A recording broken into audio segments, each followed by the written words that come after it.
Hey, friendos, sending you chill vibes from the beginning of today's VOD. Hope y'all enjoy. And now we return you to your regularly scheduled program. Peace.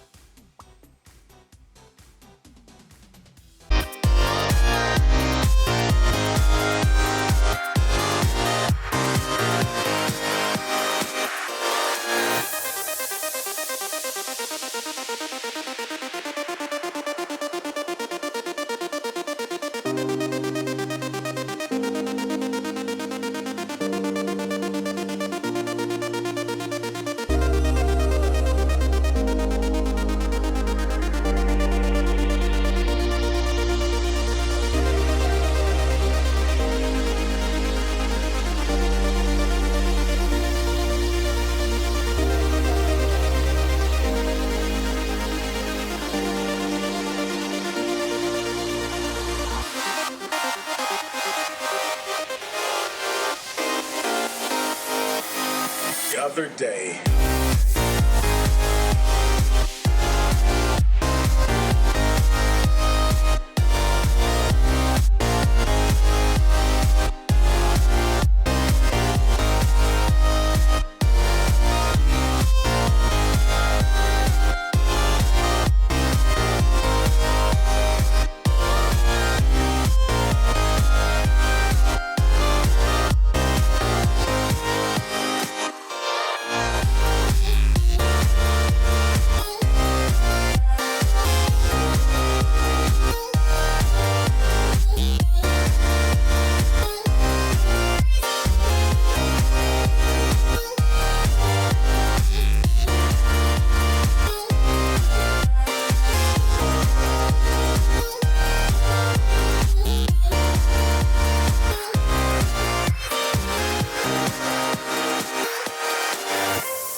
The other day.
Alrighty, hello friendos. Sorry, it's been a minute. There were a few days last week that was kind of busy, and then also there's been a few days where I just haven't had the energies and ability to sustain a stream. And so, rather than giving it a harder try, I figured I'd refocus and then get back when I was actually ready. So,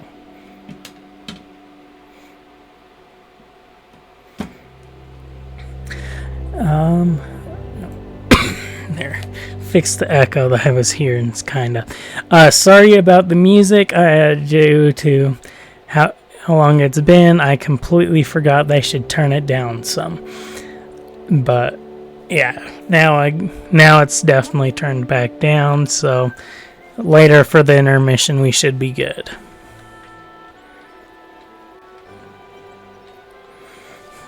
What were we? Pheasants, that's right. That's where we left off ages ago.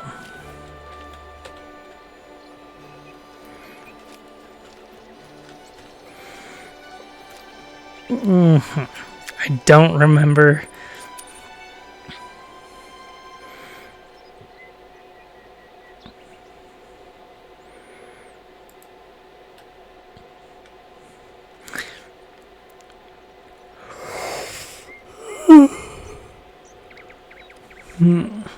Okay.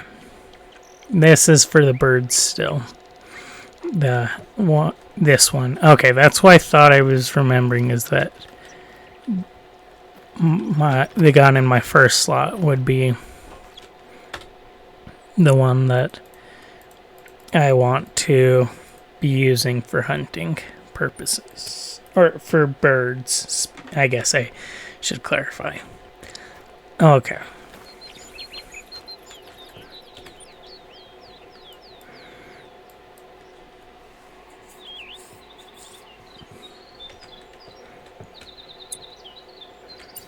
Oh, we're too close to the camp. Okay.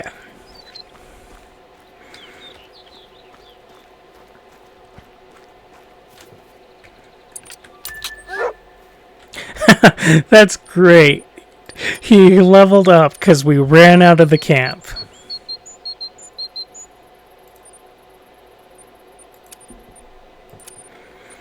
we are definitely doing that.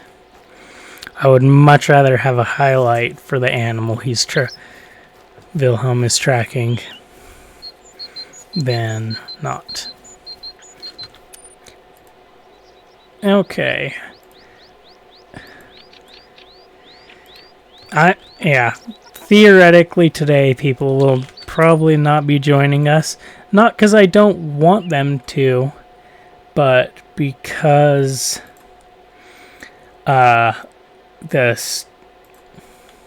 the thing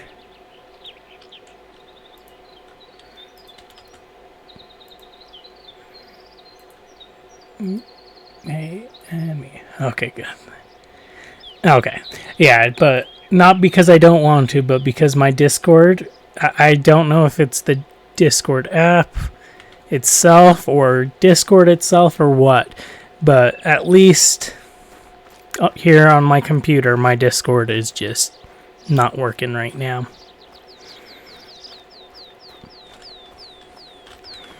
Which ultimately is oh well. But yeah.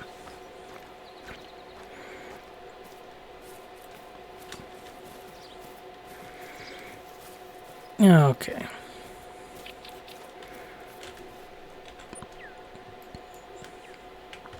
We were trying to hunt pheasants when we left off. And other stuff. As we can, obviously, but mainly pheasants is what we care about right now still.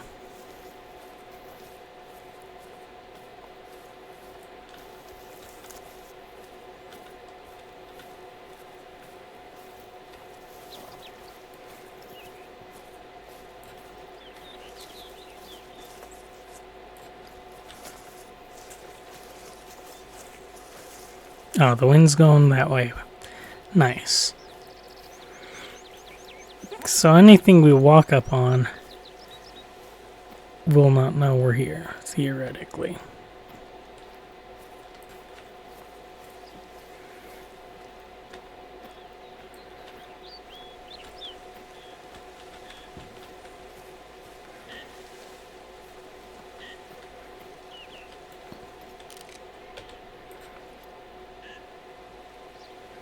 Where are these guys like?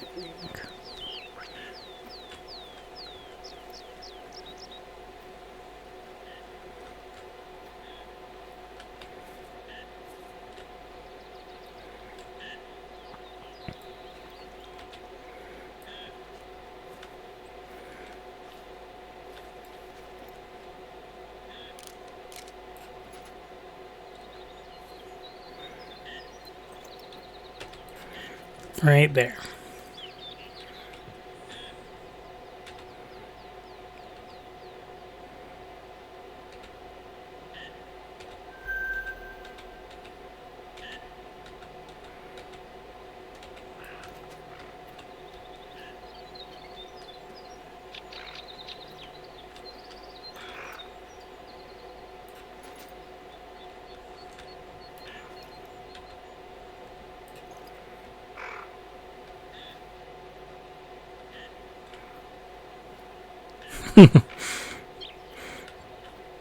I don't know if that's the tufted ducks or something else. Because there is the possibility, I think, that we've got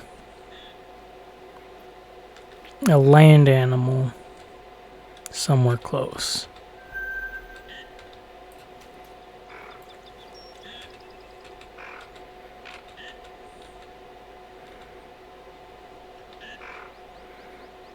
Okay, I think it's the tufted ducks, the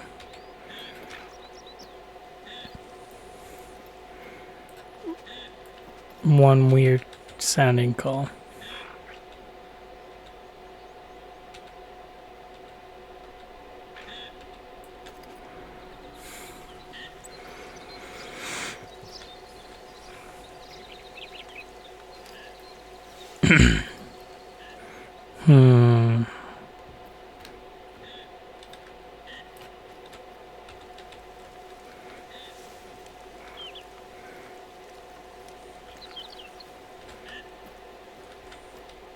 Oh, we were going in that direction, but now that we saw that there's a pheasant in this direction, change of plans.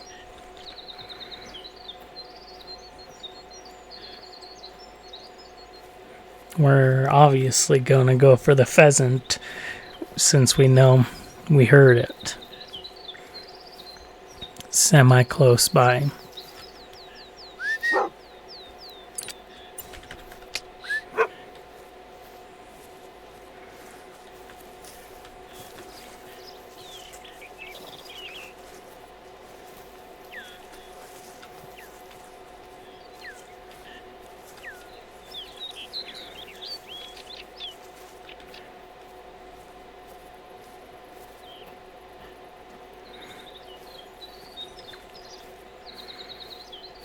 Come on, Wilhelm.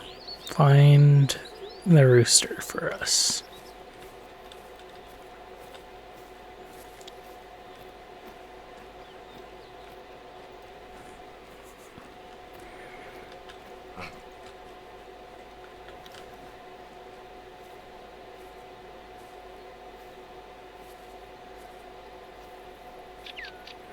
Gonna assume right in here.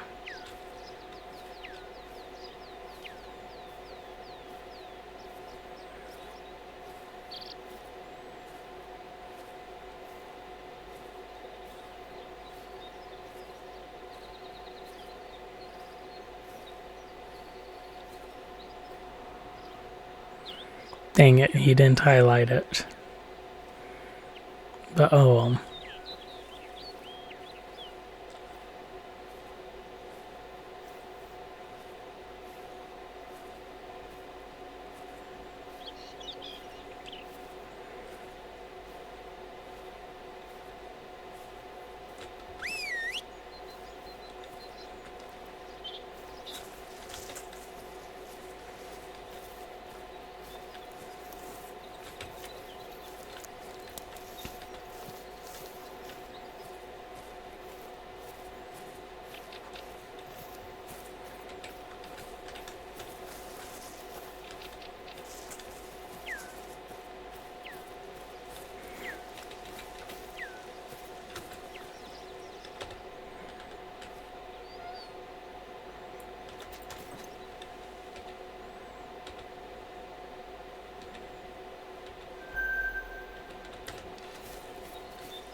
Okay, we've got the correct gun.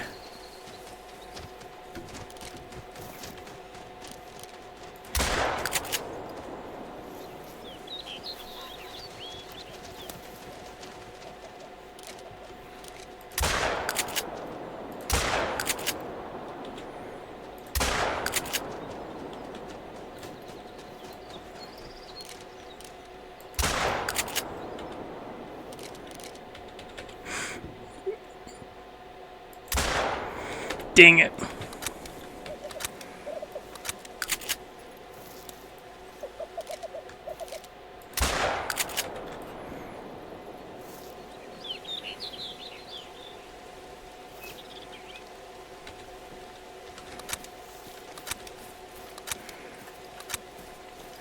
I was hoping to get that rooster of everything.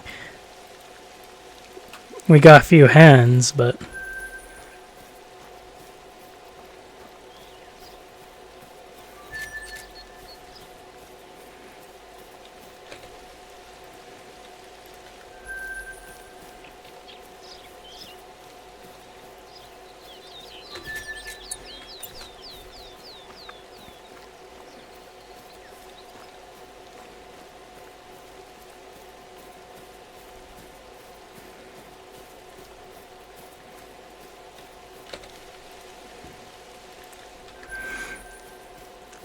Okay.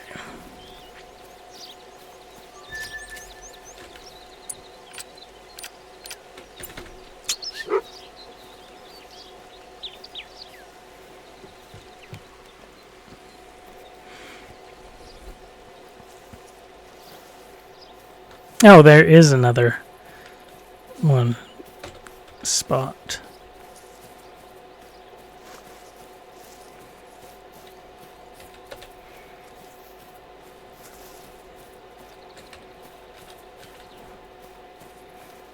on, where's the next track? Oh, nice.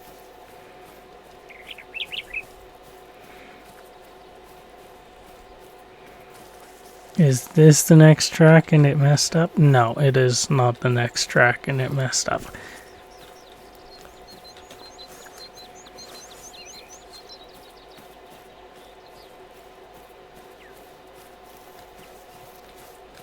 Aha, there she is.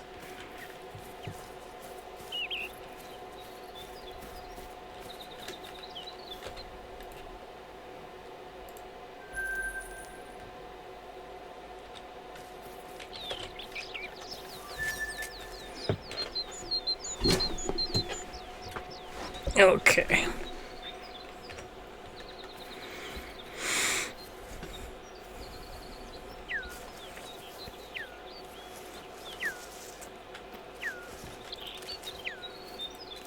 I forgot how much I hate this scope. It's useful in a few specific places, but more often than not, it just causes more problems.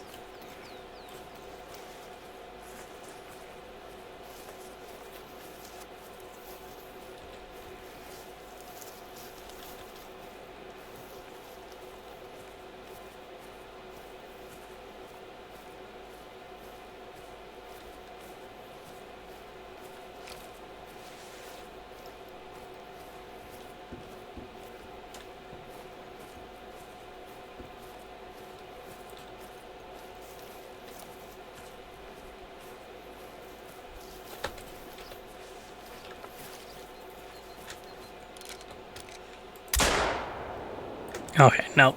There was no shot I was hitting that.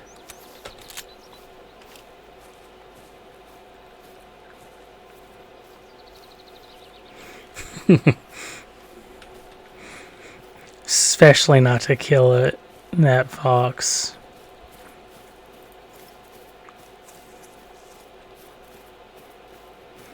I think they should make it so you can have multiples of the same gun, so like the Cacciatore that we mainly use. But you gotta buy a second one, and like it straight up tells you that it's and like if you're gonna do that, make it so that it also is like, hey, gives you a warning like, hey, you've already purchased this. Are you sure you want to purchase another one? But like for this map, it would be really nice to have two of the Cacciatore shotguns actually. I would...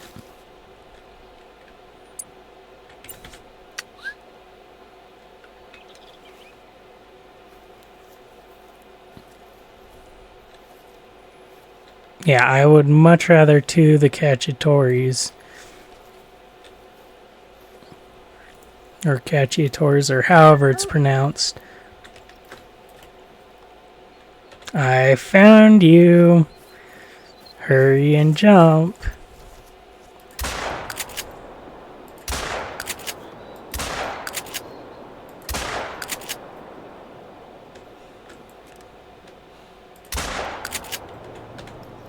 Nope, that's the wrong button.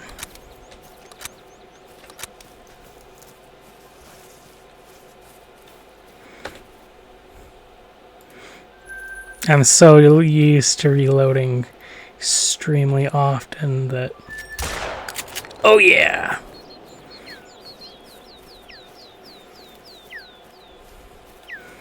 You should not have flown this way, dude. You gave away your position, and you brought yourself right to me.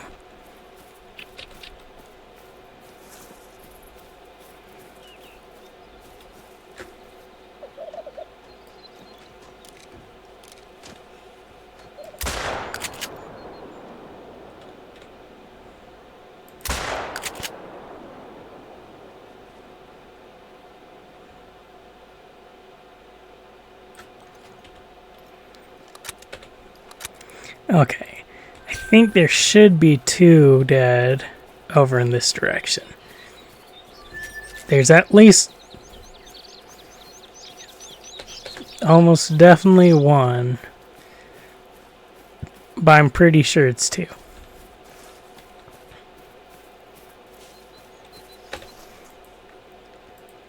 Oh, dang, that's just dark. Okay. Oh, I just hit this guy twice, actually.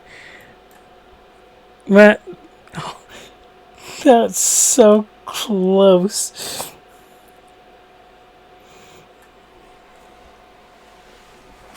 To being a diamond, actually. Dang it.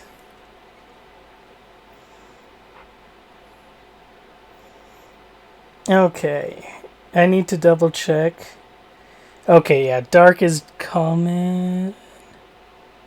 This is a male. Yes, dark is common.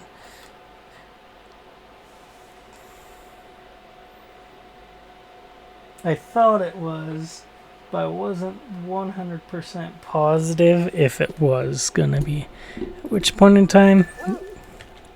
No.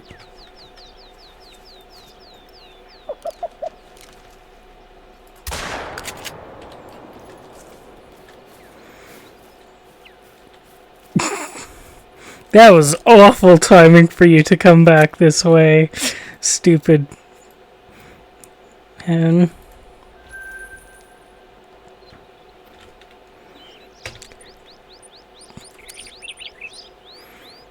What level? He's 27 right now.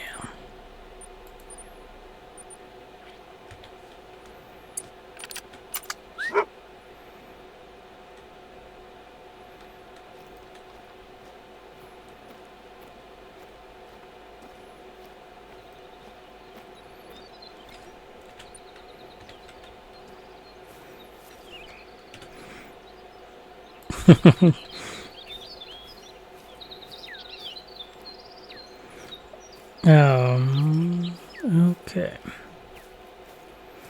Oh, while we're taking an ad break, I'm gonna put it on a walk mute up and drink some water real quick.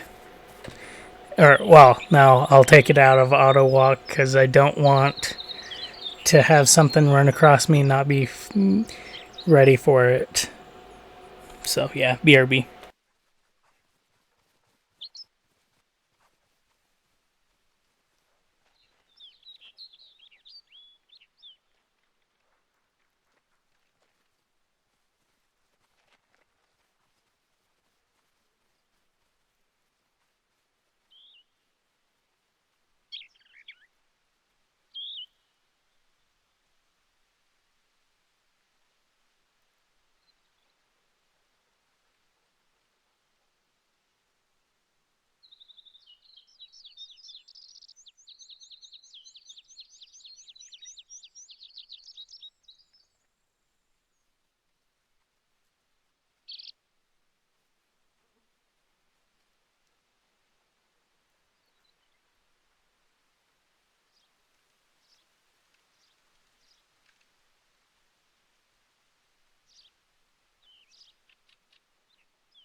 Okay, I am back.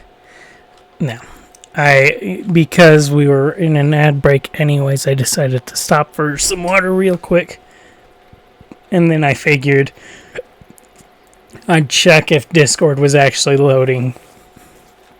And it was this time. So I'm just chilling in Discord.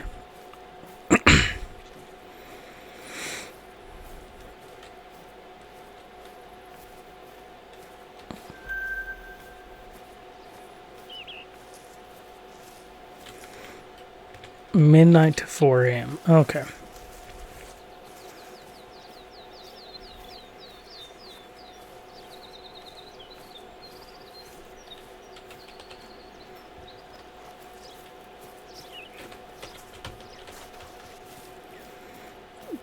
female, female, female, female. Raccoon.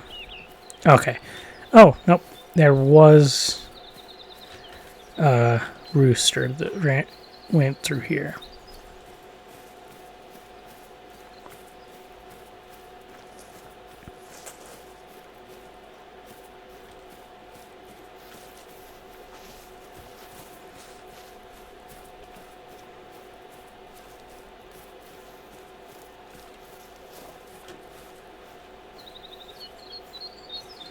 At least for a minute there was.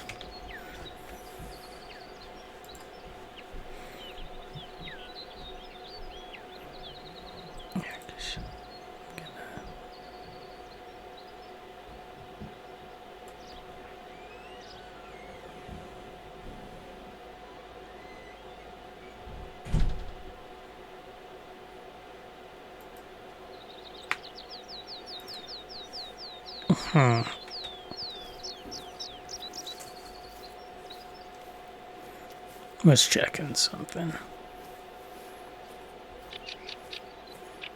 We'll stay in this. So, yeah, part of what's been going on, why I've been having a bit less energy, is I've been really trying to get the Discord set up.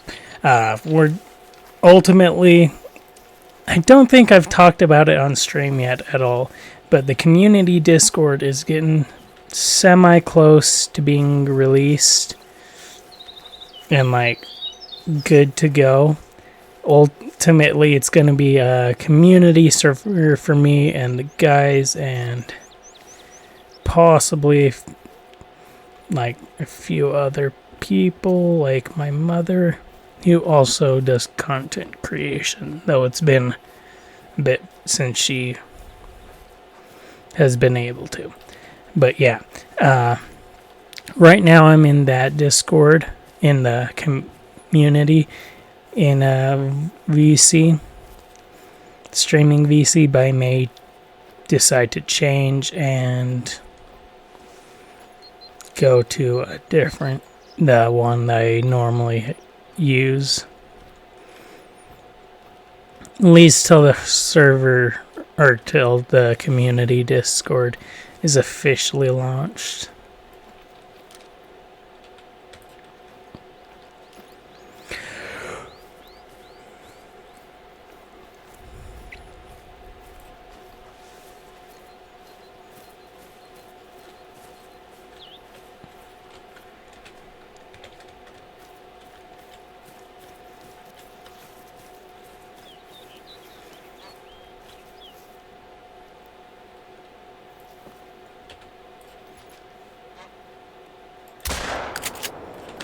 Okay, I didn't think so. But it said 50 to 60 meters, and we can theoretically possibly hit that.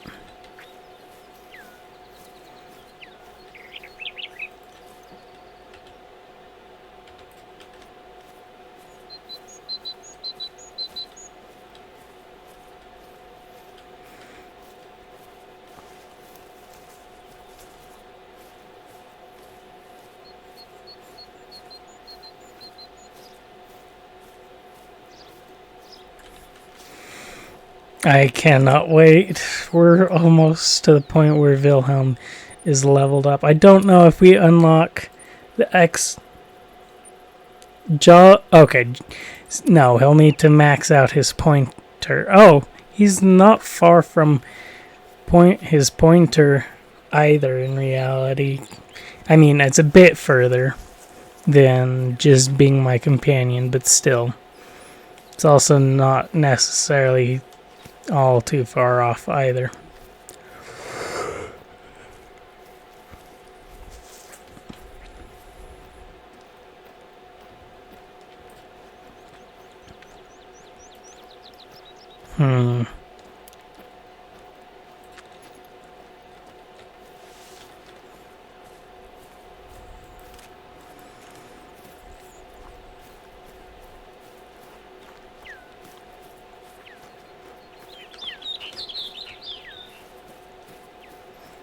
I think this is probably ages ago.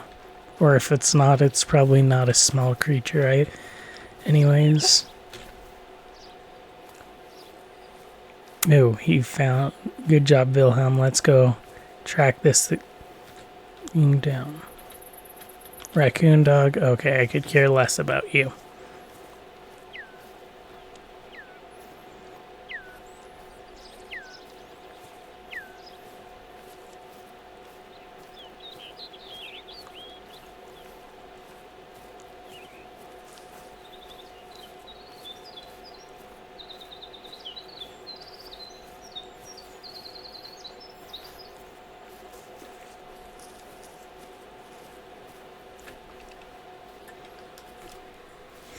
I think I may actually see it. Yep.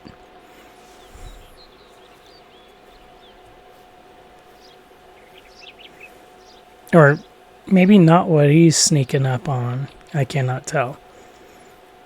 But I see one over there.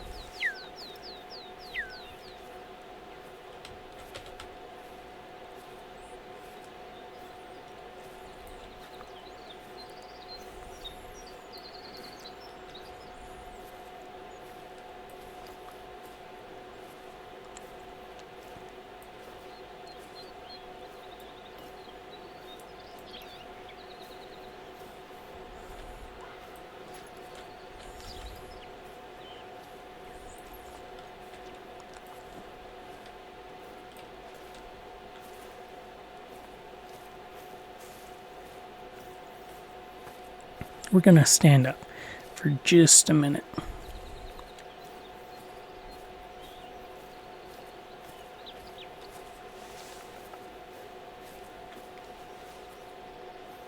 Okay, Wilhelm is pointing.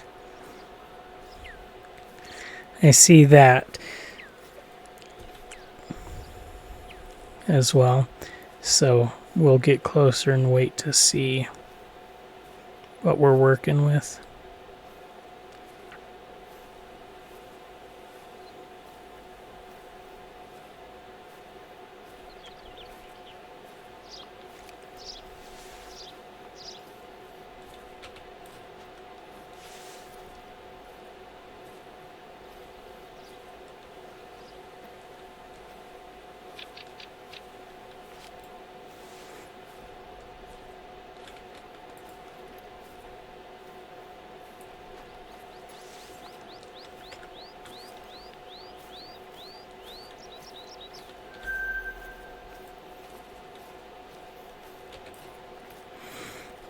Okay, we see her. It looks like it is just her.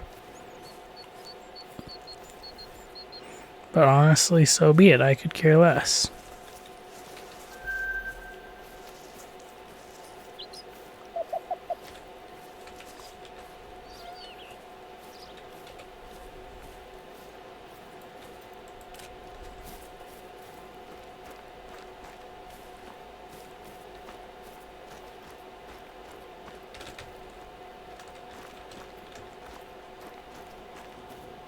There she is.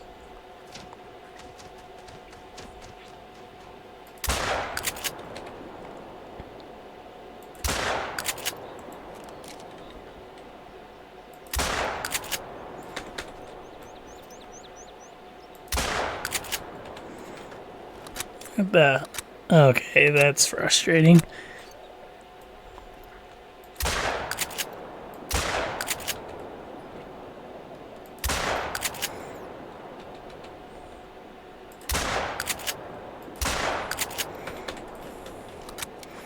Did something... Yeah, we're using the right gun.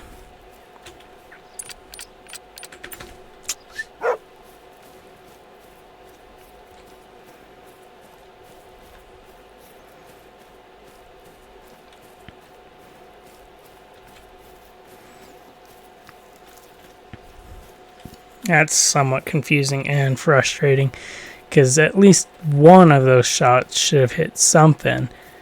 Honestly, that first one should have brought down that hen.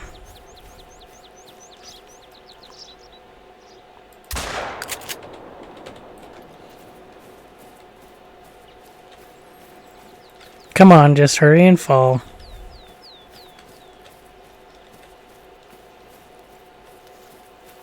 Boom. Dead.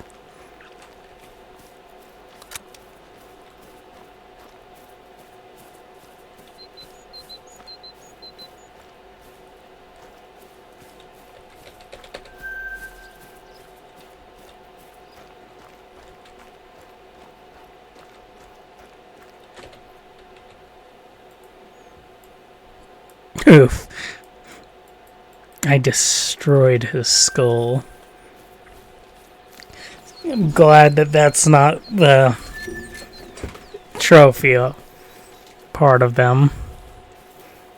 Would really suck if it was. Especially because there are a few that it makes no sense. With that somehow the skull is the trophy organ, even though it's really not, and it's either just they themselves are the trophy.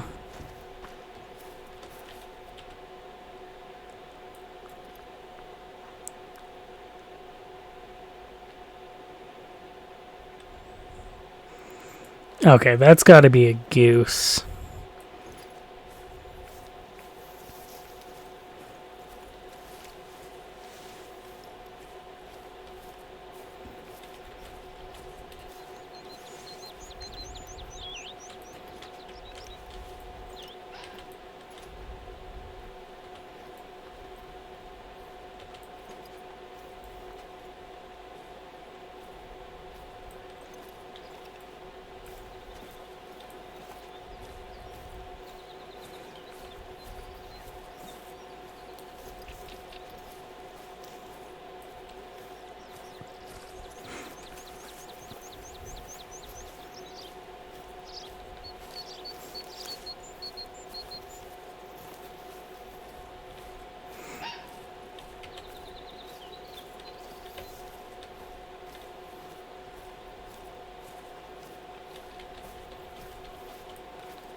Okay, the reason why I'm pretty positive the bird I saw out there is a goose is the fact of where it landed and how big it is, too.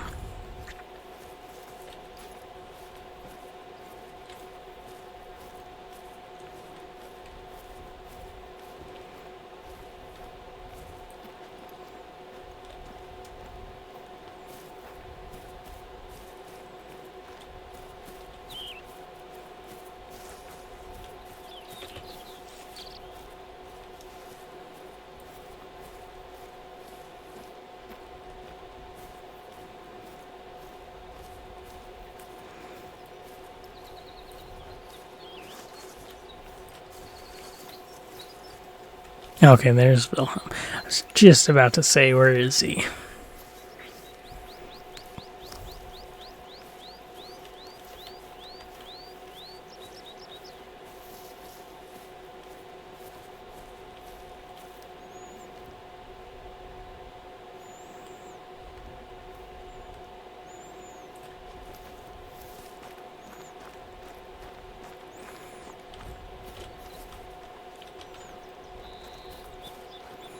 If we can figure out how fresh this guy's tracks are, we may continue to try and track him or not.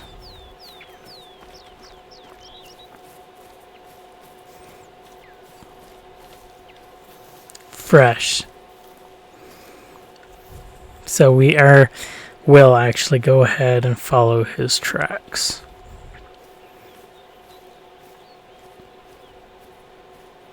Because as long as we didn't scare him off,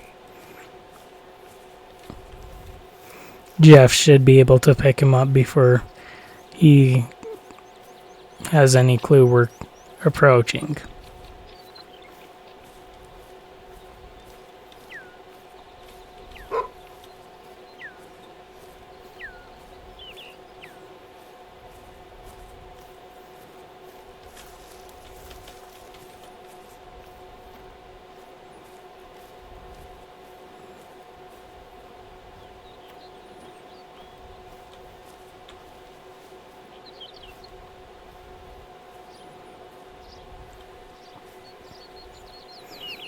Yep. Exactly as I figured would actually be happening.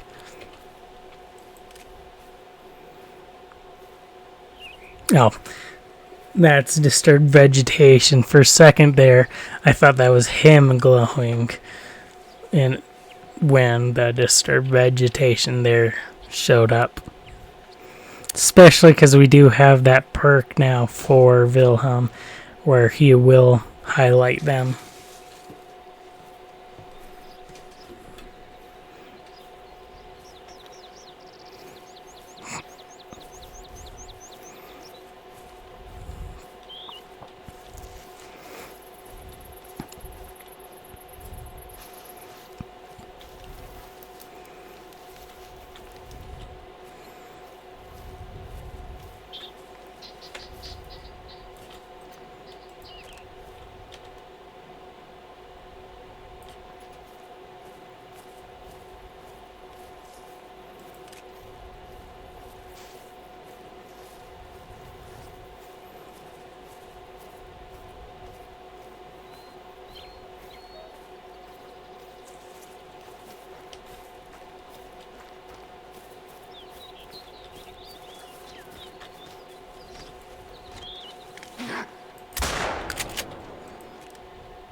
Yes, that shot hit him. Clipped his wing at the very least. Which, here in the game, that's good enough.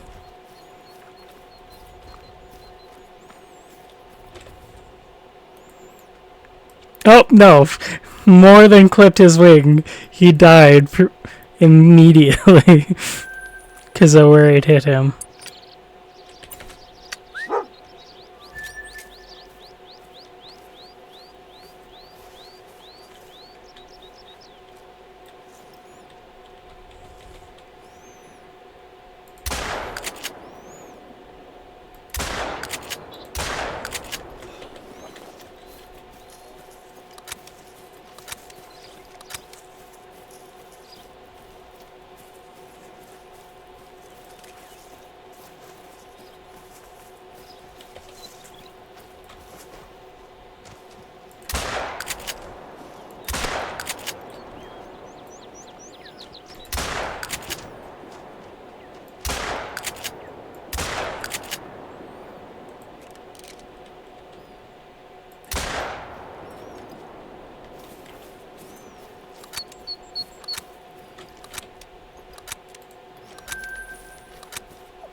I miss this, honestly.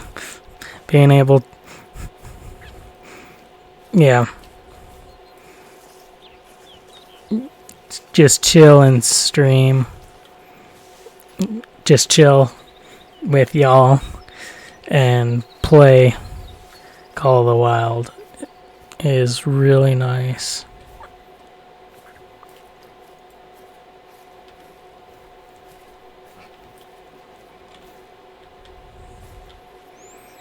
Oh, that's funny. How I'm closer to the animal he's tracking.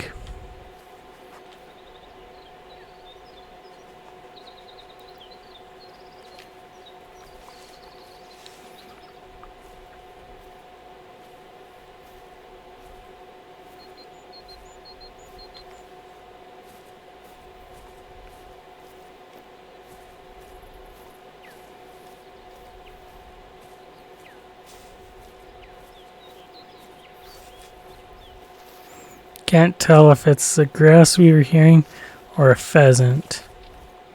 But yeah, I was going to say it's going to be pretty close because it was a critical position there for a second.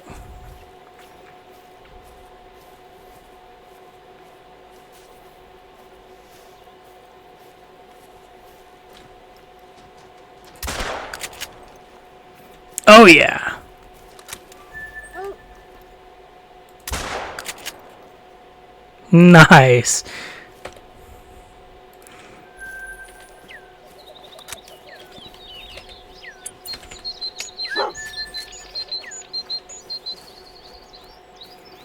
This guy shouldn't have flown.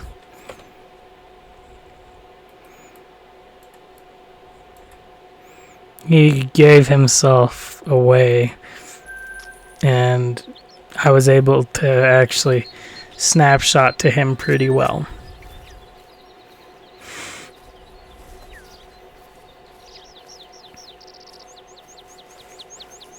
Okay, we're actually going to head in this direction, because I'm pretty positive we were hearing grouse in this direction. And so I want to see if we can find them. Have Wilhelm track and find them for us.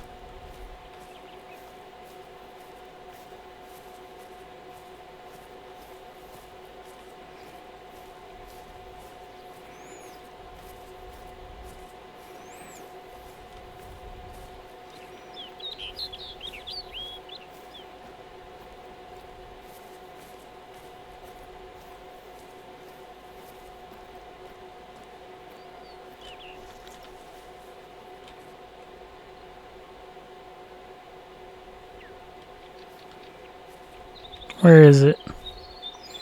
Jeff. Wilhelm.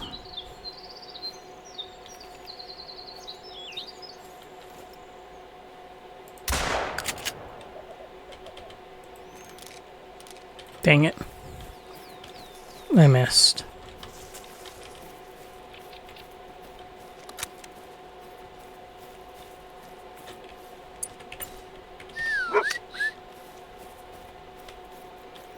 Flew off in this-ish direction.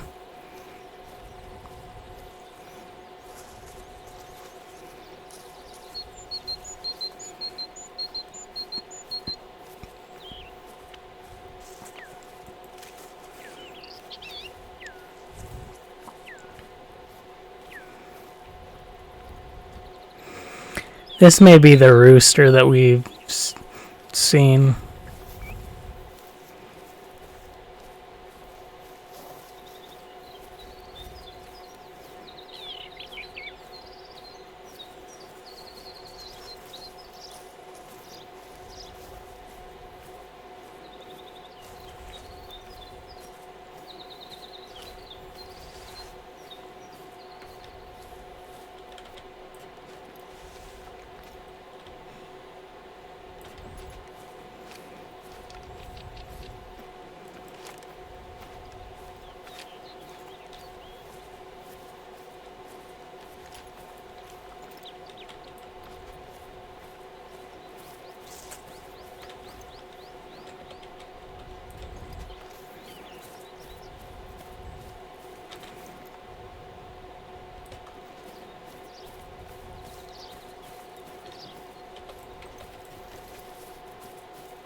Might as well go for this guy.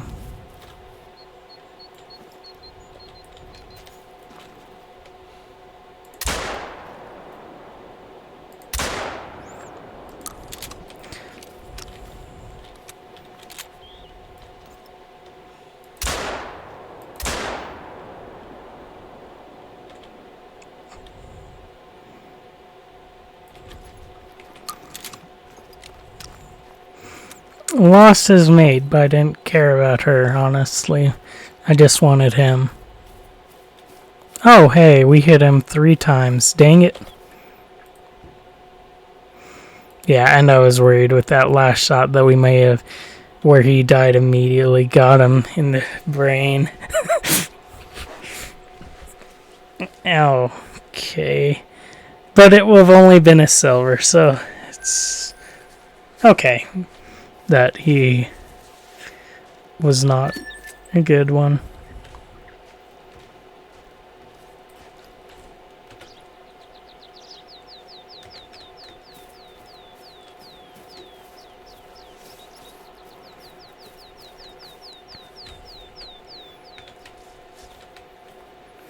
Come on, Wilhelm. There was a hen over in this direction. We might as well see if we can't chase her down.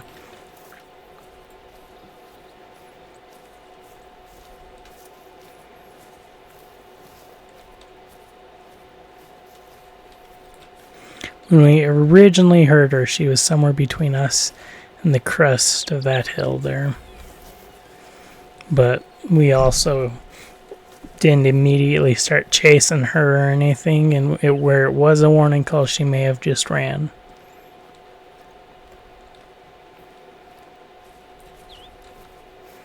Ran or even flown off. Especially when we went to shoot at the raccoon dog.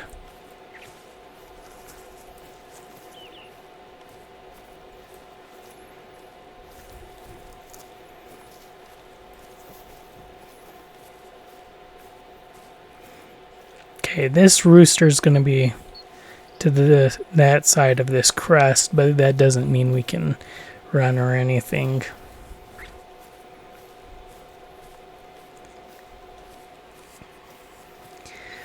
Because we are definitely within the 200-yard range or meter range.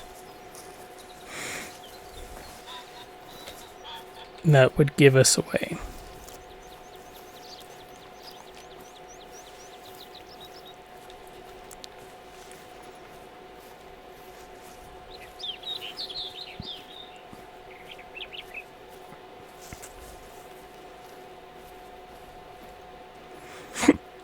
Excuse me.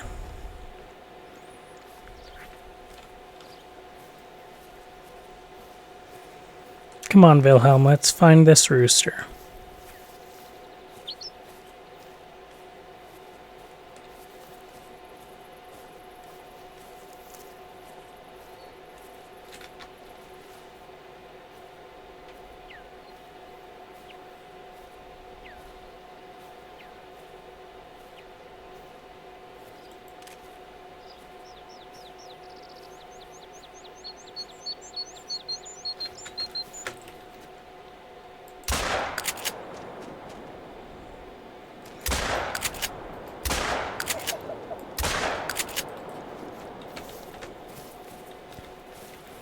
Nope, we're not gonna leave him.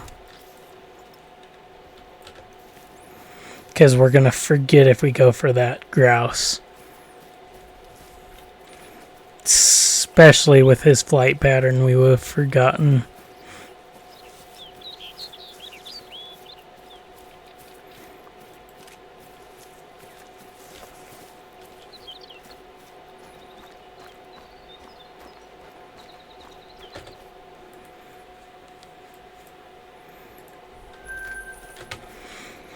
Okay, now I'm curious. I hope and think that the best way to farm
Okay.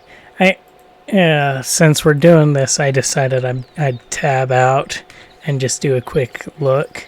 Looks like the only pheasants I should actually care about shooting are the roosters specifically, or the rares. Anything else, I shouldn't, which somewhat makes sense. Female roosters aren't going to have the tail feathers and plumage that a male rooster does. I just wasn't sure until I was just looking. Like a lot of the bigger animals, it makes sense that only the males are great ones because only the males would have antlers on the big game stuff. But yeah, I decided I'd look it up, which means I'm also going to assume that the tar are the same way, where only the males, which that one makes sense as well, honestly. But foxes and pheasants.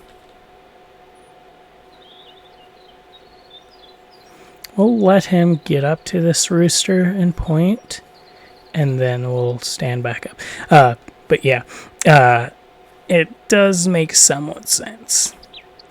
But foxes as well are only males, theoretically, from what I quickly researched. Rawr, hurry, jump. I'm coming for ya, and I can see you're my rooster that...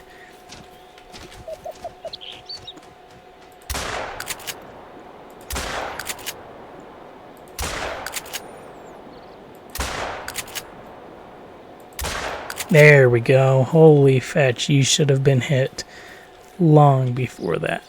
It's frustrating. Oh well.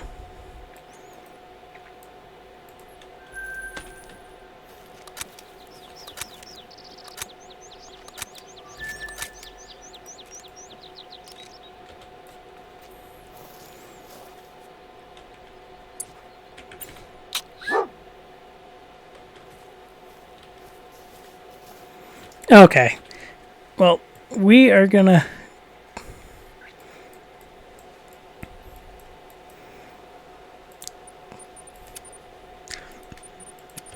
Oh.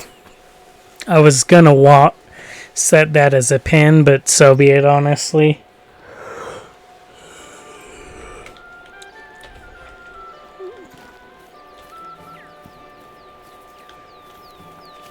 We need more ammo, and there's a fair chance we wouldn't have had a chance to fill up before we ran out, which would have been very frustrating if we'd gotten halfway here, ran out of our bird shot,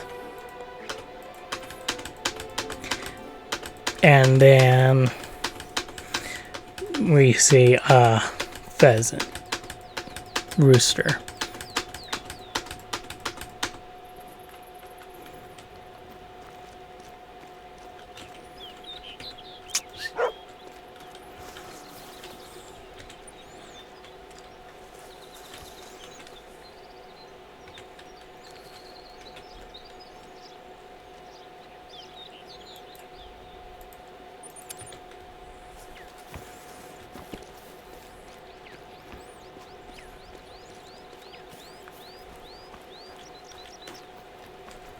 I guess part of the reason that I've been missing is due to the zeroing and the fact that the yardage is so different.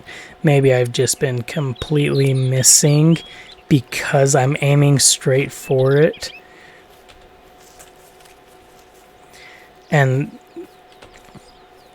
But yeah, because I'm aiming straight for it, and then and because the zeroing, it just doesn't work.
Don't know if we got ourselves turned around, if that's where the foxes were, or if the foxes just already ran.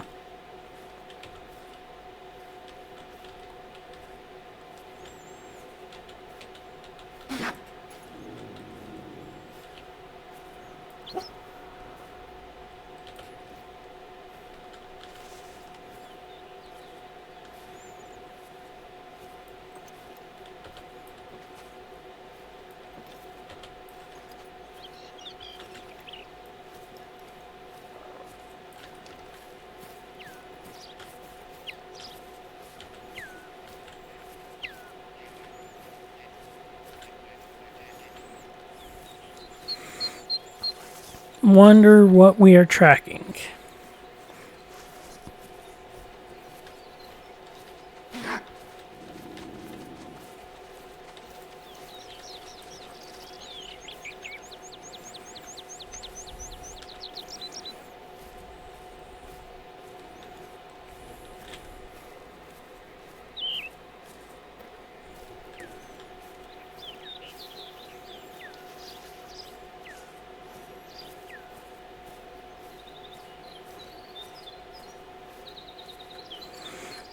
Pheasant or grouse, that much I am now sure. Pretty sure. I guess I'm not positive.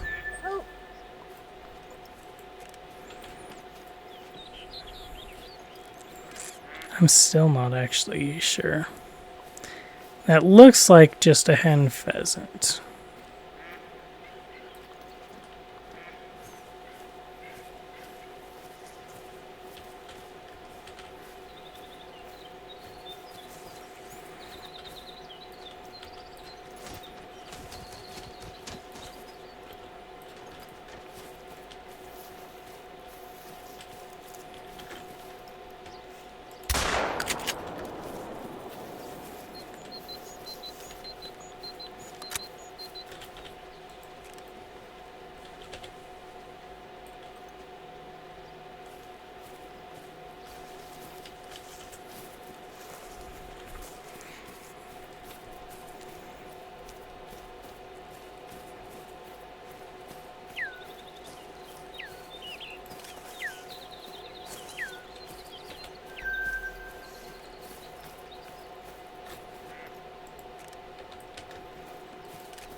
I think I clipped him with how he fell.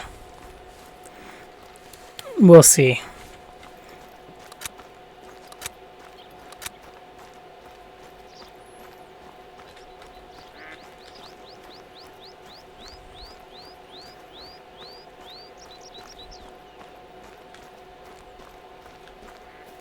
Yes, we clipped him. Goody.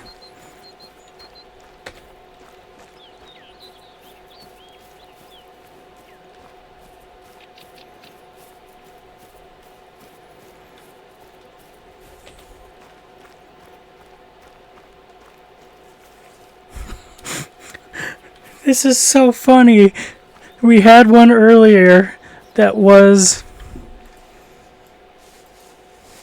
higher rating than him. Or, like, higher bleed rate. But she made it further than he did.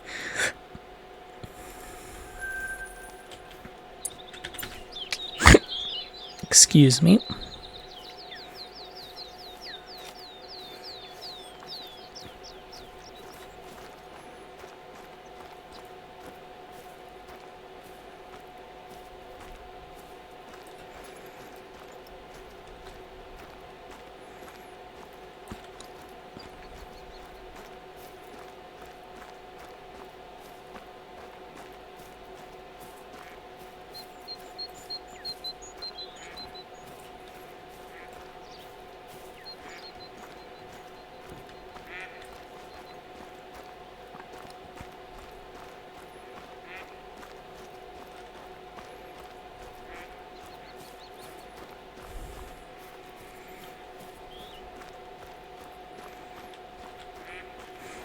Oh yeah, I'm right there with I think I burped. It originally came as a hiccup, and so I had no warning, and then it quickly was like, no, it's a burp as well as a hiccup. I would have normally muted up if I'd had any forewarning.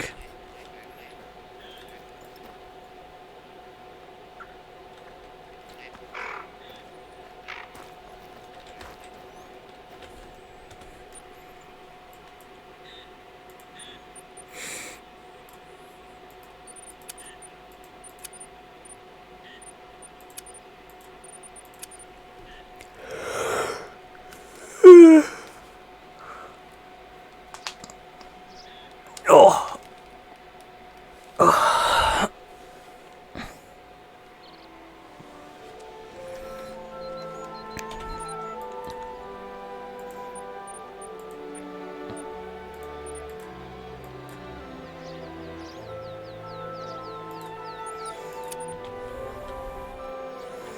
There we go.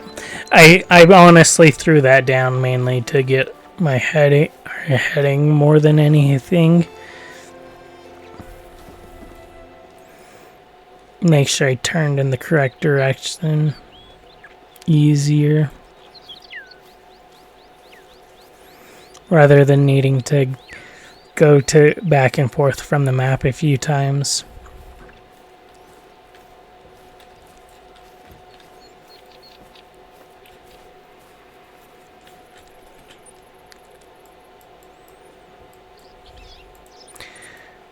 Actually, we'll do that. That way we can start down here and work our way up this way.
Come on, Wilhelm, hurry and grab their scent.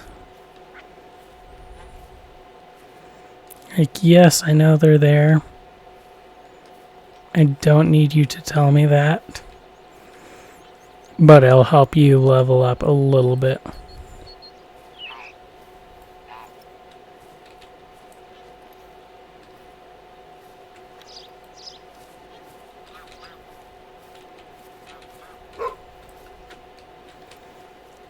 Ooh, he may have found something besides the geese.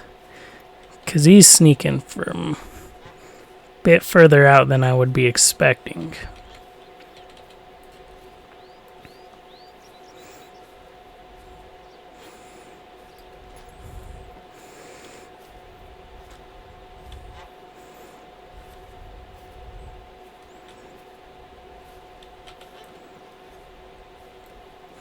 Guess maybe he's not actually.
We're getting close.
There we go.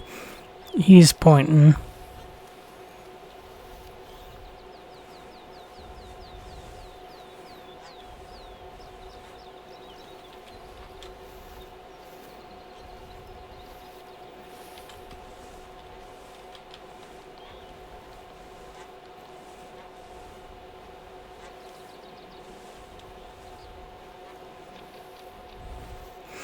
I wish he would highlight, because I cannot see where these...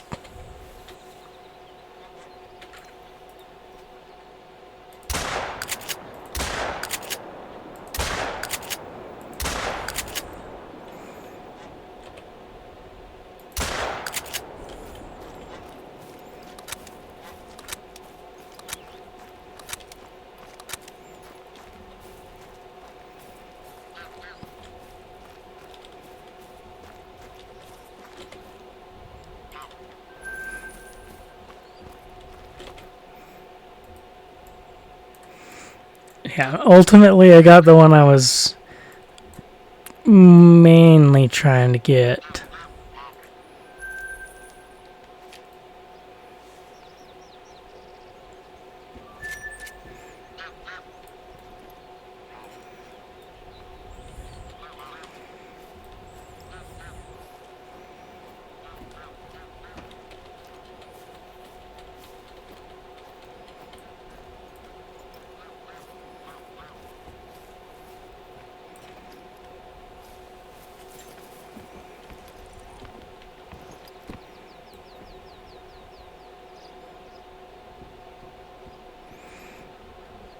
Okay, yeah.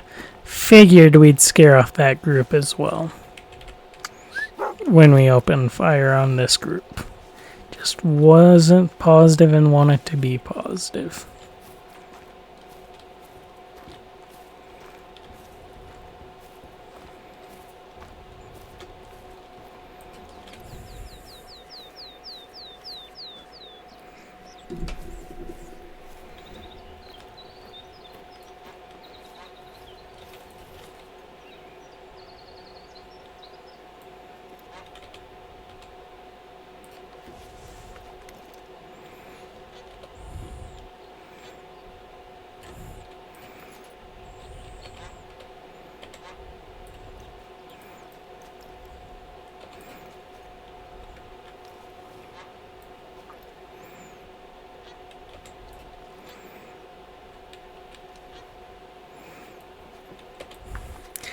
Okay, we're actually gonna try and wait and see where this guy lands.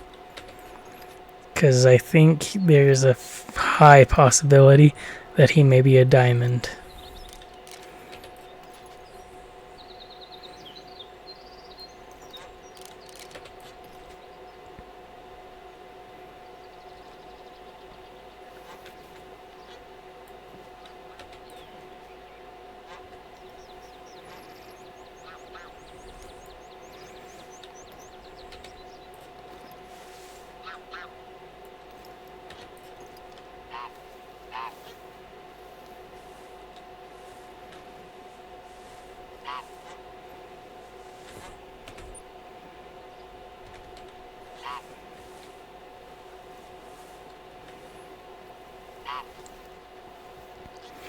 The suckiest part about this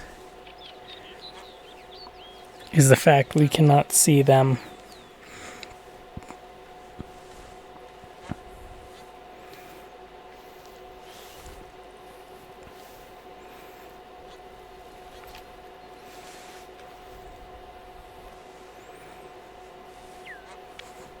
Okay, we have a somewhat approximation of where they are.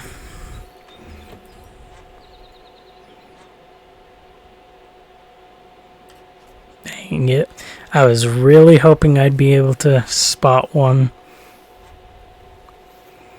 so that I couldn't start trying to see.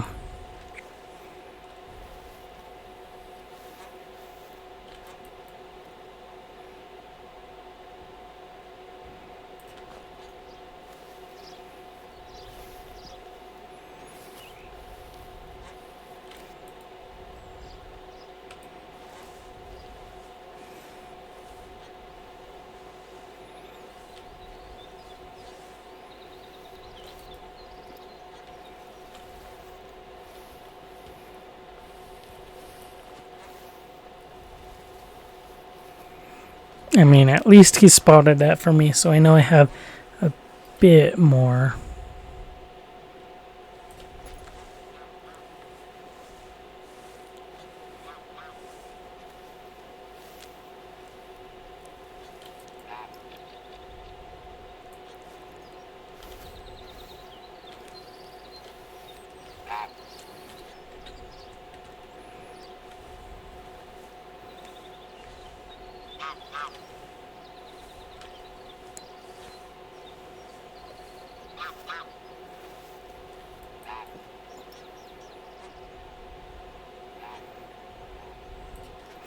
Come on, Wilhelm, spot the one you're pointing to again for me.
Okay.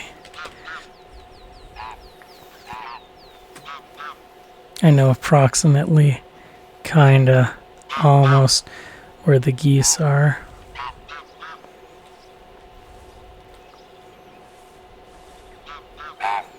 Because of where that trio landed.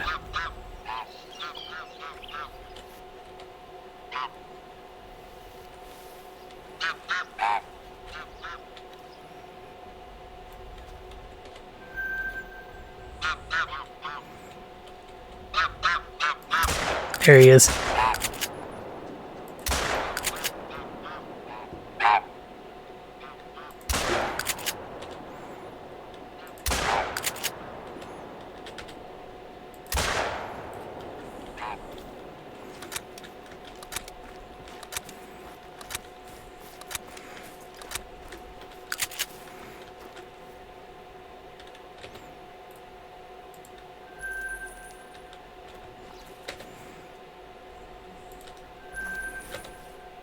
Dang it.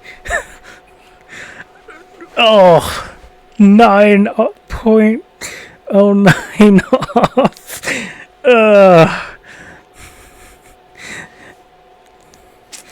I mean, I knew there was no guarantee. It said 3 to 4, but where it said 3 to 4, I was hopeful it would be such that it would net me a diamond. Oh well.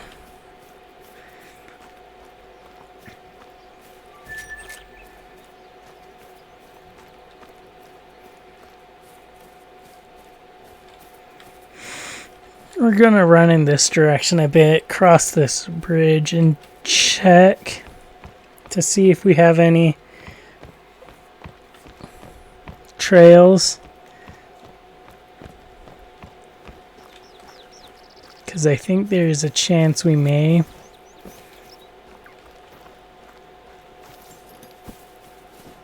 Okay.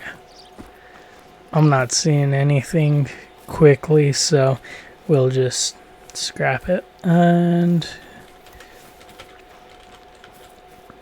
continue that way now.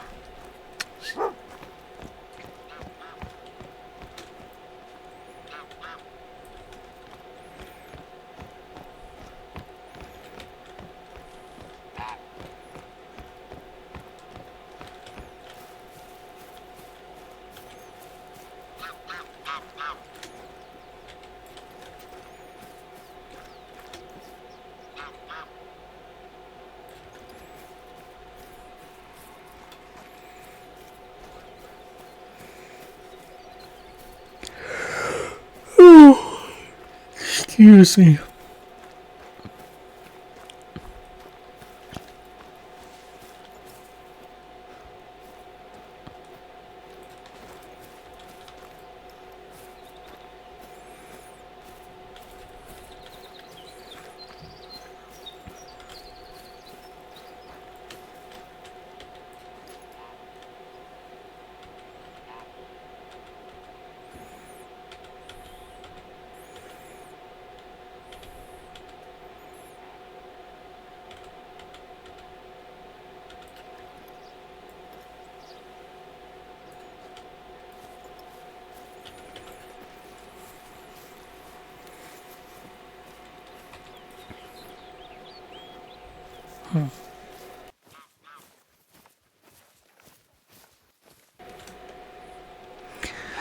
Okay, there he is.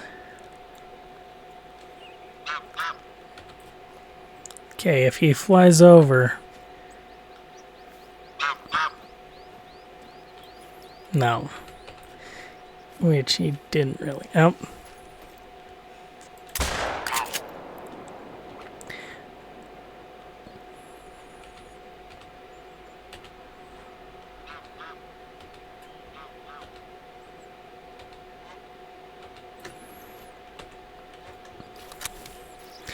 I thought I might have hit one of them there. Because it looked like I saw a poof. But if so, it's going to be a case of they definitely don't die.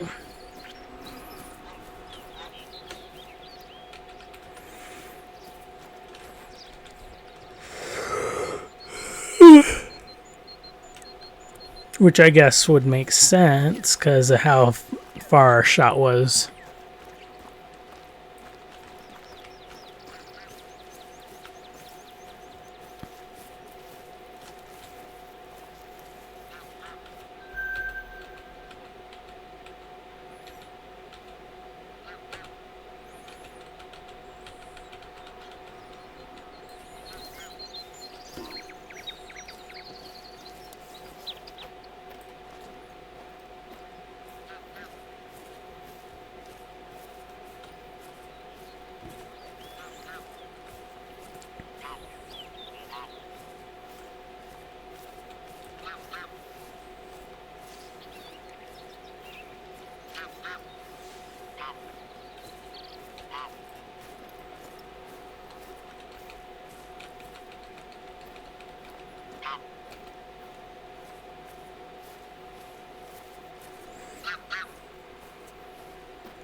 Good job leveling up, Wilhelm.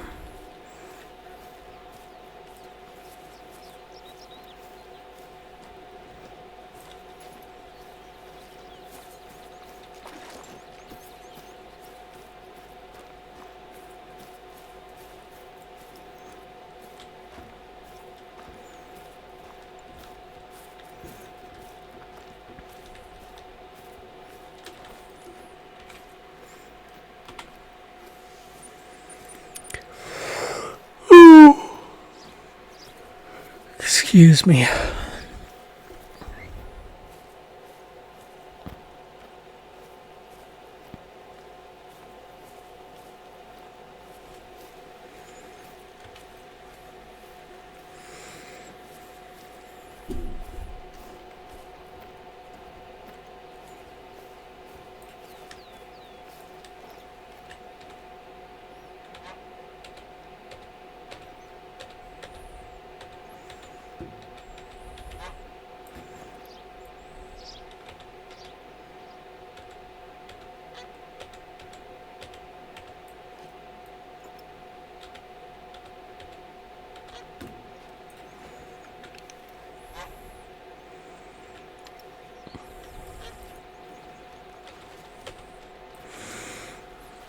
Okay, well.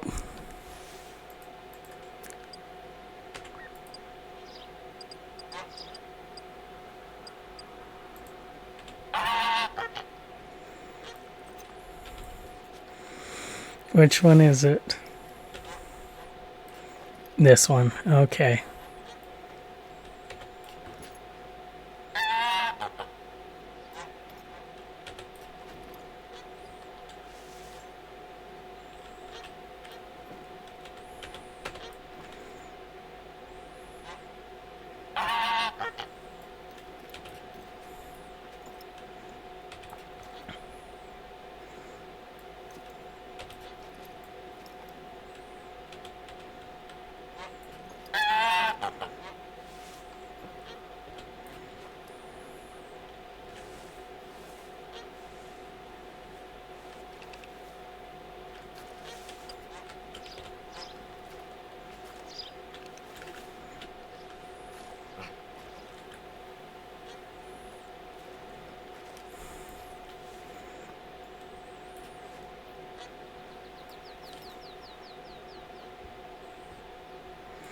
Dang it, you stupid greylags. Why couldn't you have landed closer to me?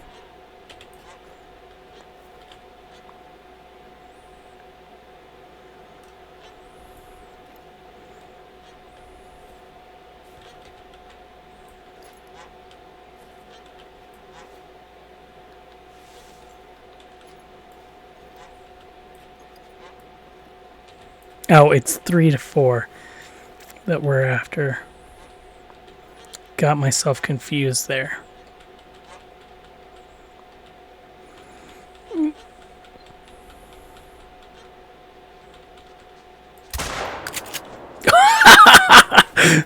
I mean, that's the one I actually had wanted to get out of that group anyways. So that snapshot was great.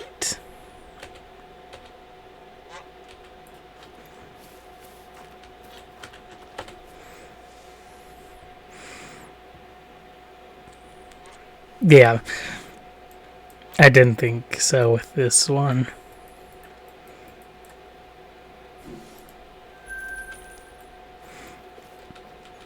Oh, yeah, I got myself confused. I was seeing the 2 to 3s, and so I saw one that was guaranteed a 3, and I was like, oh, that'll be nice. And then as we got closer to sneaking up on them, it was like, oh yeah, that's right. That's not actually what I care about.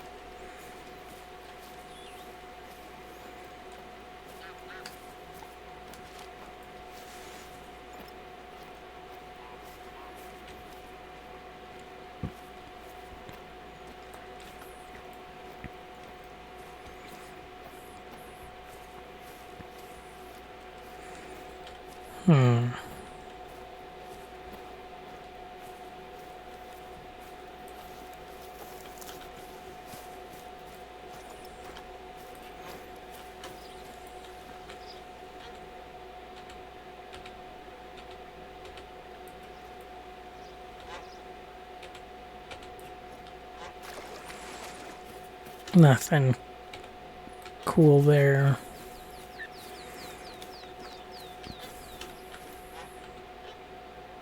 Or there.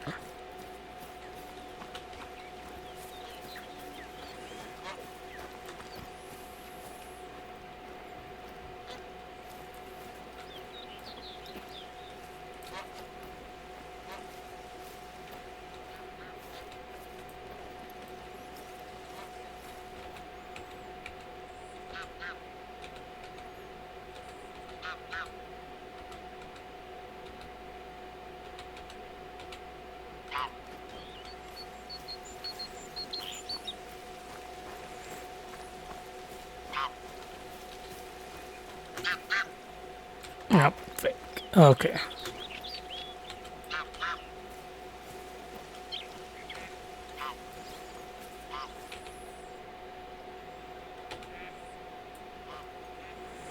$14 to $17 maybe the range, but I don't think it is. I think 14 to 17 just makes it a high-end mallard, but not quite diamond. Because I think 18 is diamond. Well, I'm not looking it up.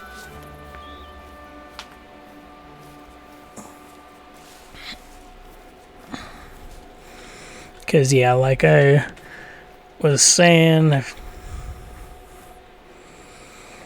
like I've said in previous streams, I will look at rare furs, etc. But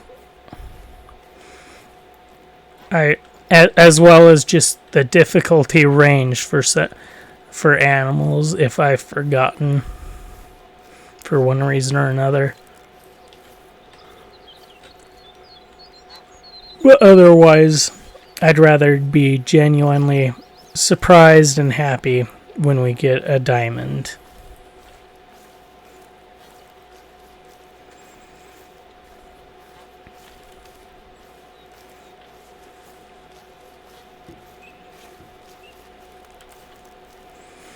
Now, does that mean I'm gonna just shoot everything? No. That's not what that means either. Like, because we do know the range of some animals, we will go ahead and be more conservative. Like with those geese, we know that it needs to be a 3 to 4 for the gray lags to be a diamond. And so I'm not going to shoot just everything.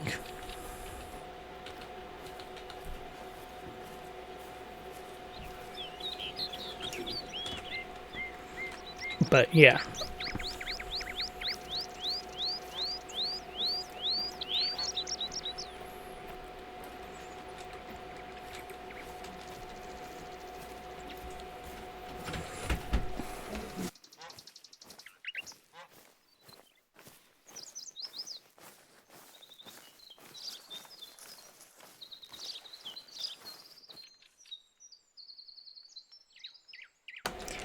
Okay, I'll be back in like 1 sec. I need to look at something real quick.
Okay, that was nothing.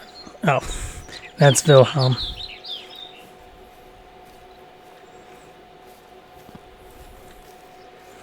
I'm gonna put it into auto walk, kind of pointed in this direction.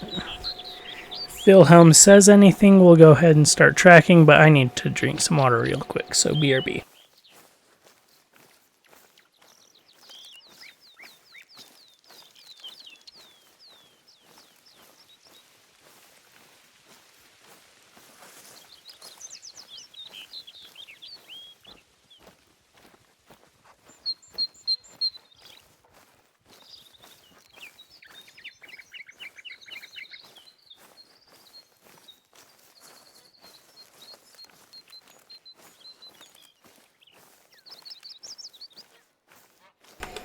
Okay.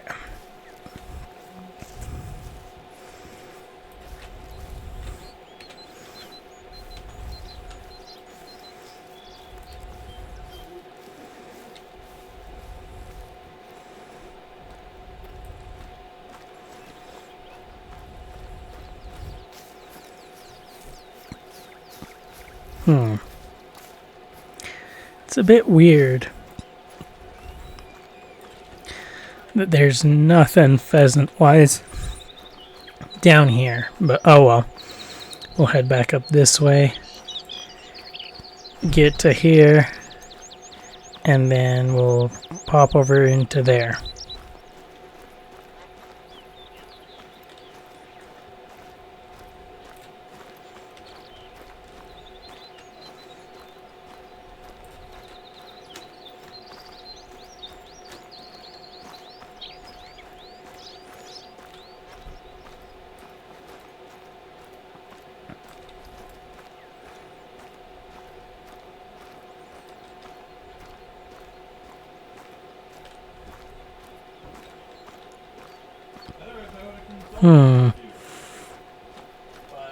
Oh, Wilhelm. Come on, get caught up. I forgot. If I'm going to have him search for prey for us, he shouldn't be... I should not be sprinting. Because if I do sprint, he's going to fall behind.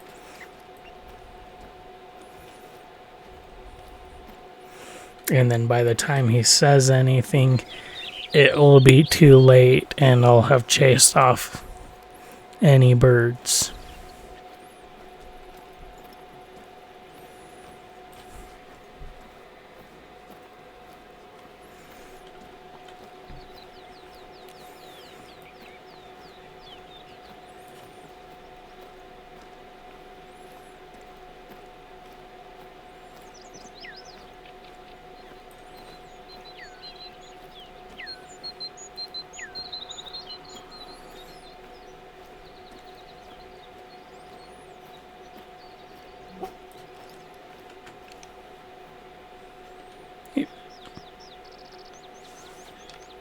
What the heck?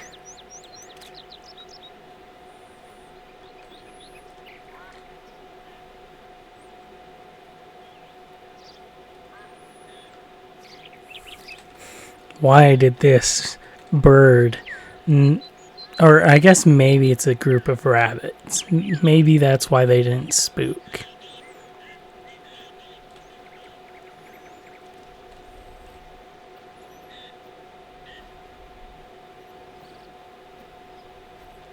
And I guess if it's a group of rabbits, that does make more sense. But I don't think it is, actually. I think it is a bird that was just being unobservant. Which is so frustrating because it's like sometimes they know exactly where I'm at 150 meters away. And then sometimes they're like, yeah, I don't know anything. What you talking about? There's no sounds.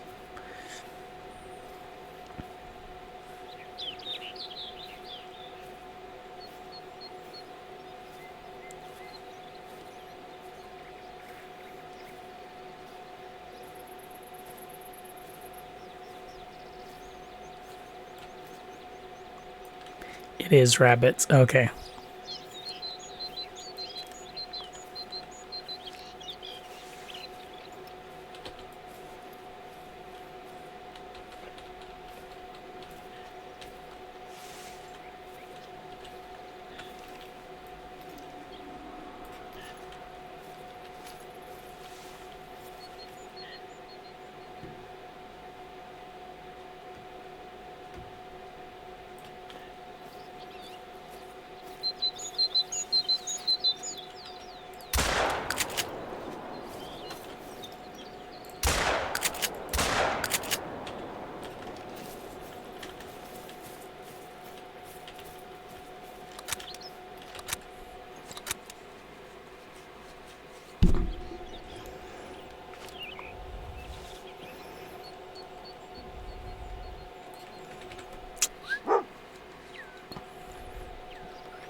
Okay.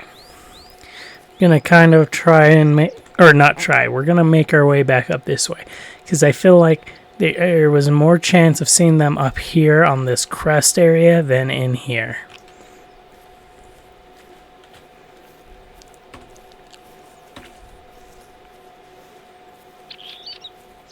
For the pheasants.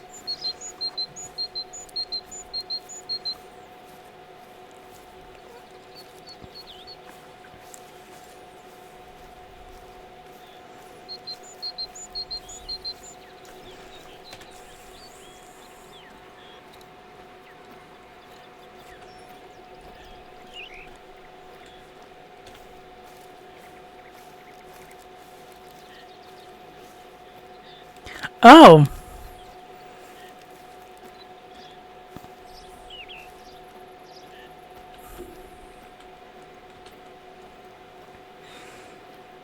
So the gray lag that we hit, that we thought we hit, we did actually hit. It just took ages for it to bleed.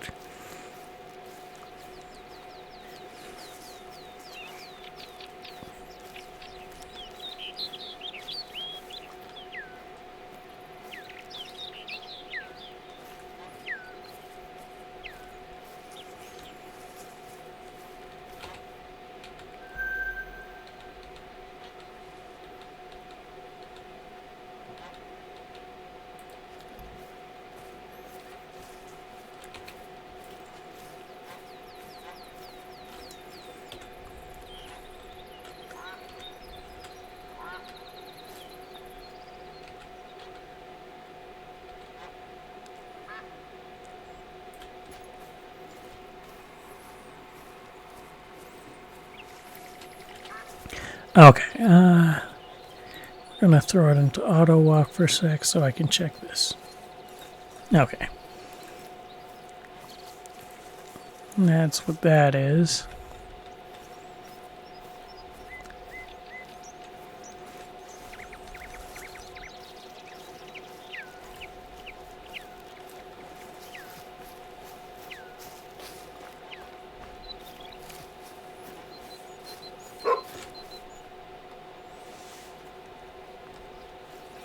This may be some geese, honestly. If it is, I don't fully care.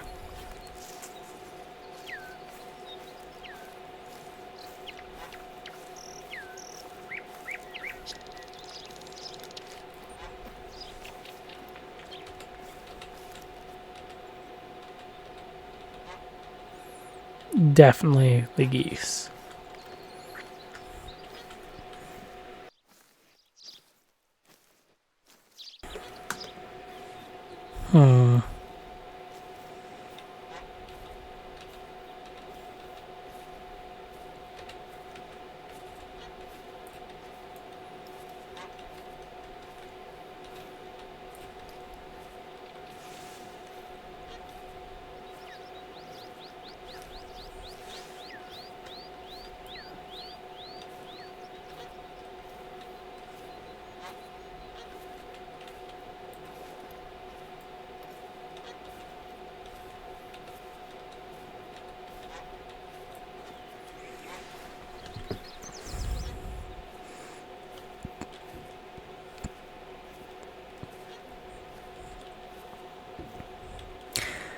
I wonder why it took so long for Wilhelm to decide he was going to track these guys. Because we knew they were there, and we were closer than that at one point in time.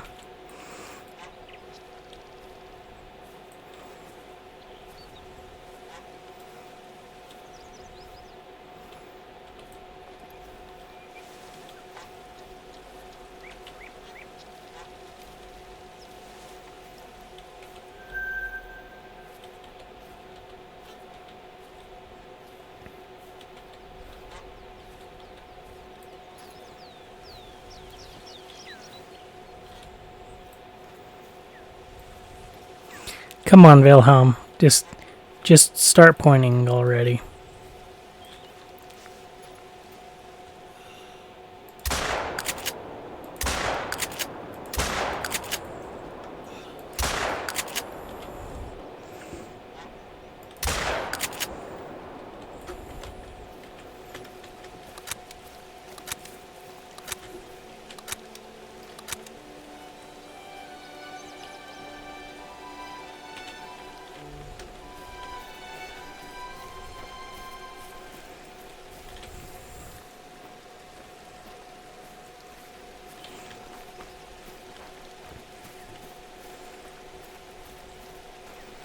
Oh, goody.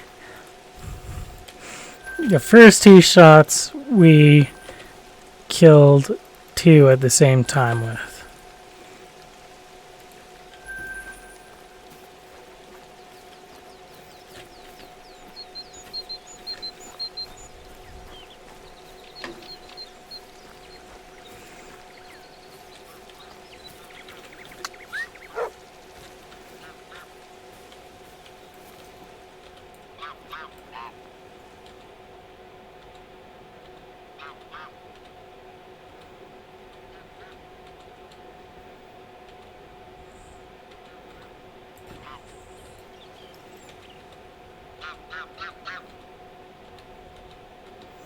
I think the Tundra Beans are probably going to be similar to the Greylags on their trophy rating. So, you don't say 3 to 4, I don't care about trying to get them right now.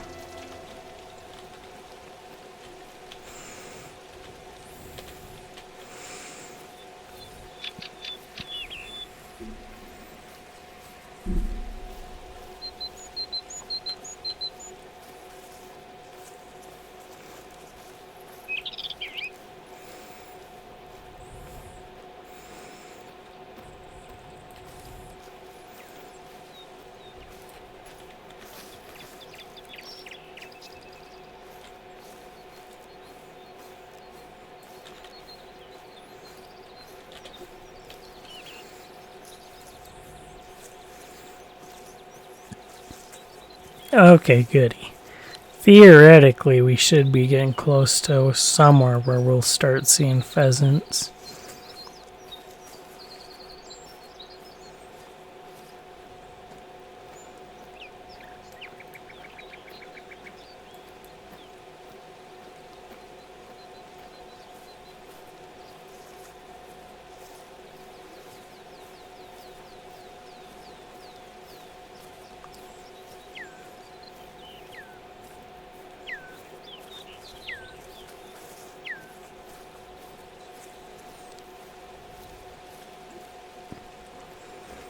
We're going to kind of walk this ridge line all the way up to there.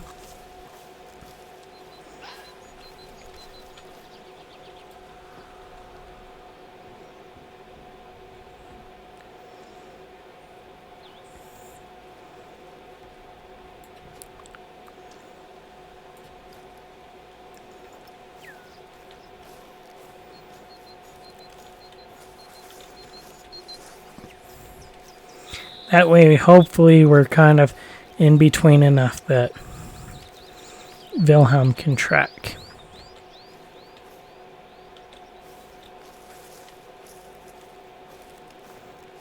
Kind of both sides of the area.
I pressed the wrong button. I was trying for... Well, I just pressed the wrong button. My brain said I needed to press B instead of F for the zeroing. At which point in time he was like, oh, okay, I don't need to track this animal.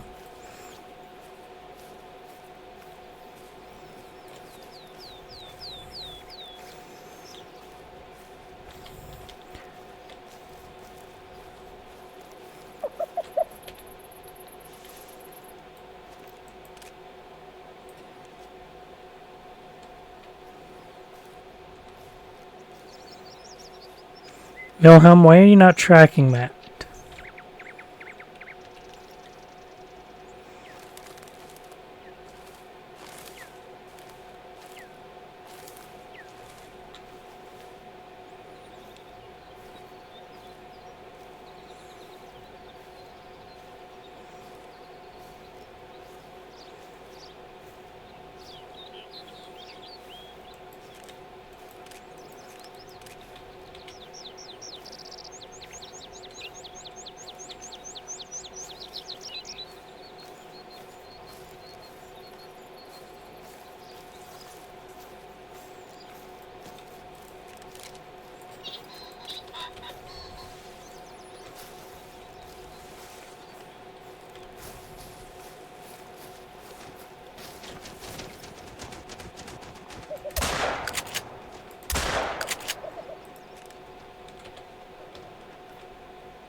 Thank you, Grass. Thank you for giving away their position.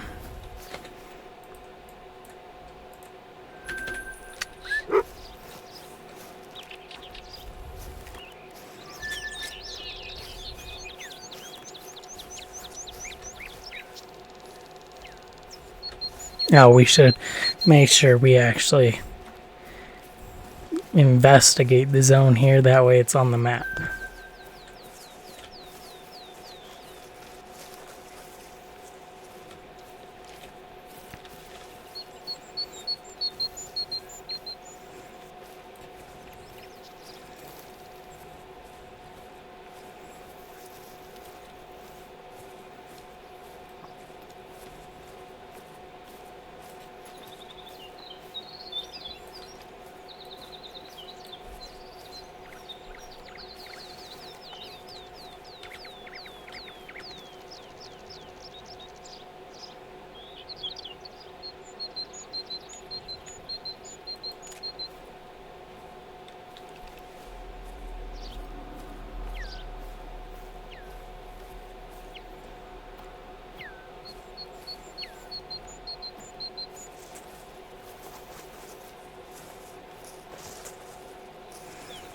That looks to be a longer tail feather.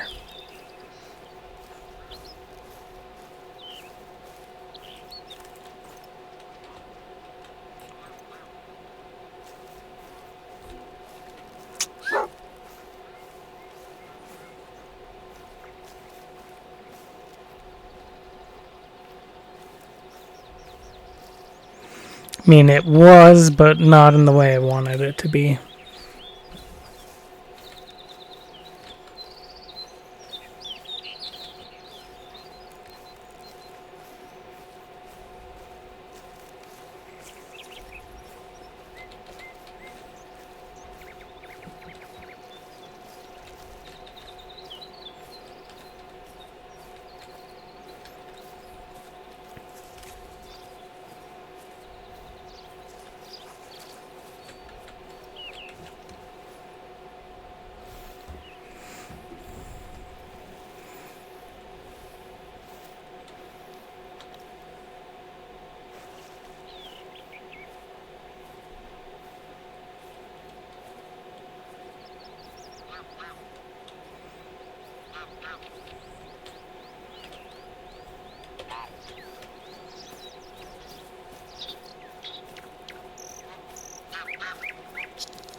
Come on, give us a rooster.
Wilhelm, why did you not give me more forewarning with that?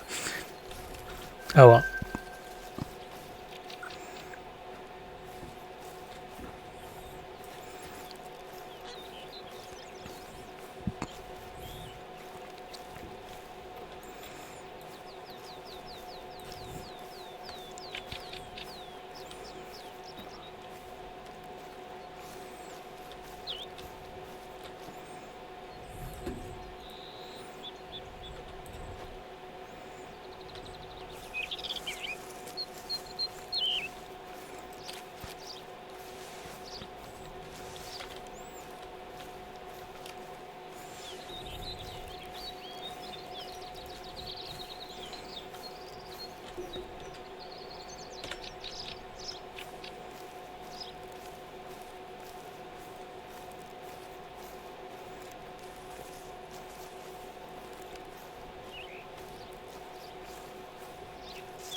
Come on, rooster, where you be?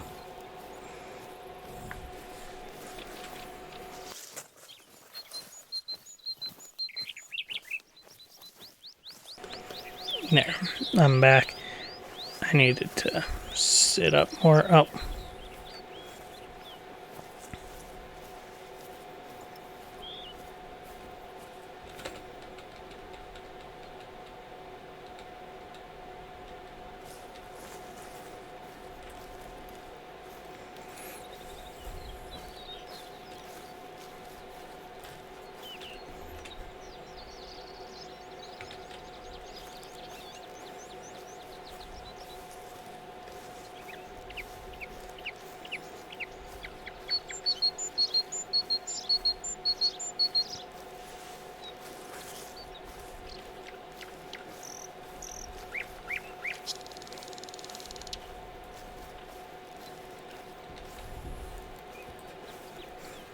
Come on, Wilhelm.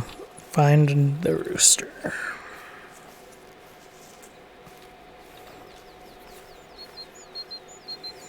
Oh hey, a rest spot.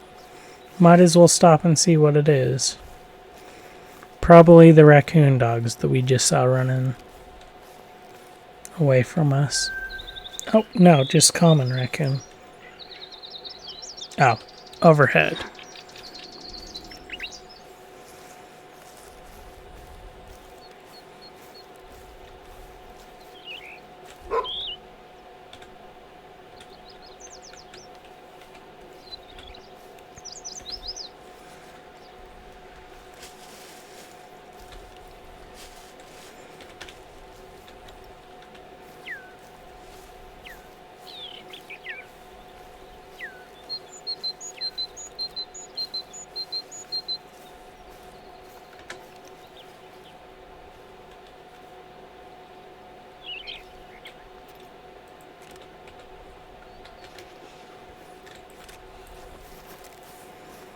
Come on, rooster, I see ya.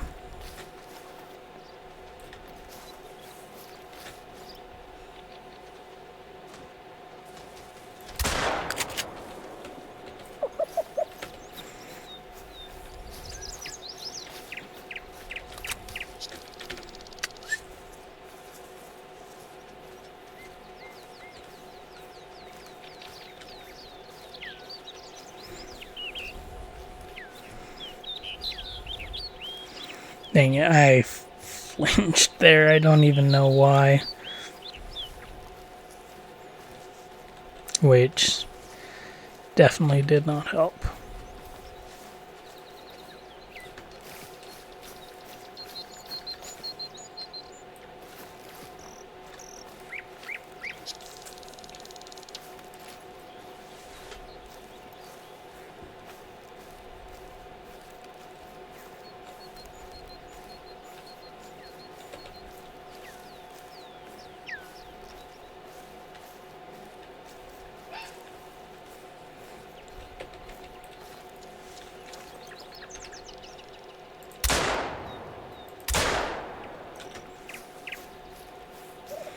Dang it, that second shot was not a good shot on it.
Oh,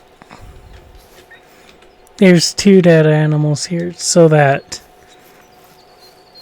one that we shot, the raccoon dog, is dead.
Ah, there we go, finally.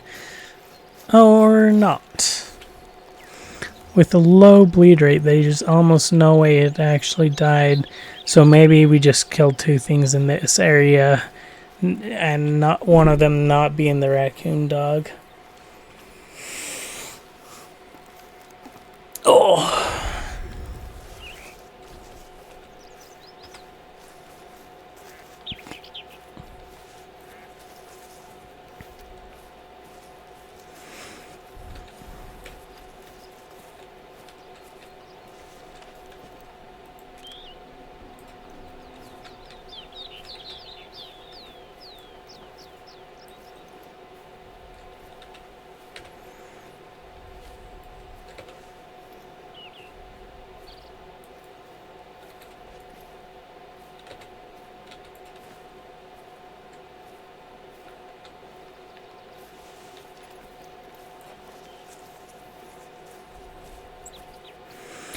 Okay, I can hear you guys up here. Why is Wilhelm not tracking you guys, though?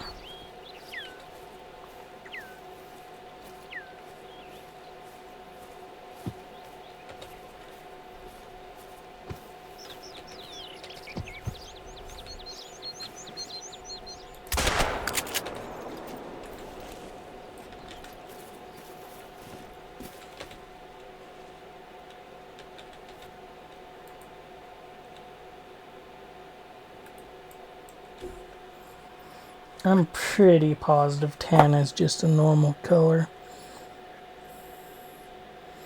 for these guys, but I want to be 100% positive. Yeah, tan is Mela, light gray, leucistic, and albino. Okay. It's kind of what I figured we'd see is it's about the scope of most.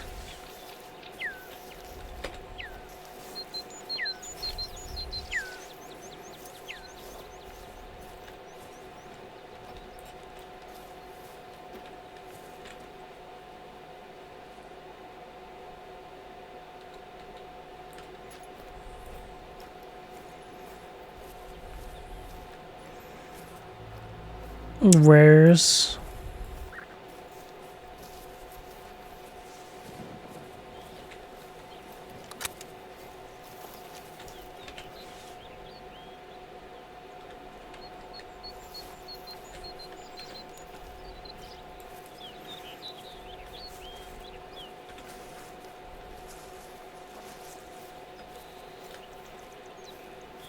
Okay, we're gonna walk the rest of this ridge here with Wilhelm searching for small.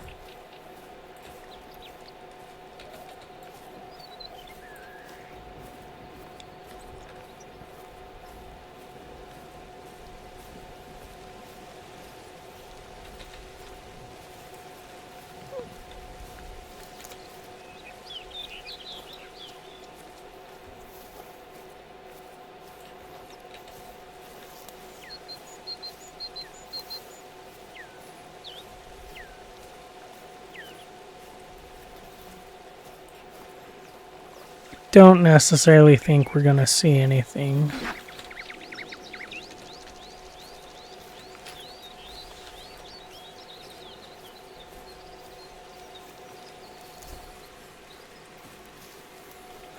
Yeah, and after we're done over here, we'll go ahead and go check all the cornfields and stuff. All the fields on the other side of the map.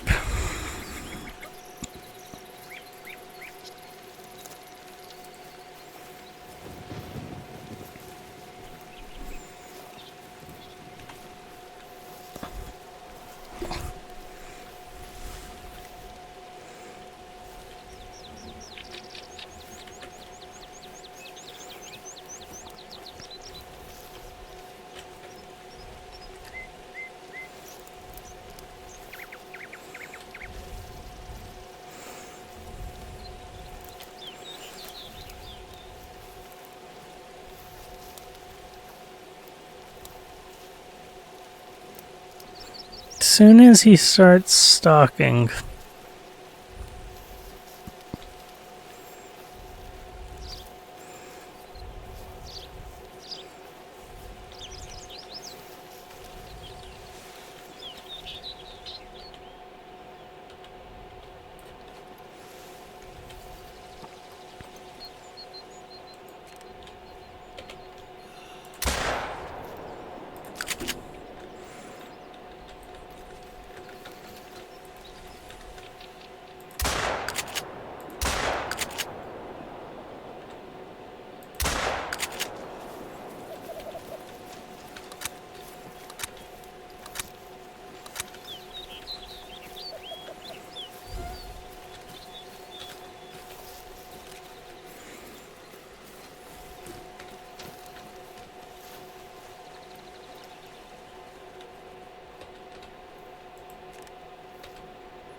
Hmm.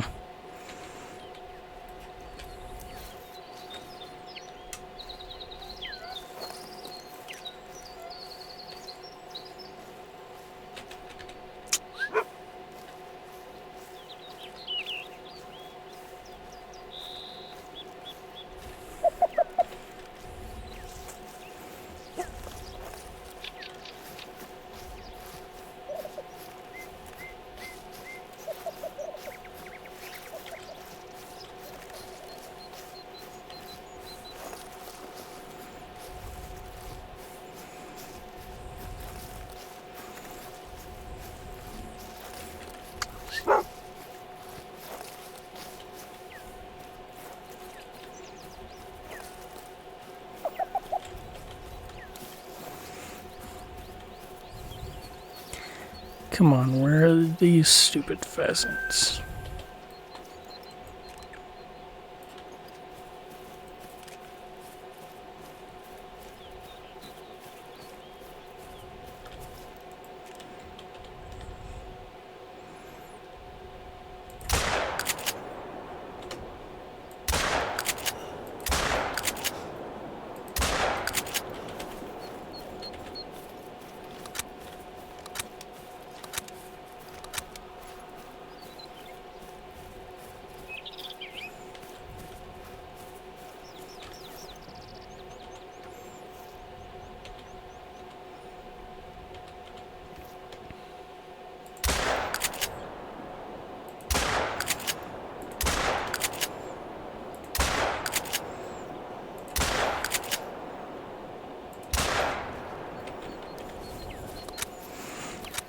This scope is so hard for me to know how to use. Like, in all of my IRL hunting, there's really no reason to use a scope. For a shotgun, at least. Other guns, maybe, but shotguns, no.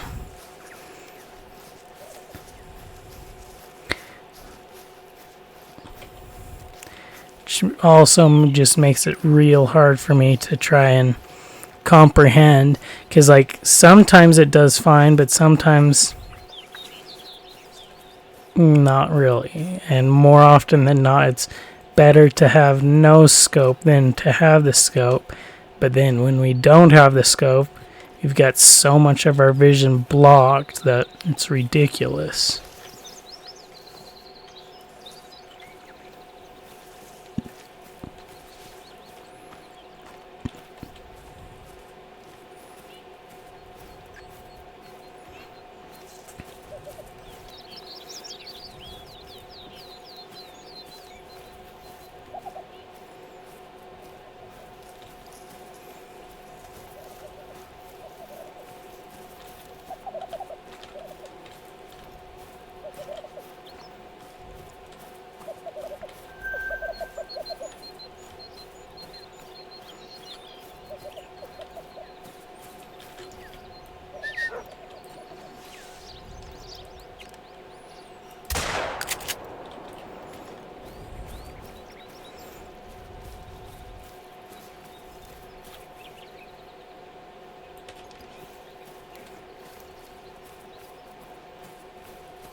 Let's see, what's the bleed rate? Very low.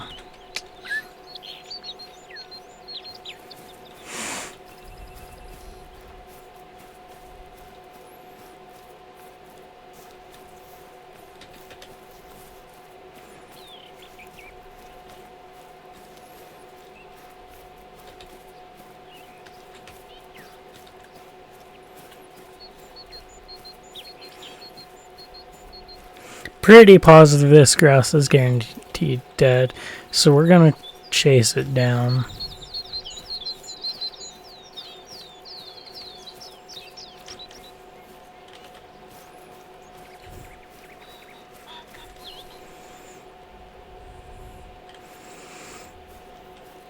course, no telling where those calls actually came from. Besides close. Because that was roosters, or not roosters specific, pheasants. Like they could have been roosters, but maybe not. But yeah.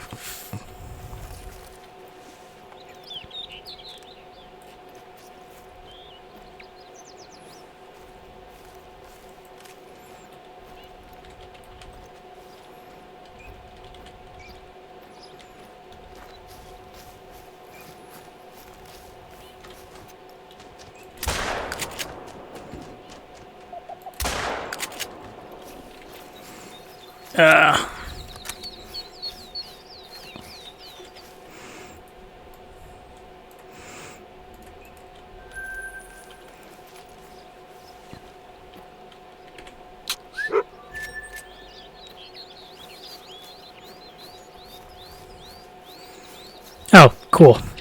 There's this grouse. I was about to say the grouse may be gone, honestly. But that's one that I care a lot more about than the grouse. Brown, black grouse.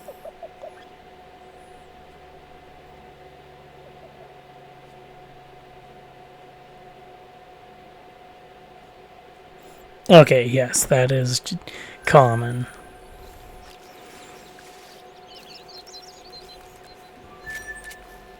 Which is funny.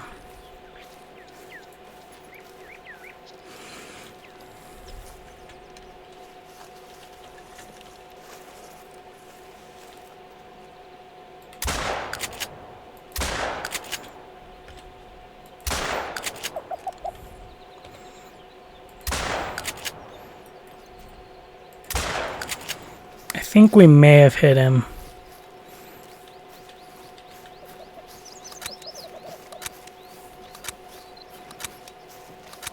The way his flight pattern kind of changed.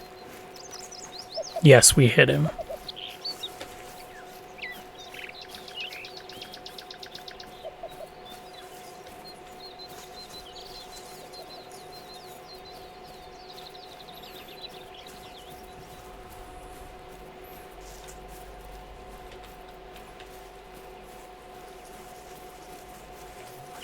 Cool, time to see if a hit on a pheasant is good enough.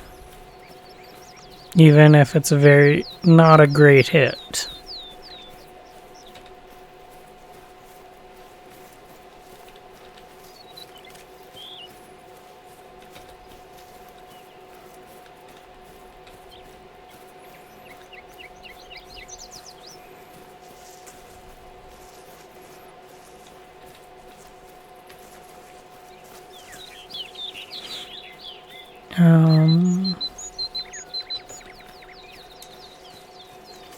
Oh, he landed for a second.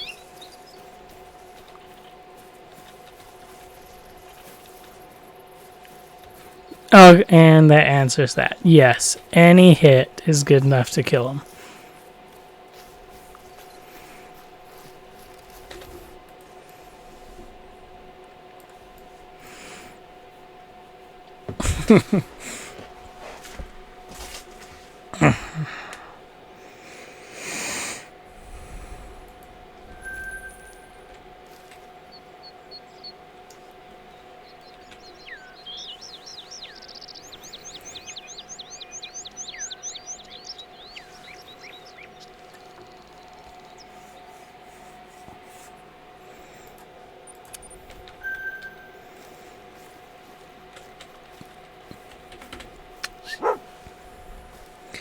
We're going to head towards this.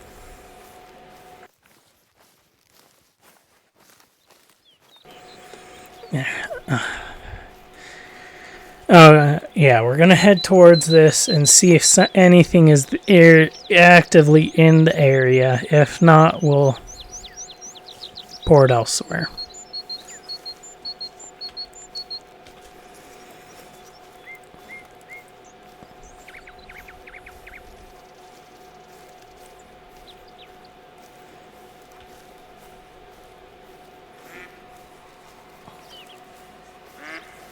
We're not going to run because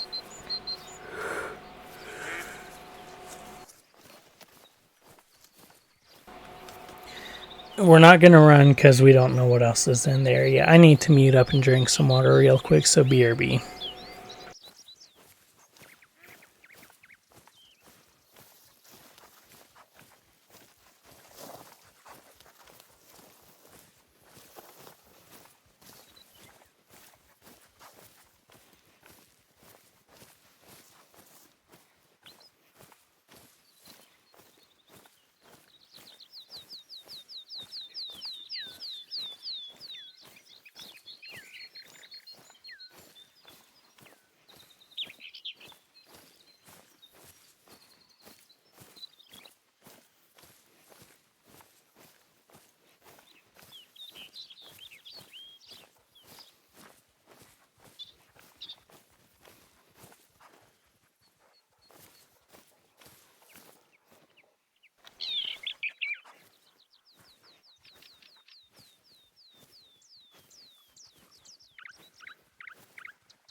Okay, I'm back. We're gonna sneak along.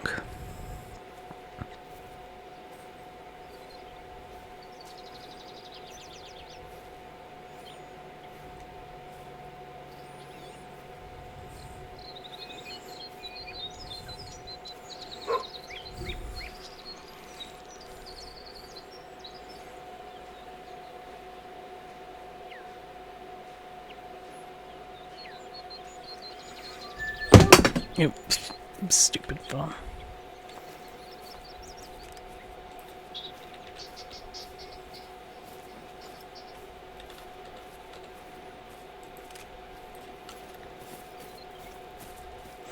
Looks like it may be just the single hen. It is.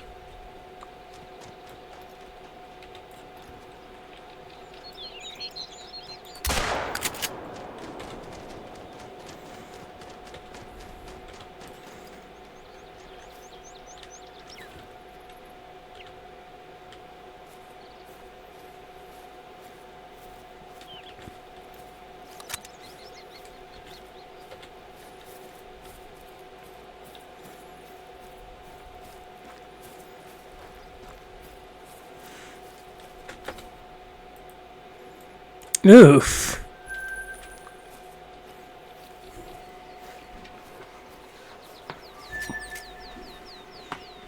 Okay.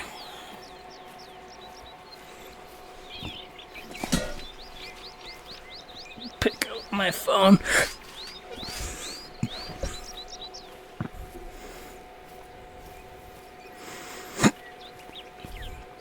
Excuse me.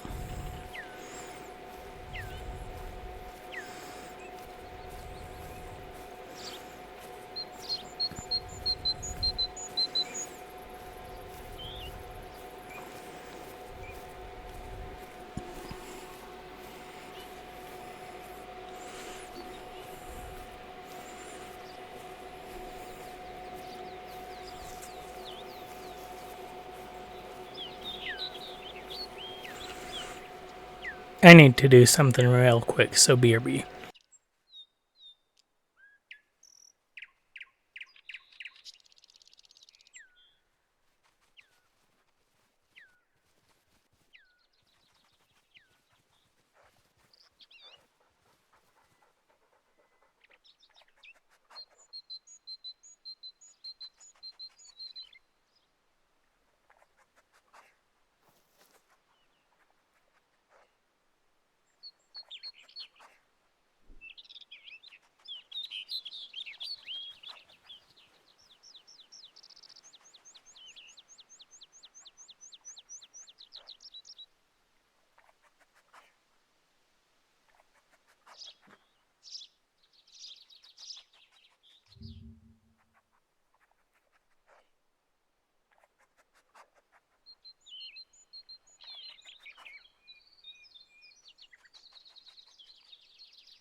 Okay, that's done. I am back now.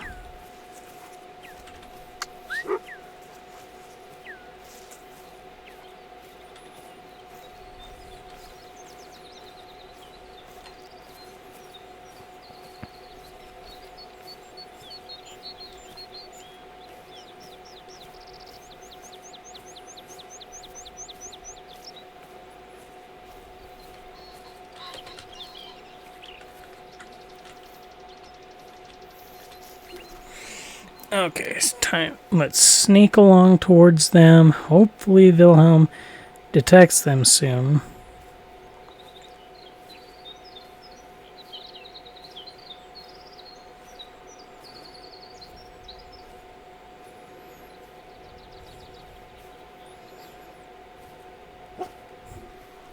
There we go.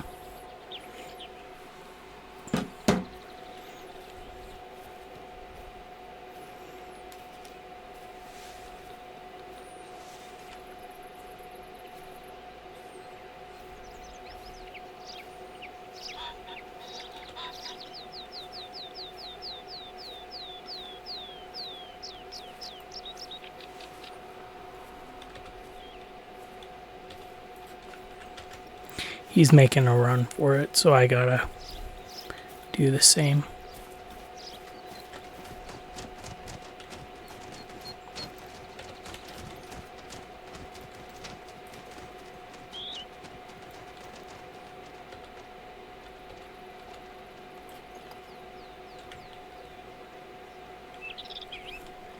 The heck? Where'd he go?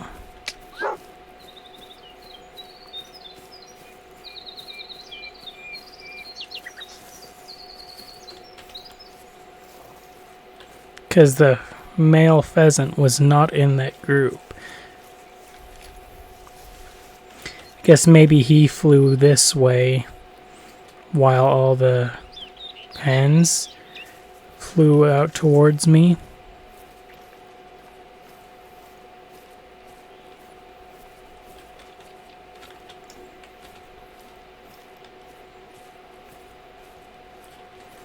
Oh, that's what I was doing.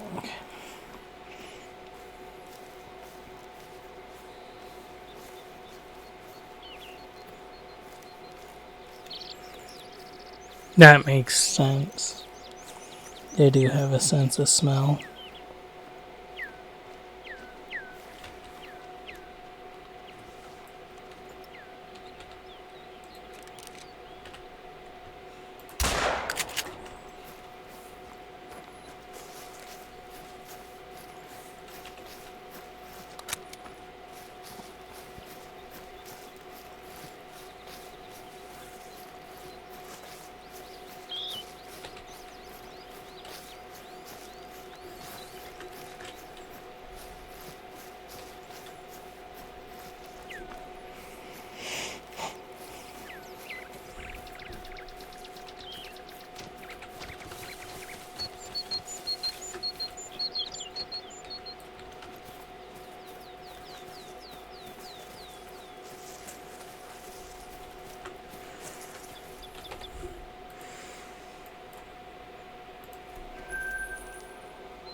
Okay. This is pretty well hunted. I don't want to start destroying need zones needlessly. So we'll jump up here now and start pushing the fields.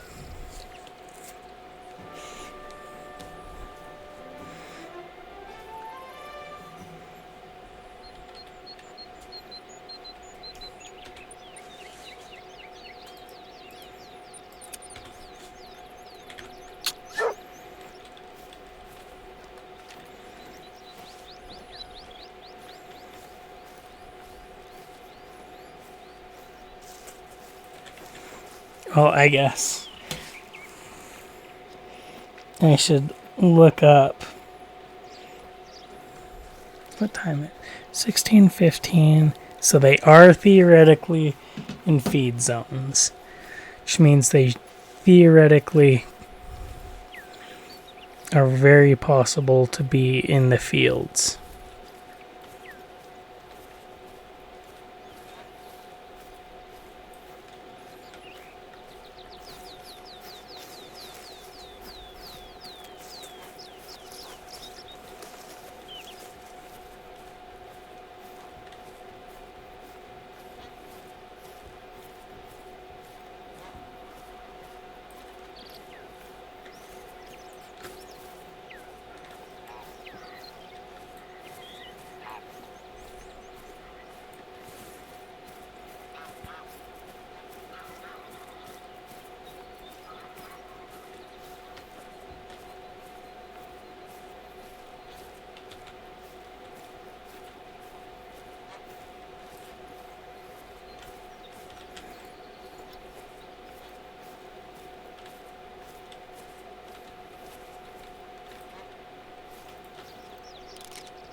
I can't even remember. What is this rifle for? It is for 1s and 2s.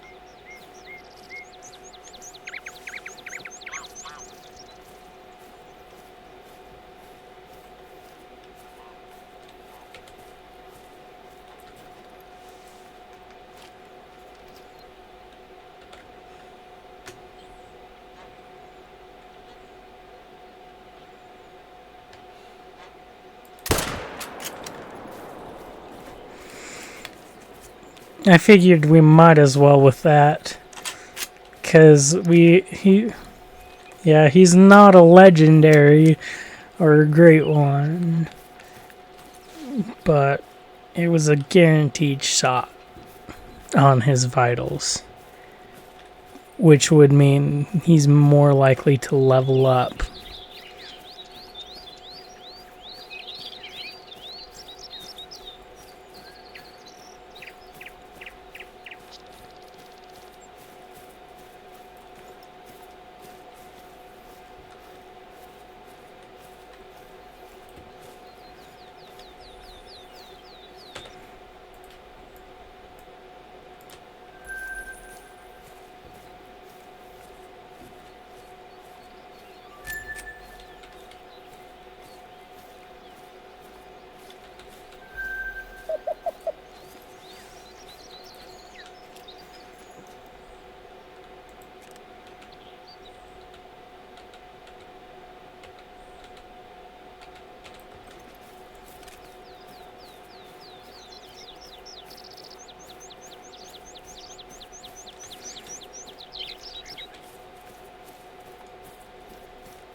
Oh, that would do it.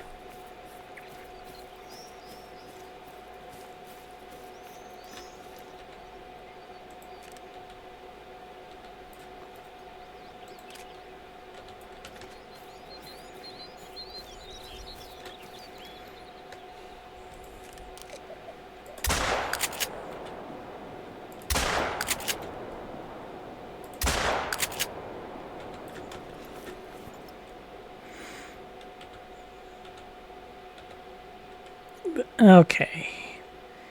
He's definitely hurt. The farther one, somehow, even though he seemed to flinch,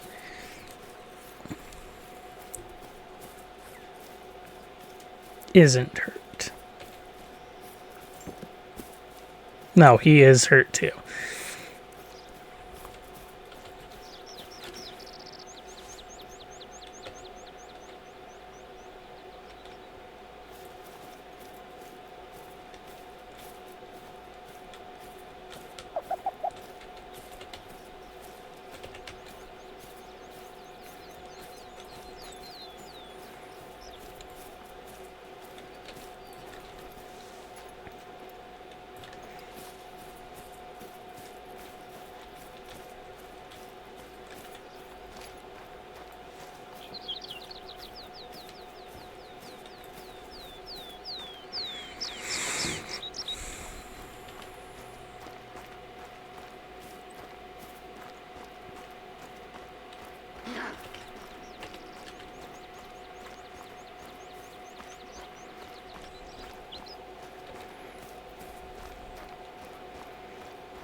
Oh, nice.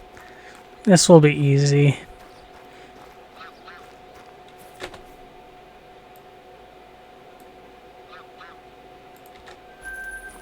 Finding them. Because they both stayed close enough that...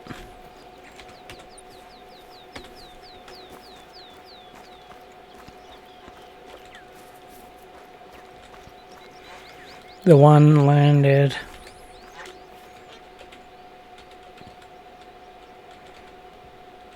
well within sight of the blood trail.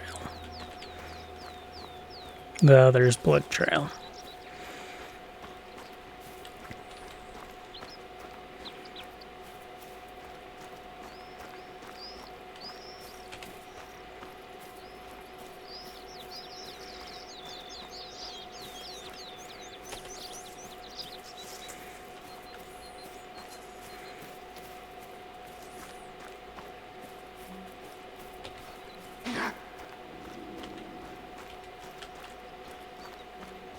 There it is.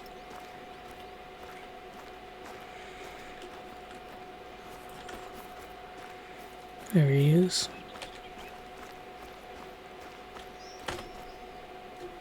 We're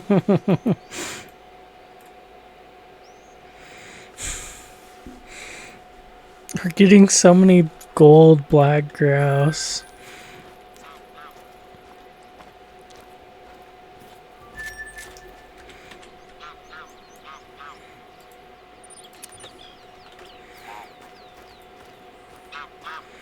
Does it necessarily surprise me? No, not really. But it's still funny.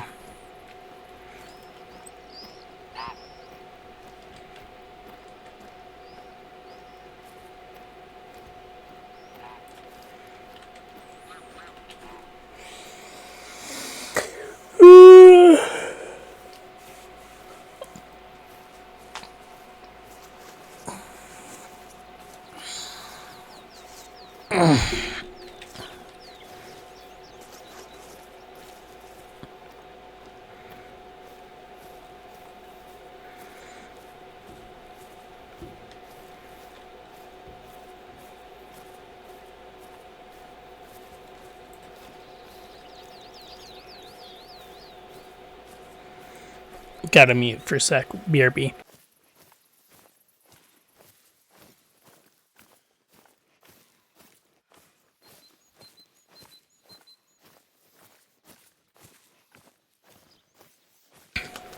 Okay. I'm back.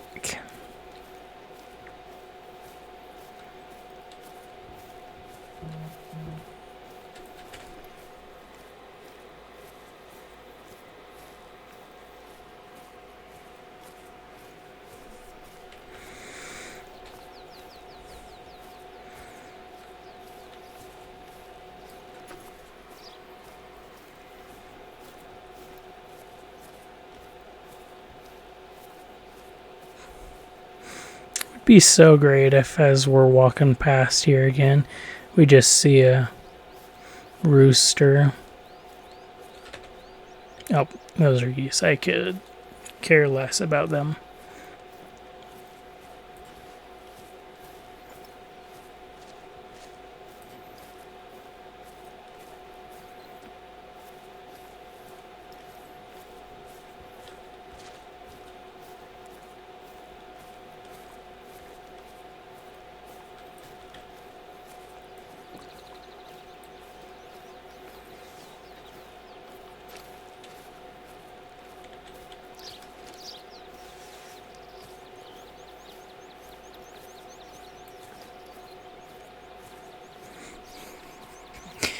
Part of me was just thinking, it almost might be nice if I could actually turn off the zeroing.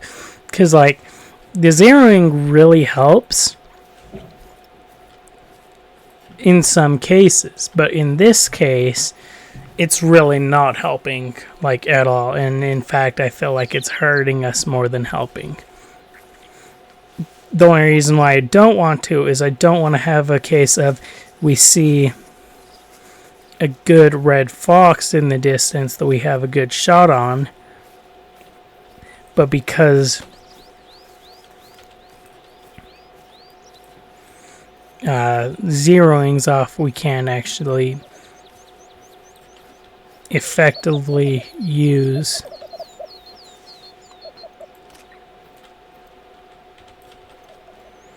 our rifle. And so then we gotta sneak up for ages or just ignore it.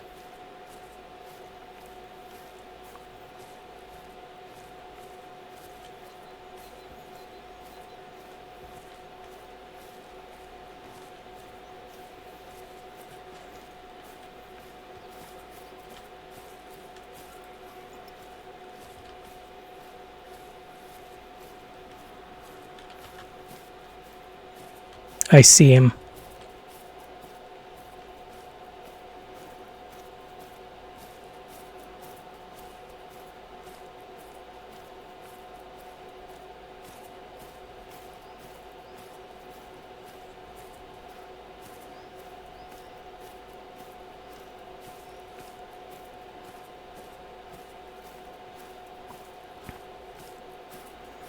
And that is definitely a him.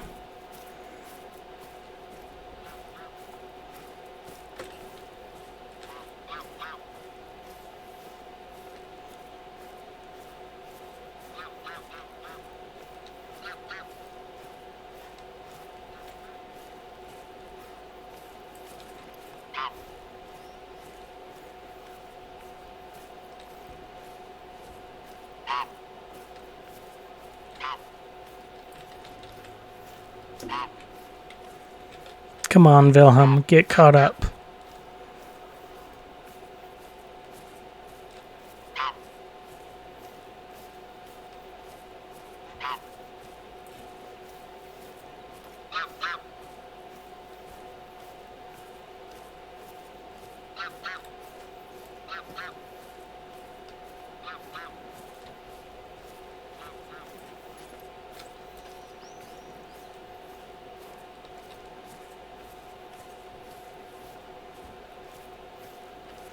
Okay, we're gonna head for this opening in the fence. That way we don't have to make even more noise as we try to get to this rooster.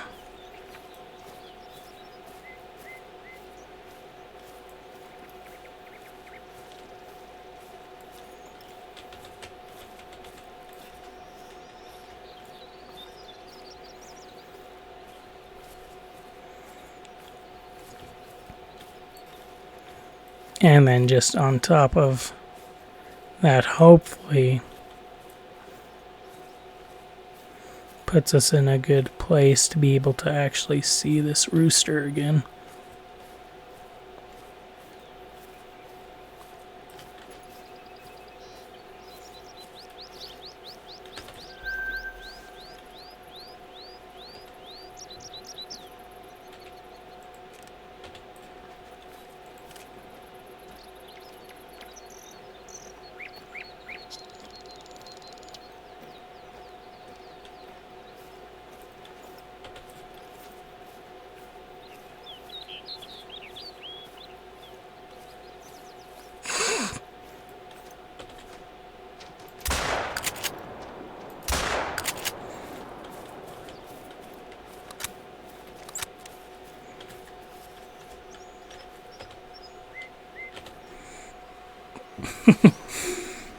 I don't know why Jeff didn't, or Wilhelm didn't catch on to this guy sooner.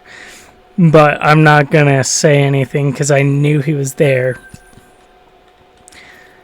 from the get-go.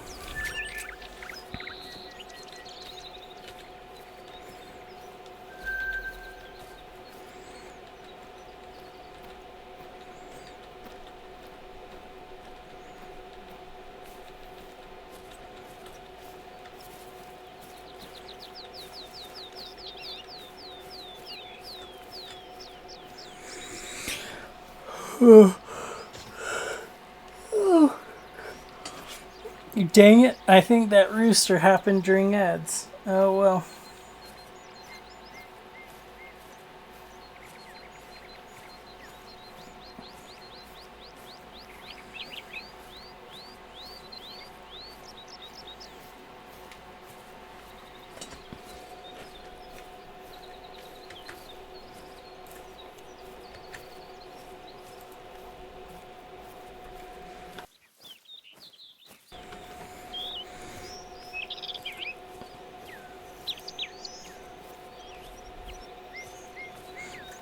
Okay, welcome back from ads, everybody.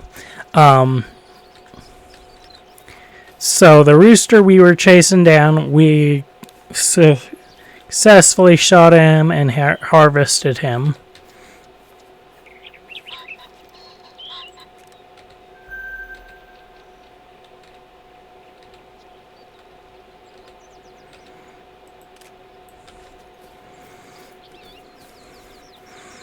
Don't you dare, don't you dare, don't you dare.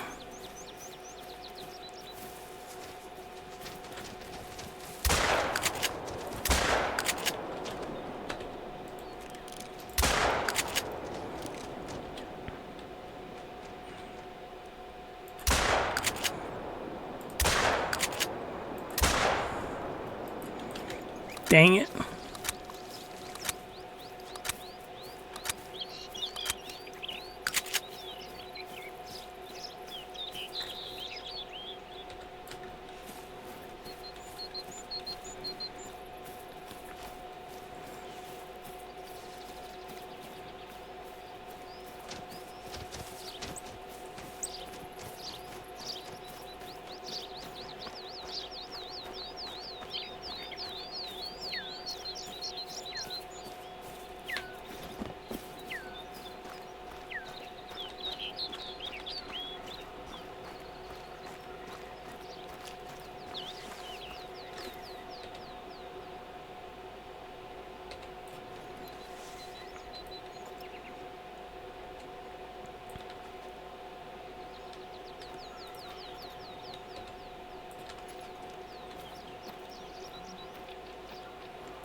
If it weren't for the fact throwing down our blind right here would scare him away, I totally would actually throw down our blind.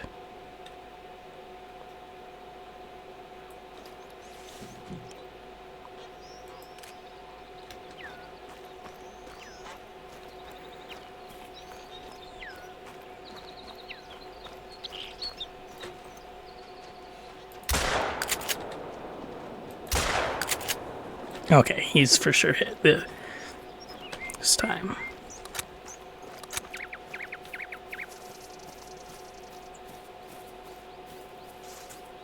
Hopefully it's only twice, but it may have been 3 times. Nope, once. Oh, not what I wanted.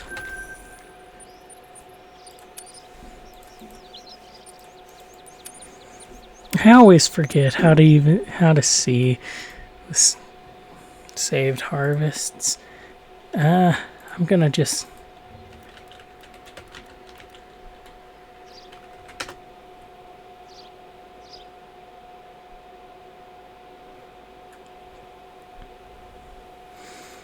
okay.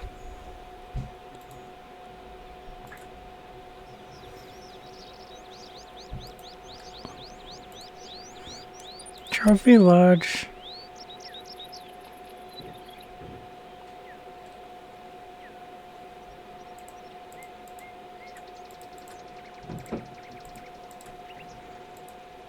Okay, I obviously can't do it here, but so be it, honestly.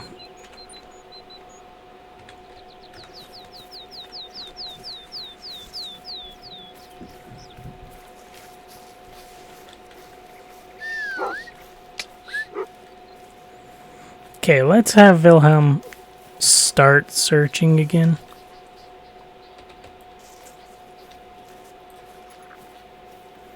Because he's been searching for 2 pheasants, theoretically, and not actually helped us pinpoint them.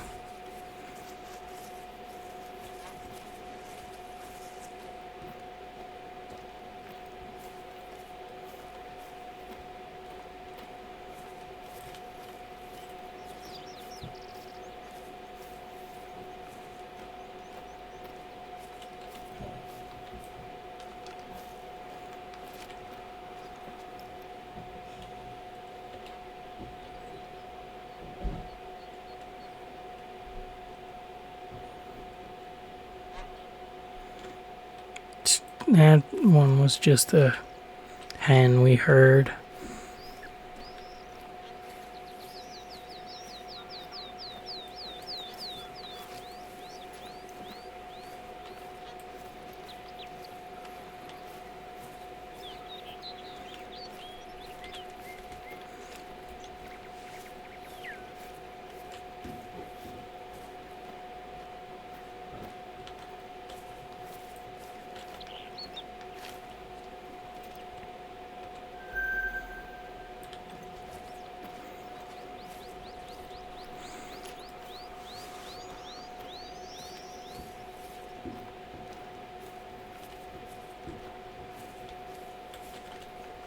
Okay, we're gonna auto walk in this direction for a minute while I open this up, because yes, that's what I was thinking.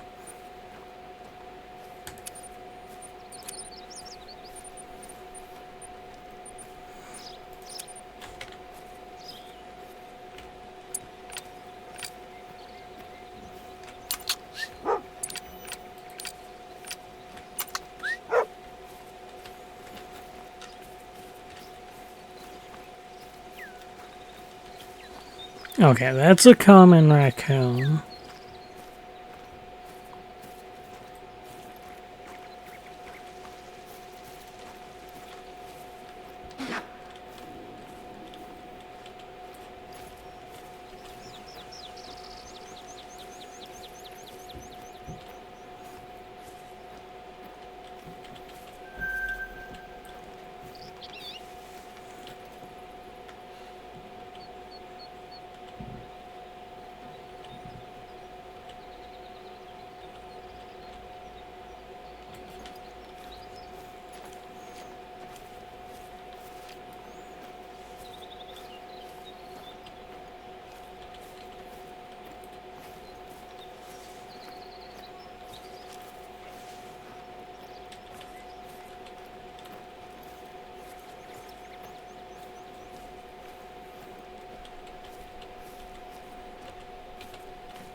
Okay, the wind is going in the opposite direction of them.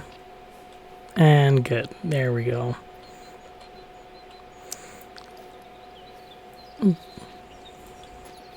Wilhelm has identified them.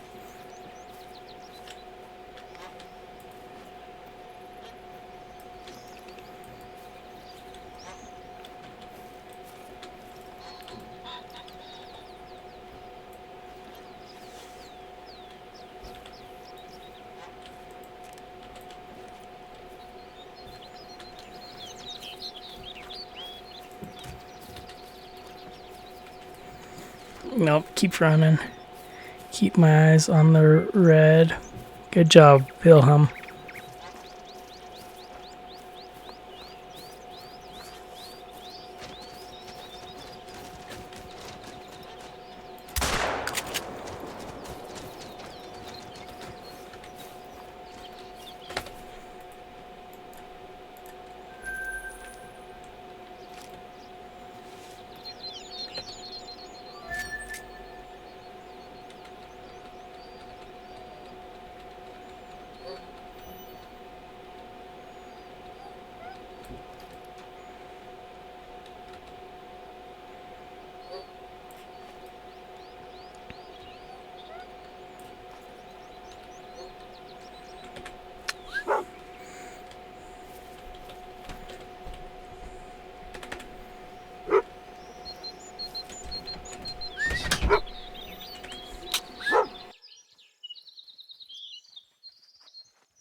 I will be back in a second. Don't know how long it's been since we ran some ads, but I need to use the restroom. I need to do something else real quick. So, yeah. We'll chill here.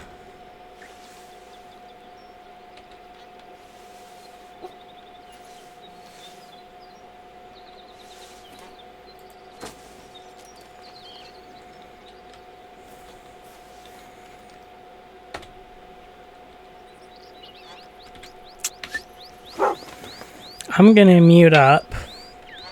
Gonna tab back into OBS. And I will be back in a minute. So, yeah, we'll run some ads. I don't know how long I'm gonna be gone, so we are gonna also go ahead and throw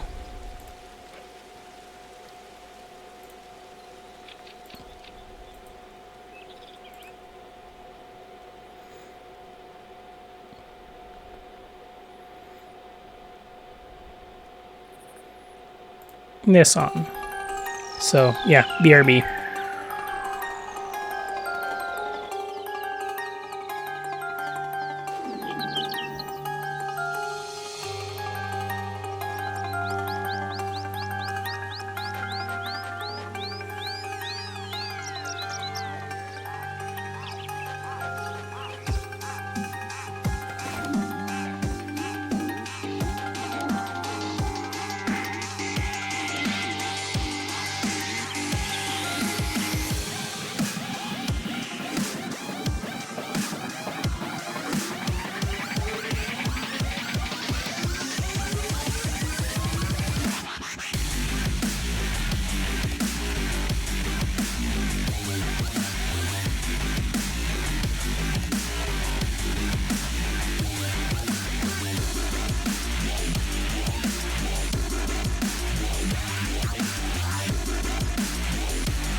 Okay, I'm actually back now. As I walked into my room before I'd sat down or anything, I saw that call, and so I figured I'd check and see what it was.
Okay.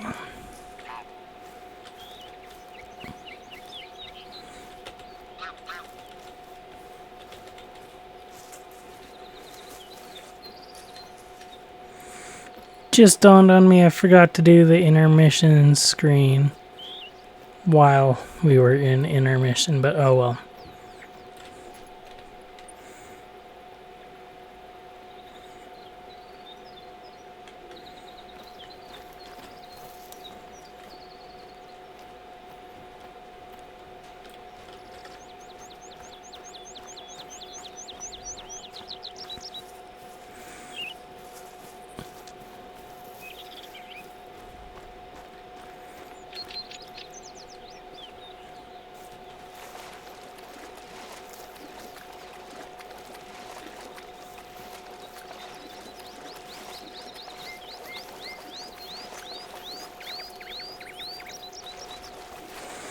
Okay, so what we're trying to do here is, just because I saw that hard fox, we might as well try and make it go higher.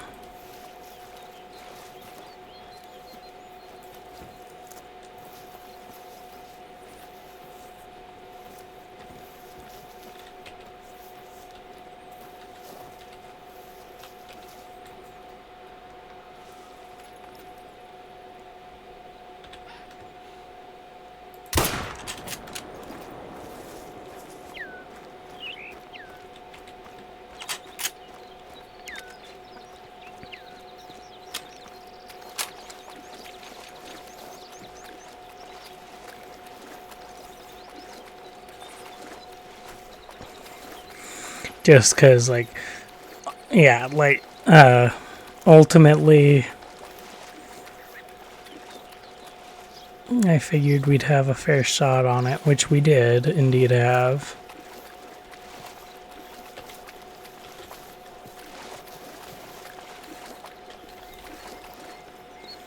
But then on top of that, it was just because it was higher than a 5.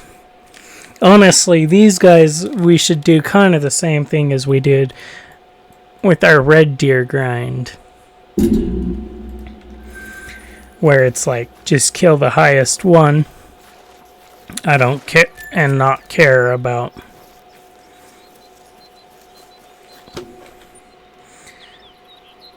stuff. Okay, pheasants. What time do 2100 is when they stop feeding. Okay, so we still got a bit more time.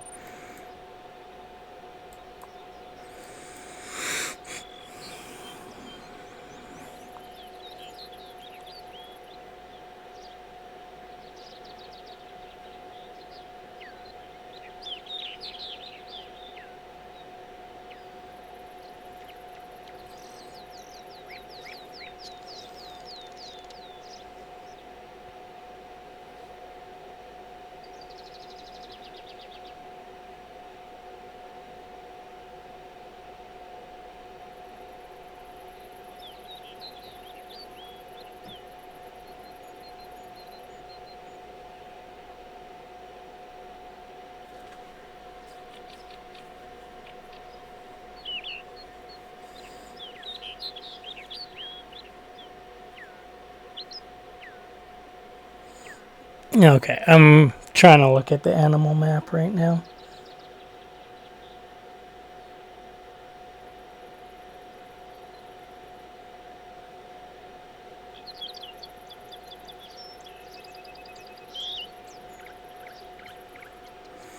Okay, so throughout here, and then they will be down in here. I couldn't remember if they would or not.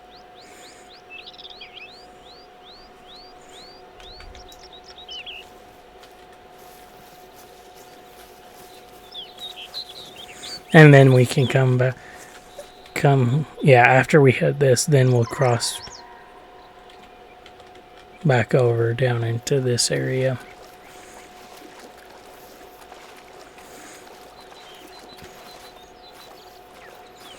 I'd just like to check this field real quick, because it'll theoretically hopefully be easier to see the pheasants up there than once we cross down into this area.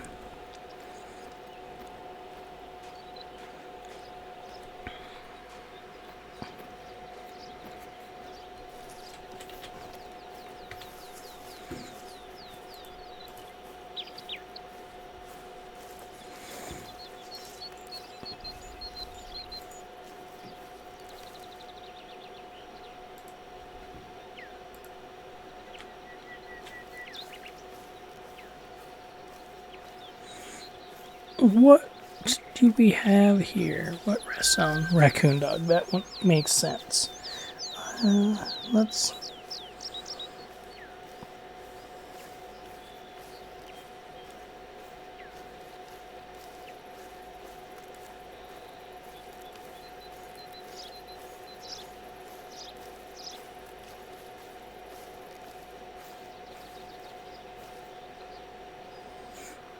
There.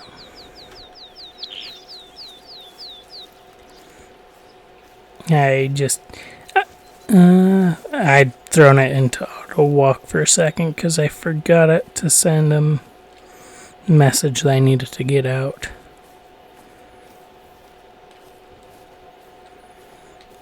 And wanted to do it real quick while I was thinking about it.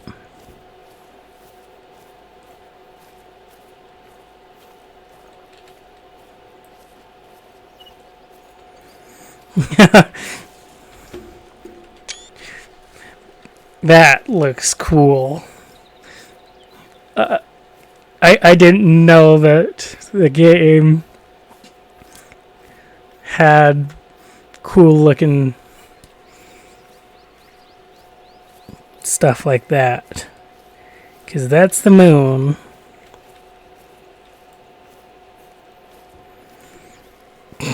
And it looks like a blood moon.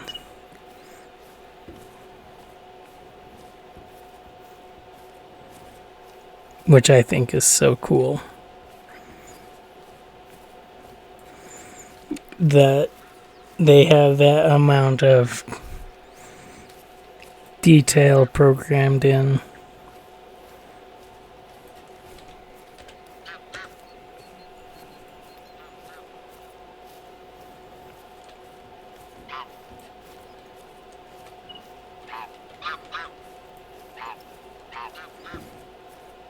Do I have... No, I don't have a backpack on.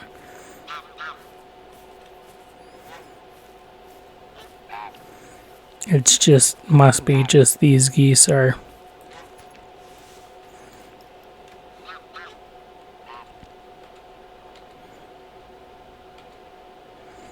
more sensitive to movement, or... I don't know, but...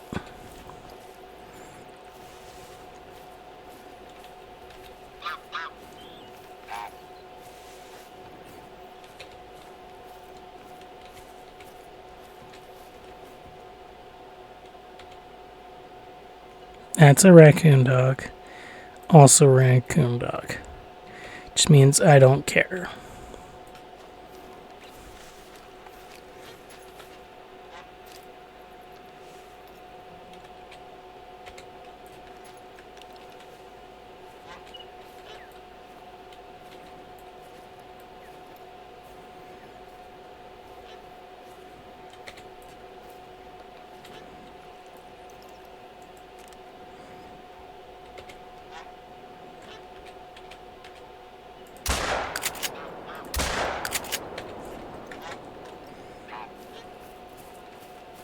Yep, he's hit. Okay, cool.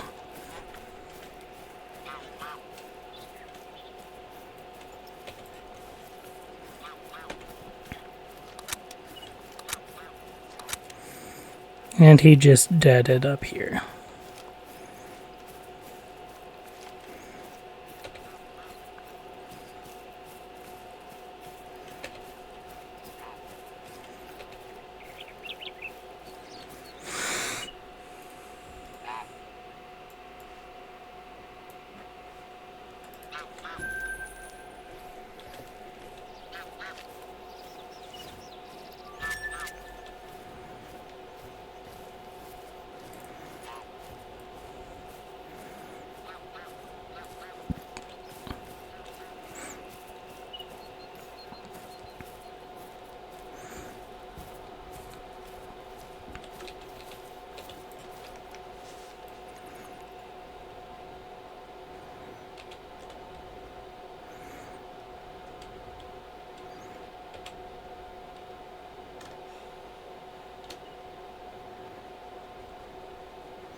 If he stops moving so frantically, we may try and take a shot.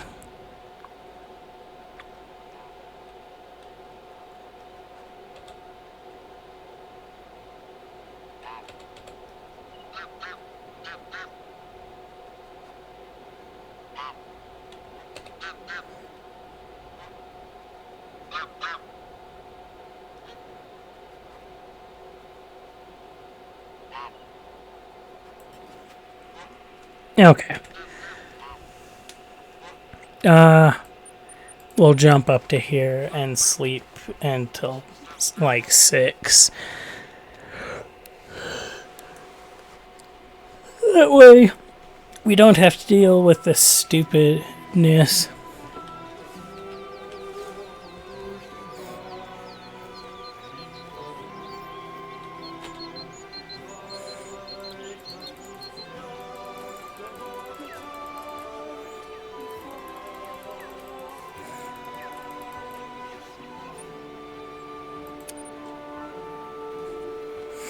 That way we don't have to deal with the stupidness of having no vision.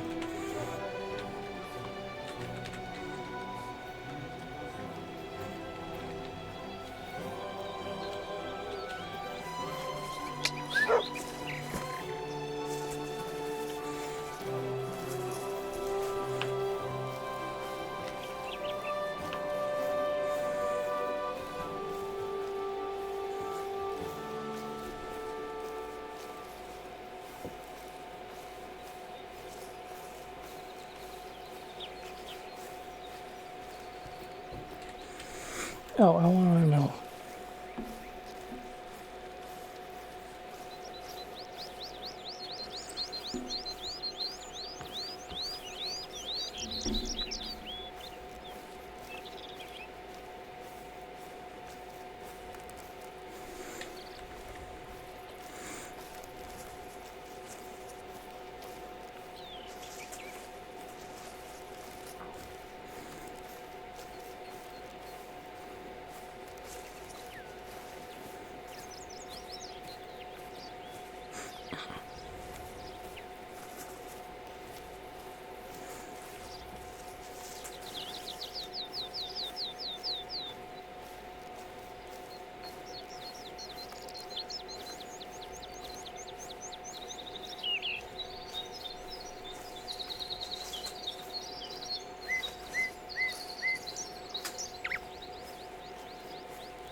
This area is a lot harder to find the pheasants, unlike this area and in here.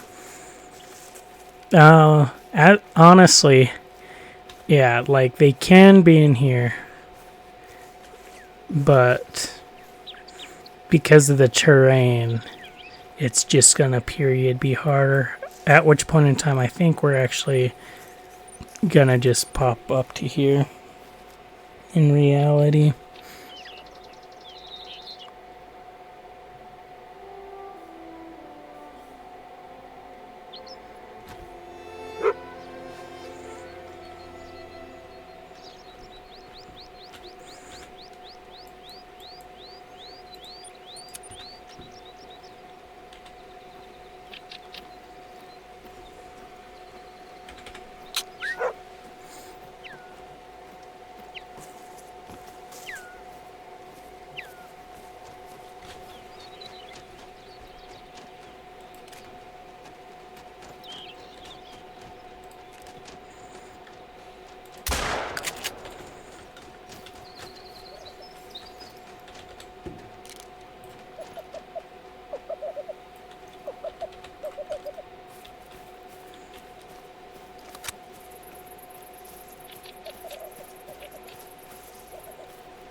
That's pretty great.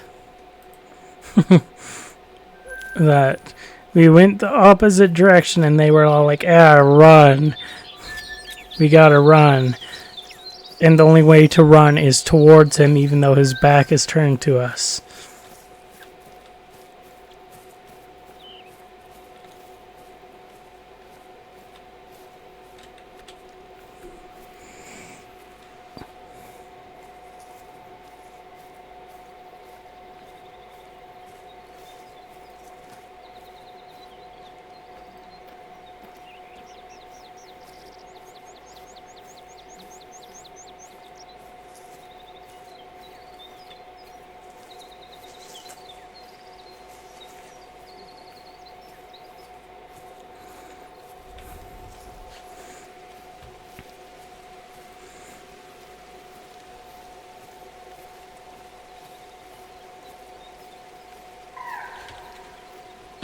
Nope, not.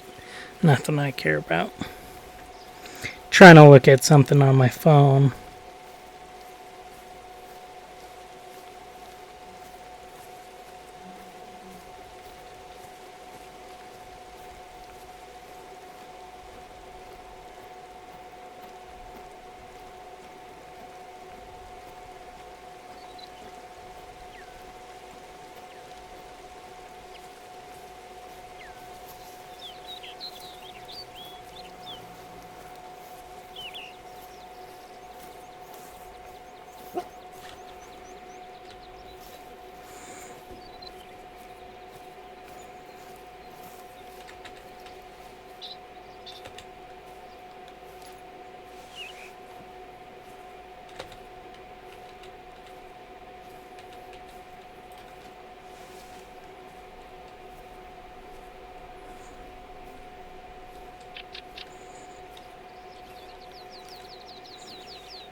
Seeing a bunch of hens.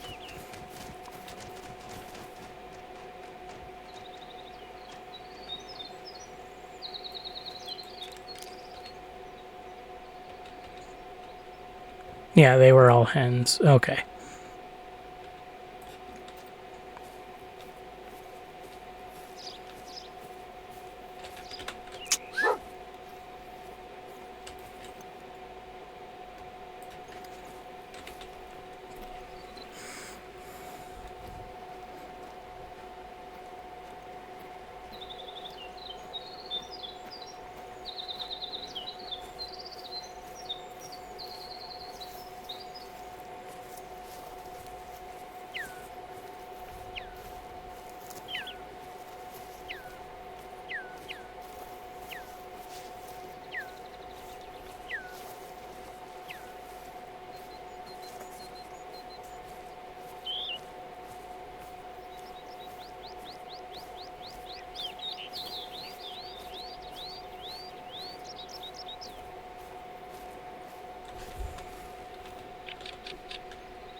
Okay. So I'm gonna just be straight up. I'm distracted right now because I'm actually looking at IRL hunting stuff. Since we've got a minute where we can just kind of auto walk.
Oh, okay. He found something for us. So now we will head in his direction.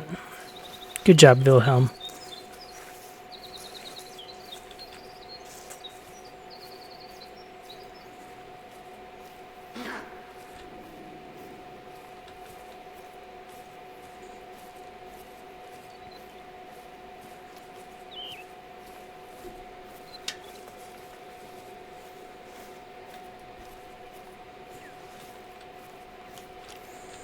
Pretty sure that's a rooster.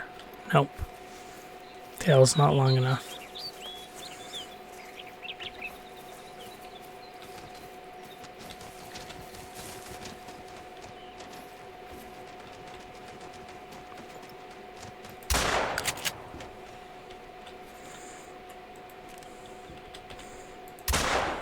Yes, I hit him.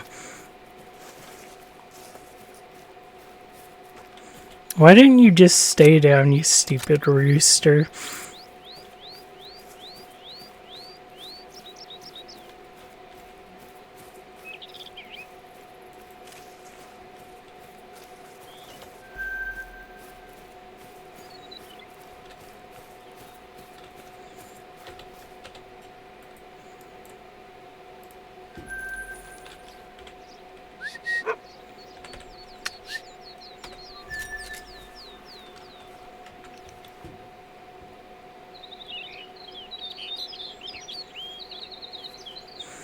I'm willing to bet that this one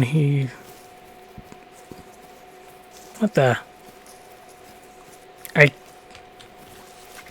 thought I only hit one. I must have hit two. No. What? I'm actually baffled as to where that rooster came from. Oh, no. Not grouse.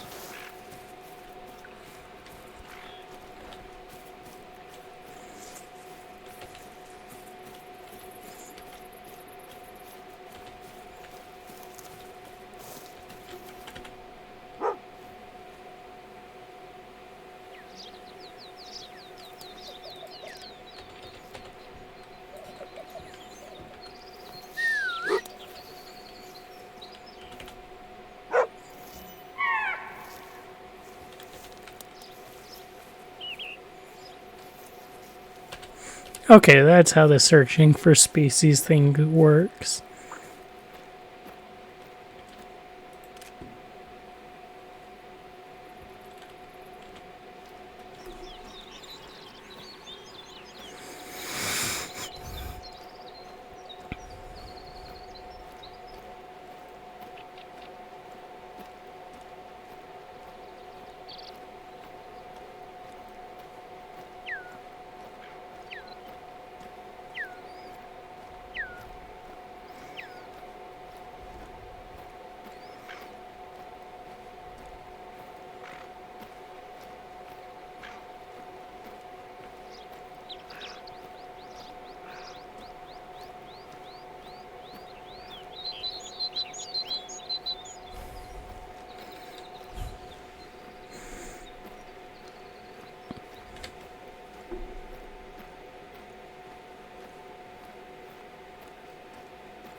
Okay, time to sneak along.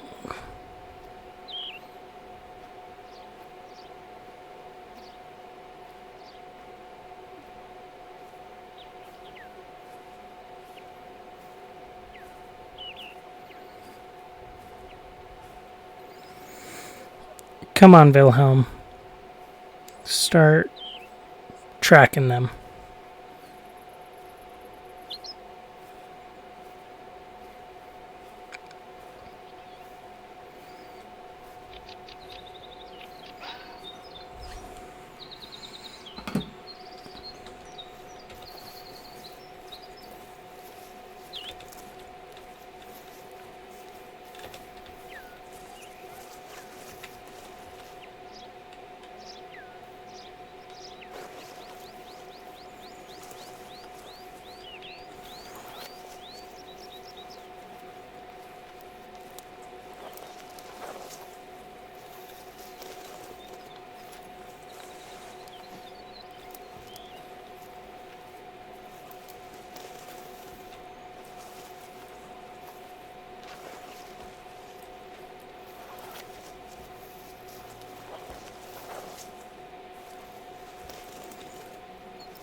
Come on, Wilhelm.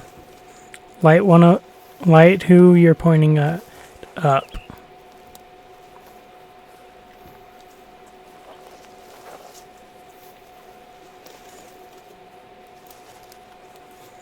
That way I can get a better idea of how close I am.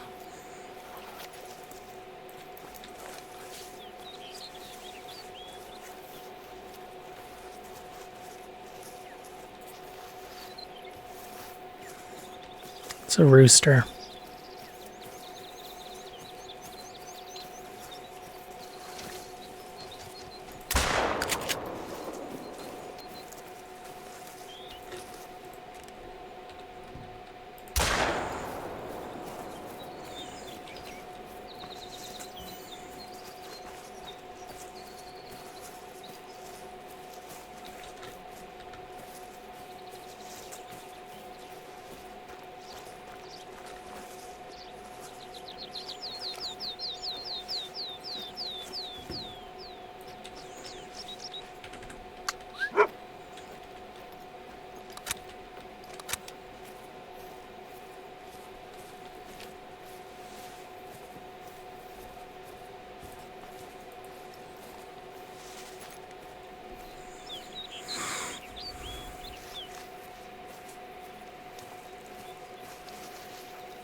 Come on, Wilhelm.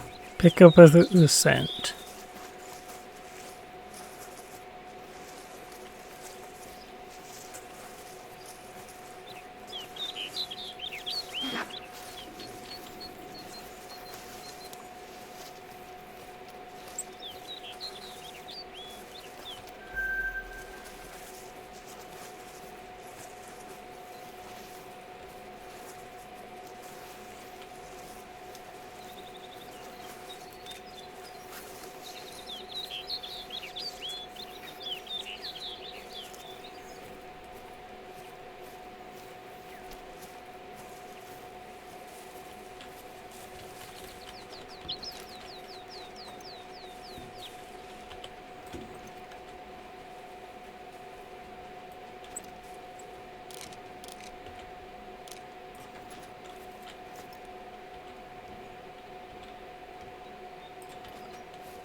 wish I knew where this rooster landed, because he definitely flew up this way.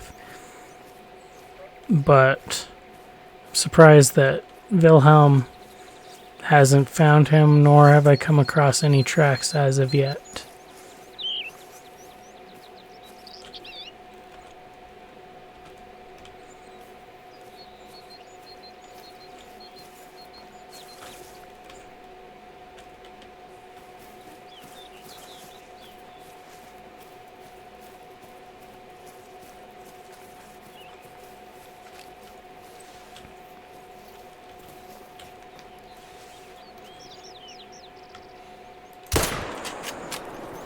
Yes!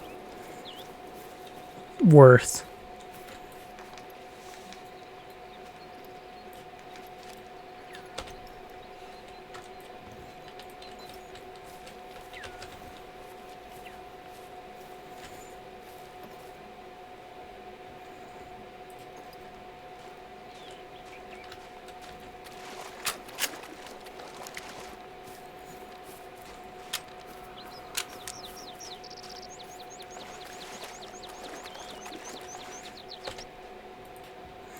Oh, come on.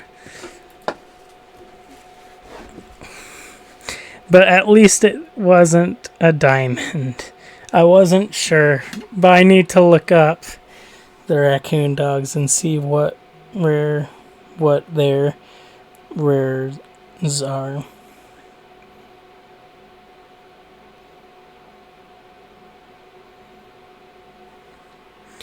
Dark brown, orange, piebald albino. This one's uncommon, supposedly. Those little dogs won't be eating your grouse anymore. More for us.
Oh, I see.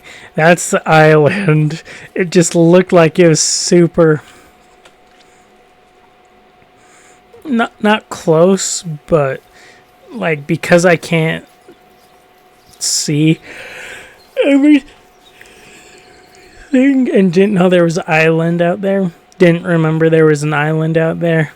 For a minute there, I thought that was how wide this was, and I was like, holy crap, I don't remember this part being that big.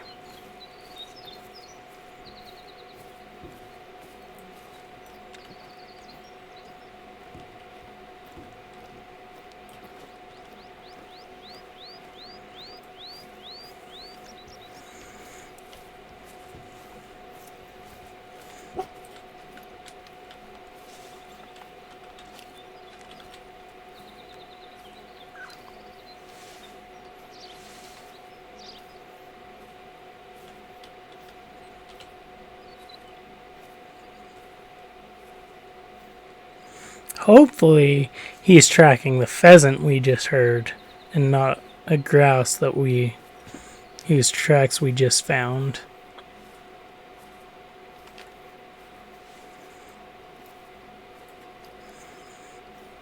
Looks to be the grouse.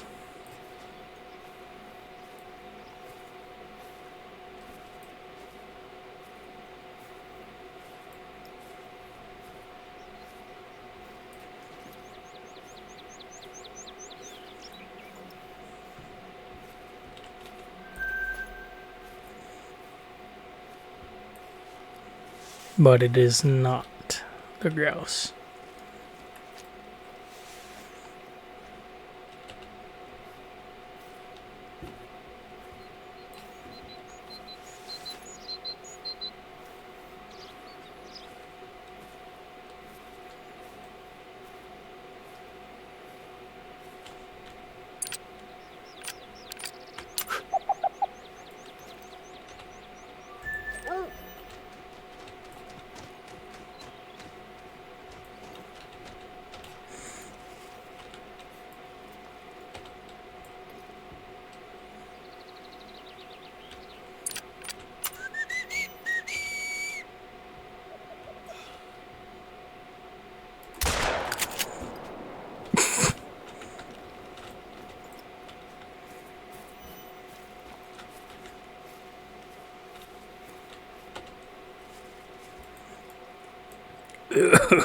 He was so, like, I knew obviously he was dead, but ouch, that was like overkill deadness.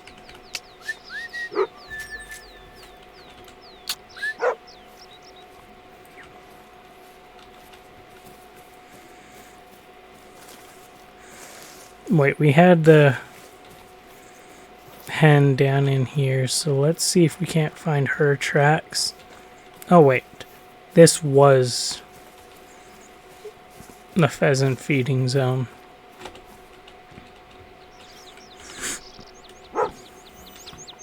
There we go. Excuse me.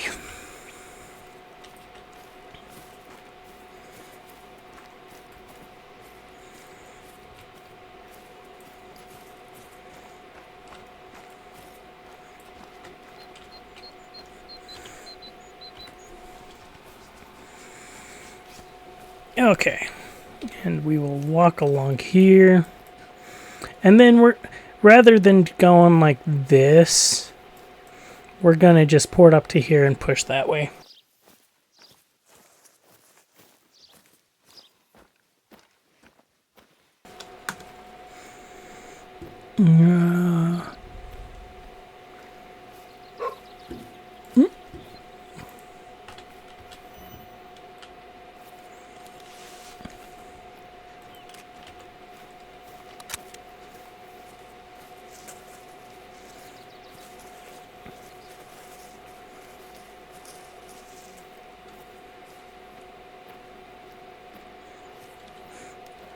Good job, Wilhelm.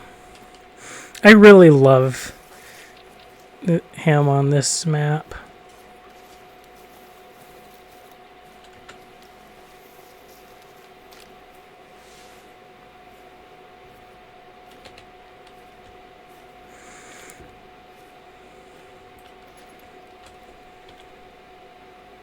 It's not wholly impossible that this is the same one we just spooked off over in here in reality. In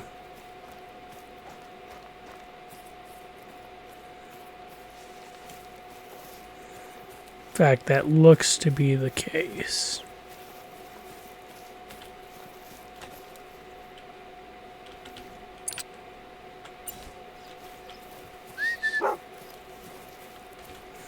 Actually, if we want him to track and be good at tracking, we do need to go make sure she takes off.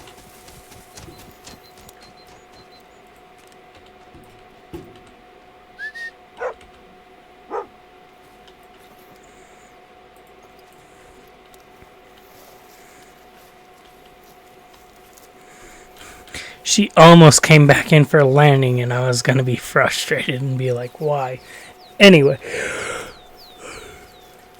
the reason why I feel like we're just going to do this is it takes less daylight to go like this rather than to go like this and then this and then this. I'd much rather just push from the top where we don't have to have travel time, really.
Okay, those are actually grouse.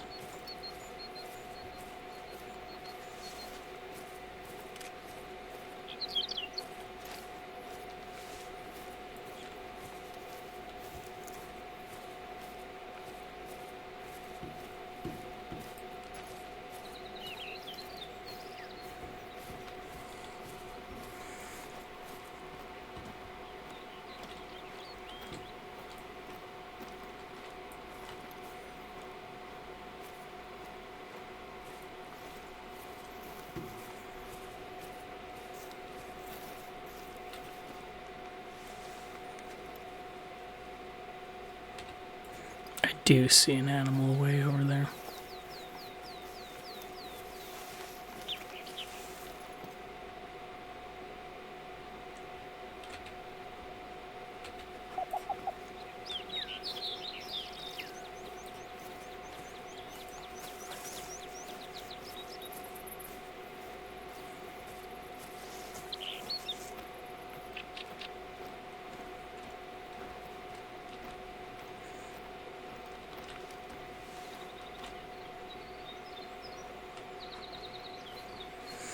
I thought I heard. We stopped walking for a second because I thought I possibly heard flight sounds.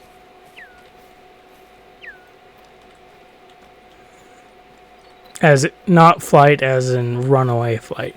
Well, kinda. But bird flight specifically.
Oh, okay. Raccoon, dog, raccoon, red fox, raccoon, gadwall.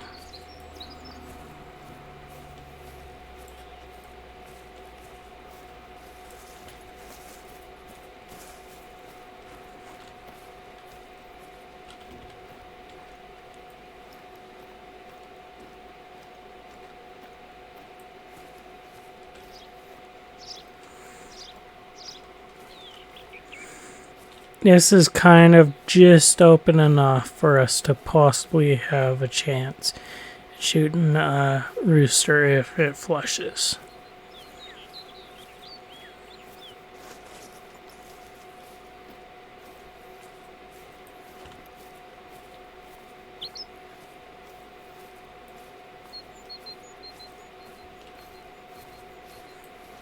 Wish I knew why Wilhelm is insisting on searching way over there, far away from me, not even really in the direction where we're going.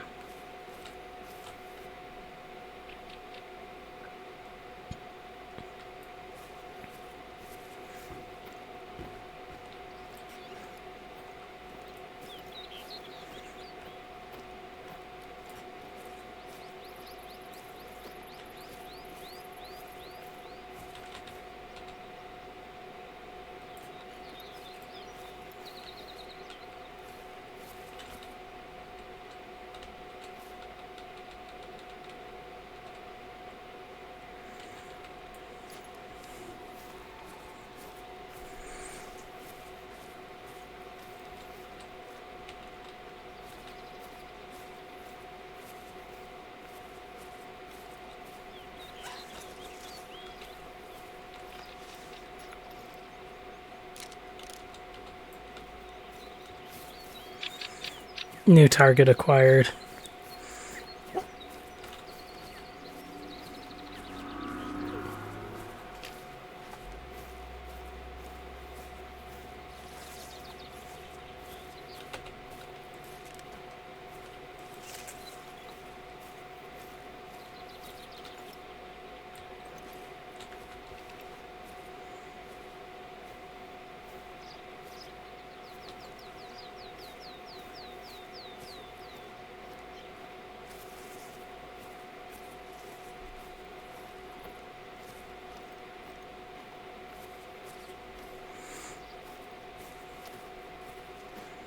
Dang it, this is sucky timing. The fact that we've got both a pheasant and that fox that I want to chase down at the same time.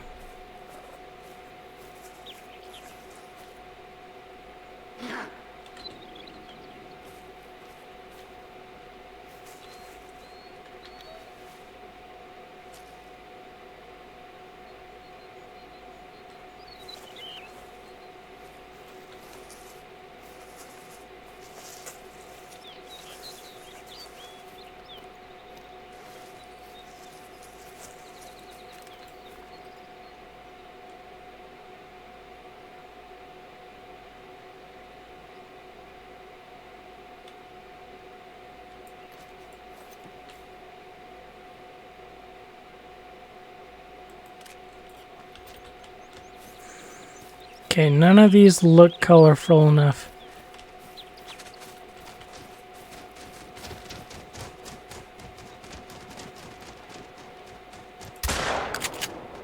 Okay, good. I got the one that was colorful enough.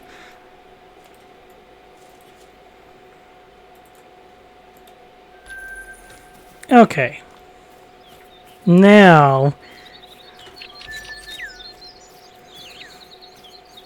we are gonna spend a ton of time hunting this guy down. Almost definitely in reality.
Why not? We'll go ahead and do that.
Okay, what we're gonna do, we are gonna get up here.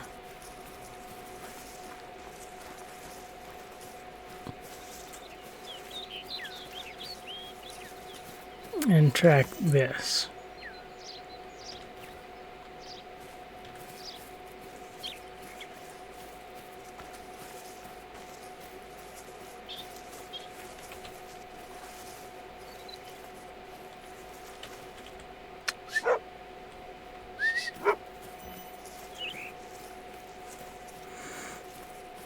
I wish there was a way that I could specify even more than just track the species to track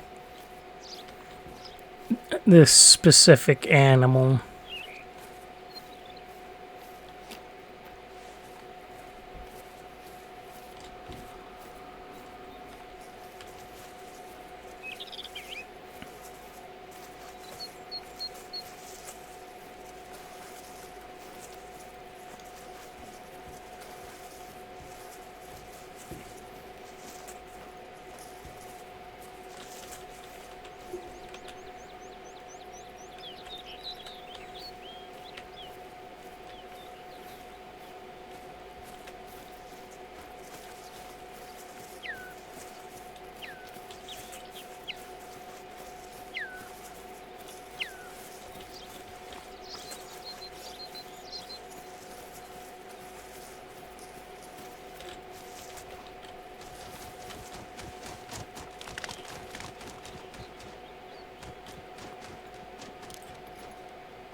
This is the one we're after.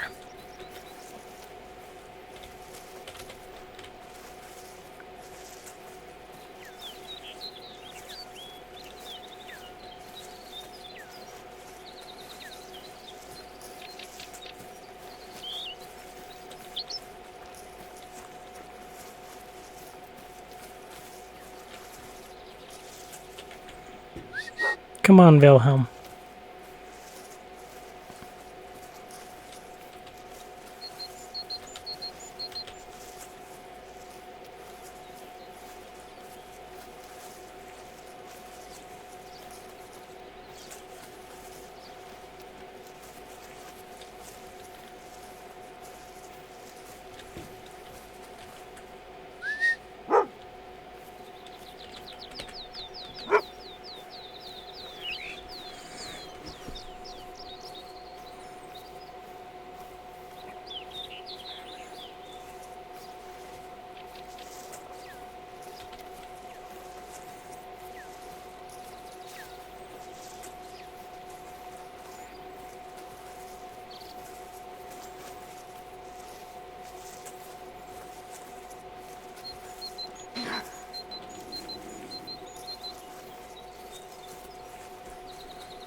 Okay, is this... Yeah, that's very old, dang it.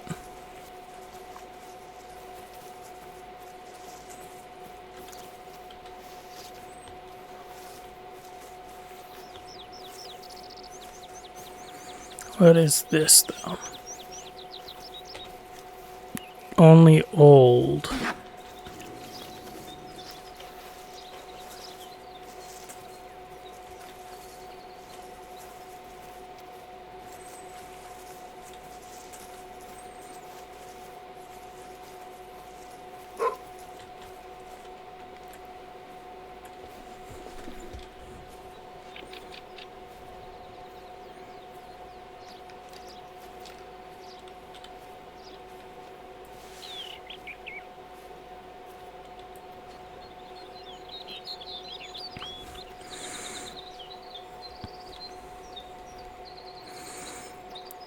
Why does sometimes he find the scent and then follows it's saying he's found it for ages, and then other times it's something like this where it's like, oh, suddenly, especially when the wind is basically coming towards us, he's like, oh, I guess not really.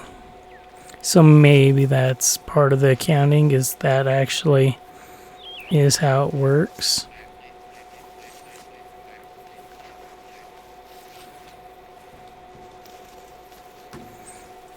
Is the wind like it's accounted for by the animals, it's also accounted for by the dogs.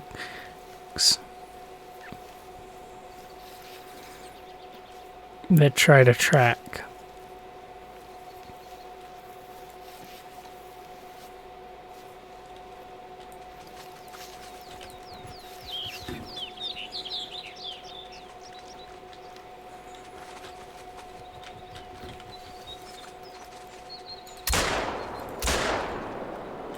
Dang it, that was a headshot, not what I wanted.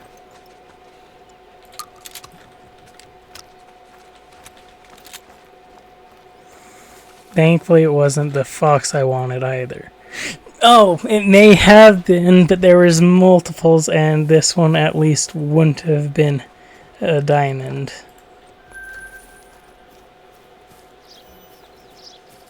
Though, I did probably just drop his qualities, and that part sucks.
That was a pretty big pack of foxes.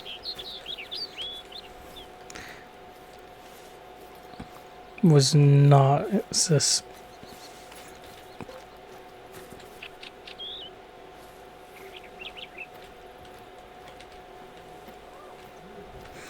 a gray fox. No. Gray raccoon. Dang it.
I know that this was just now, but still.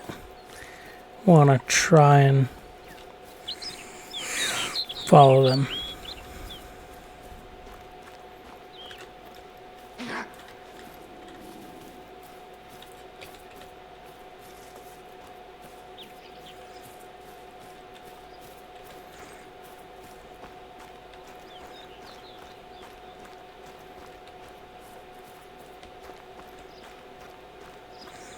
If as we're following this one, we find out that it was multiple packs just in the same spot, then I guess, oh well. We will go ahead and go back to our pheasants. I'm just trying to hunt down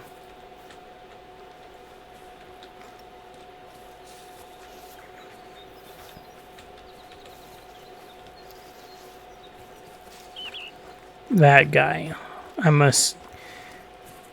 gonna run in this direction till we see fox tracks.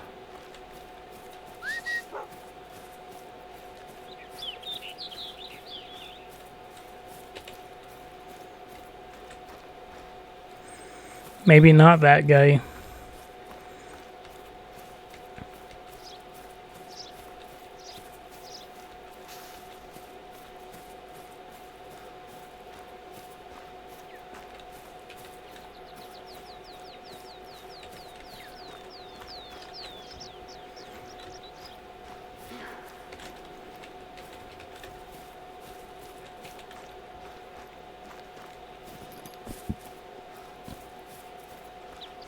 Aha.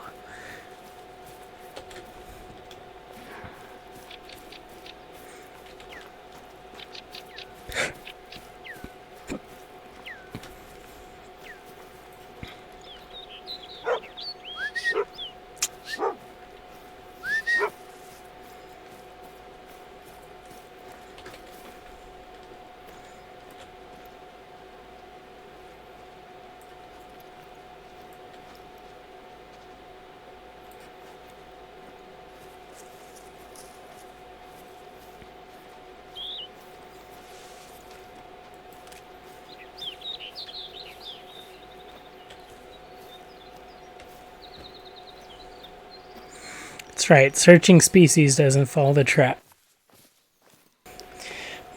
I started following Wilhelm because I forgot that I need to actually personally follow the tracks, and then he'll do that for me.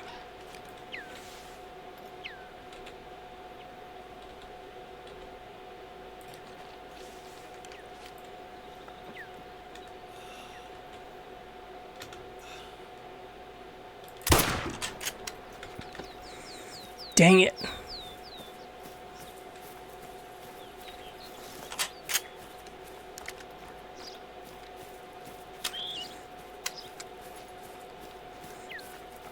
Holy crap, though, the amount of mythicals.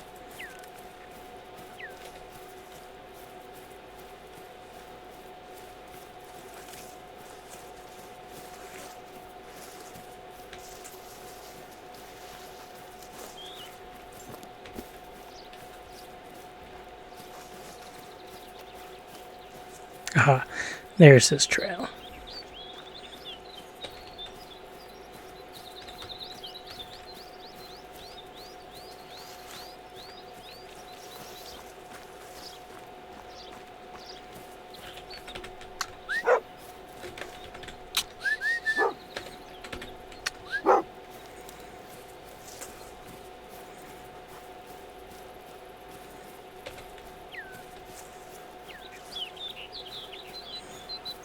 There we go. Now we have some real tracks.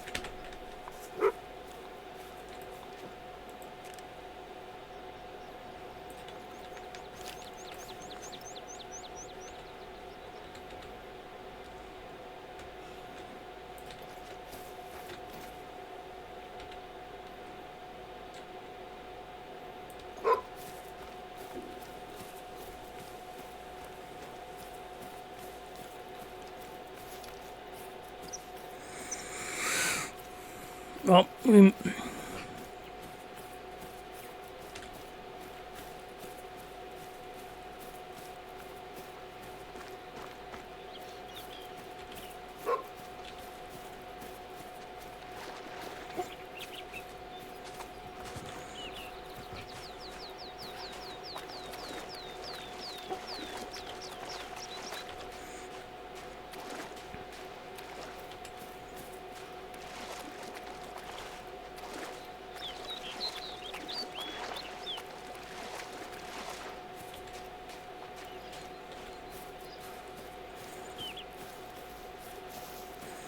Oh, dang it. He was still bleeding in here. I was hoping he was done.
Good job, Wilhelm.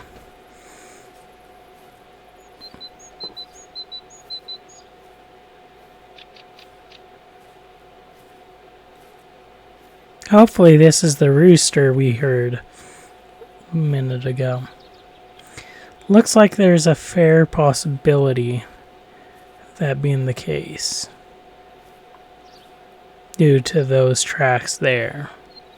They're definitely not the tracks of a grouse, but I can't see what the size of those. Nope, those are bigger, wider than a grouse too. So, hopefully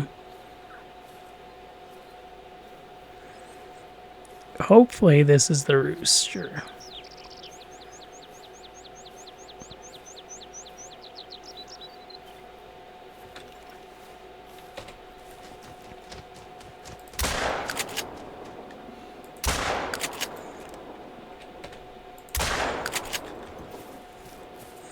He's hit.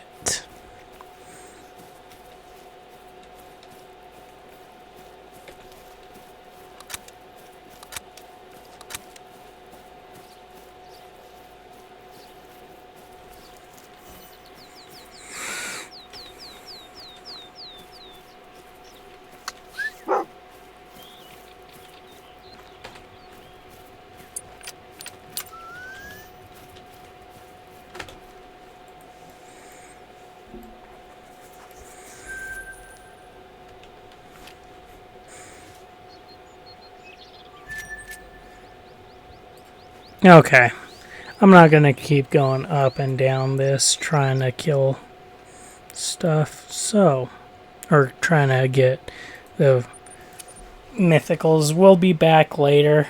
It's better to let it cool down in the end.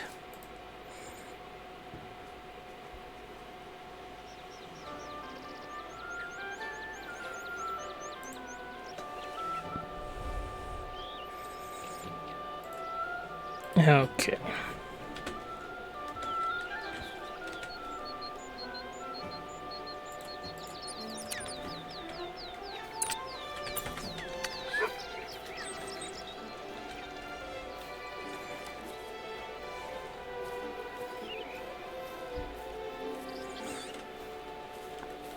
Because our focus is now rooster specifically. This is good. Yeah.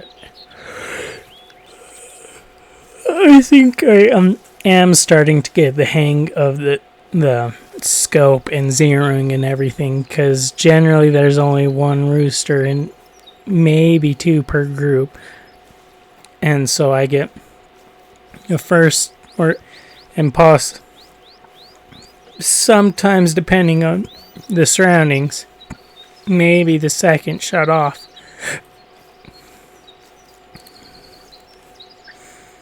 On the roosters, but then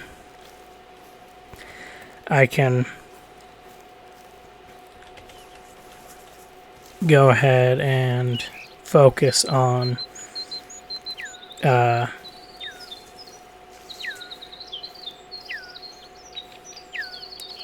changing my targets and zeroing stuff in as I'm shooting.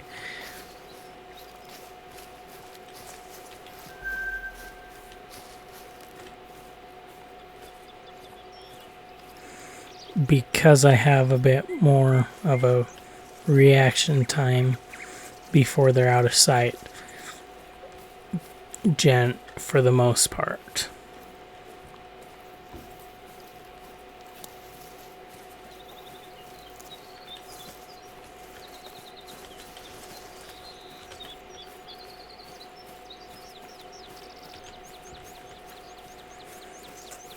Brown raccoon dog.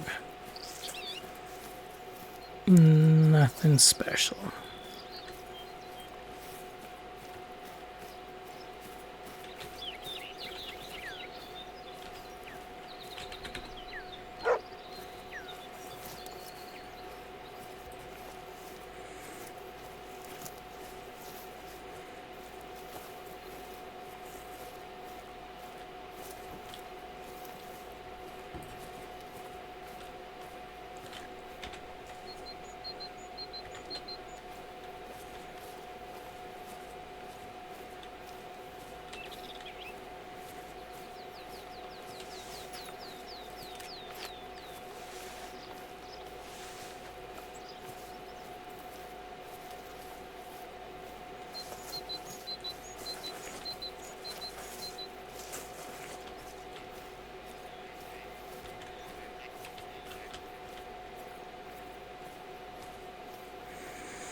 Okay, Wilhelm. At this point in time, I'm gonna assume we have nothing.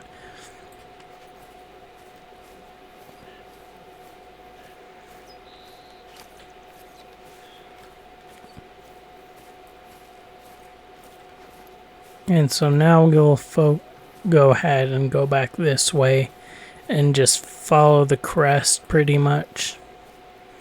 Stick to the crest, and if he finds something that's not on the crest, then we'll leave it. But I want to try and make...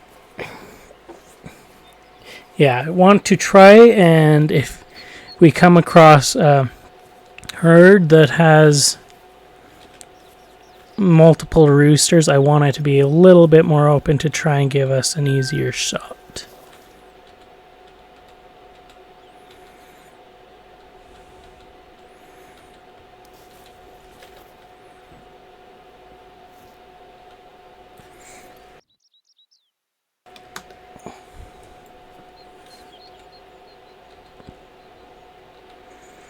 $11.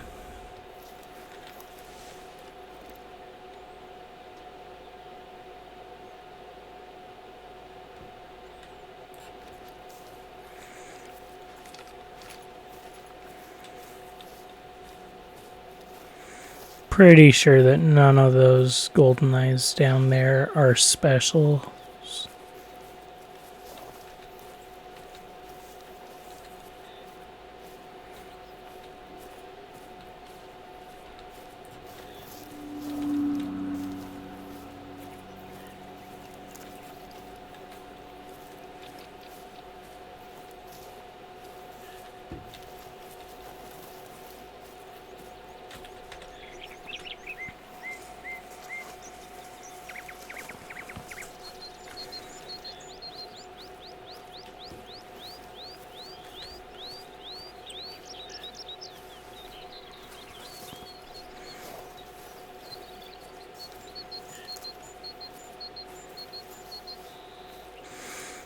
Come on, Wilhelm. Hurry and send something.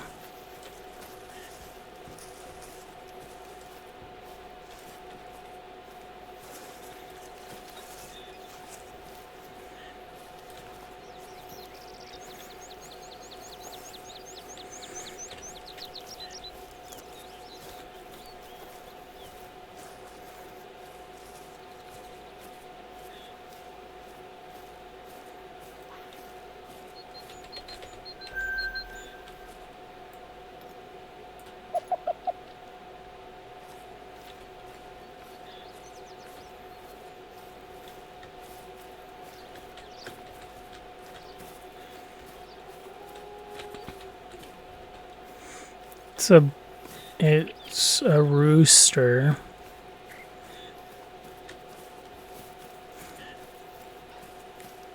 Obviously he's not here right now, but might as well start following his tracks.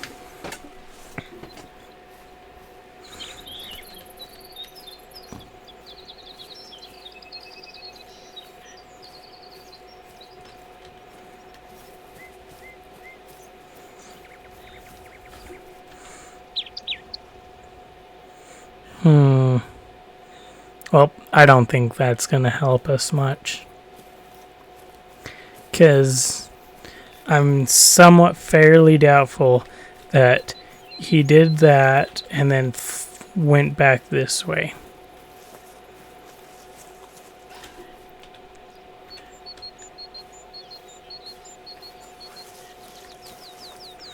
Which means I think that where the path turns around, he actually took flight.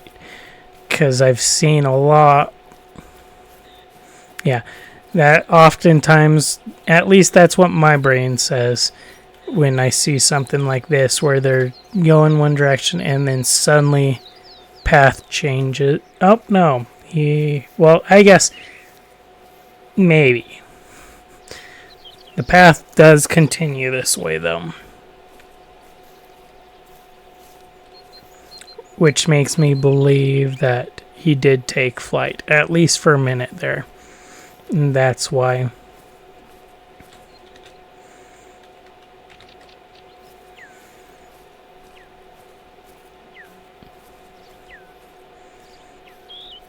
The path supposedly turned around was he took flight. Or maybe not, and maybe this is the direction which he came from. But if so, he kind of went in circles there.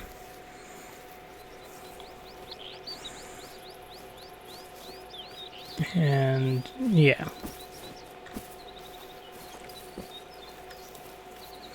Check one more path.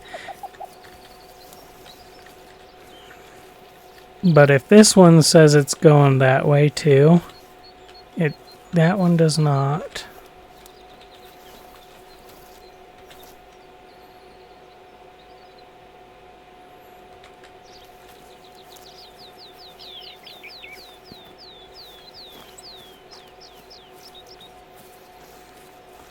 I wonder if he both came from this way and then went that way.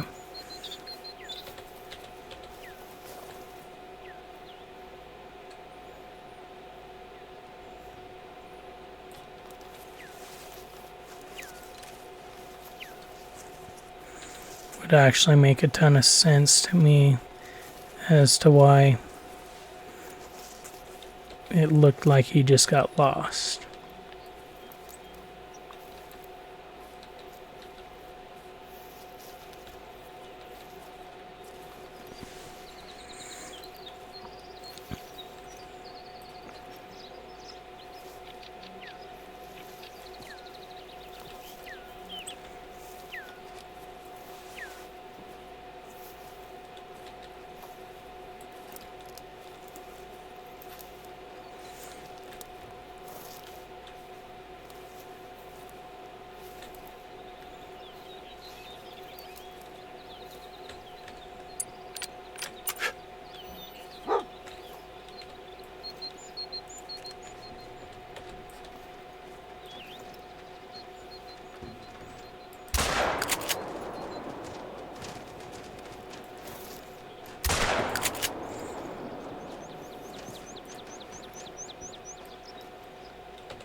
Yes. Now that I've noticed that we can have Wilhelm help us scare them, that's also going to make it easier. Because as long as I can do something like that, then suddenly I don't have to move.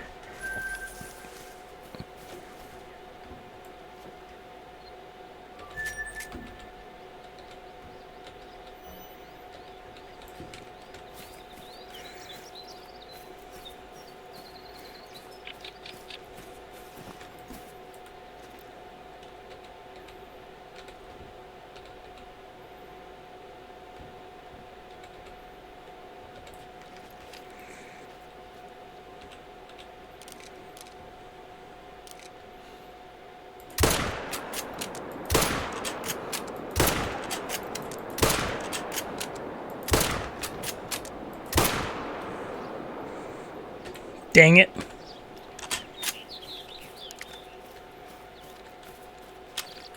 Figured I'd go ahead and give that a try.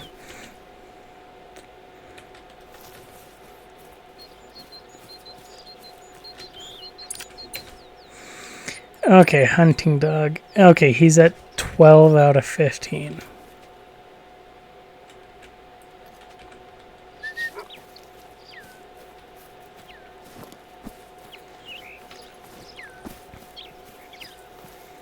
There's this other rooster.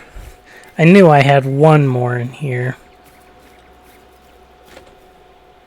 Oh, no, this is not a rooster.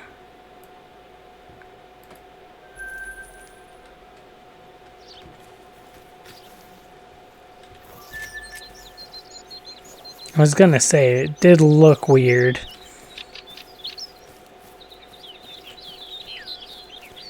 Maybe we missed it? But no. There's no way.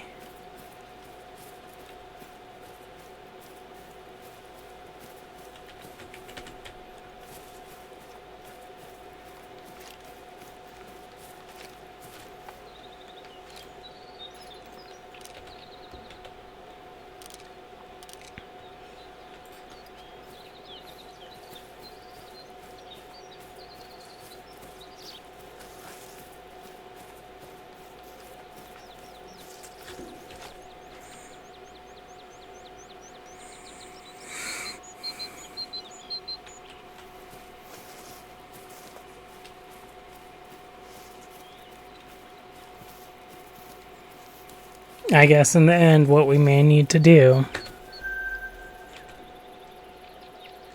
is just throw a pin down in here. We'll jump back to here, grab Jeff, and look and have Jeff search for blood in there.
There we go.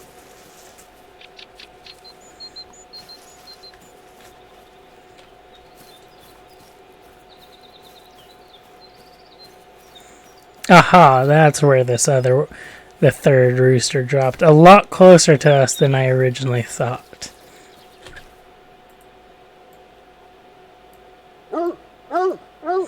Oh yeah, that's right. We flushed him and he went to land and then we shot him right before he landed. That's why I was so confused. Because then that's what happened with him, but then the other two, rather than trying to fly over me, yeah, that one flew over me from the one side, and the other two flew over me from the other side. And that suddenly makes sense why I just completely forgot.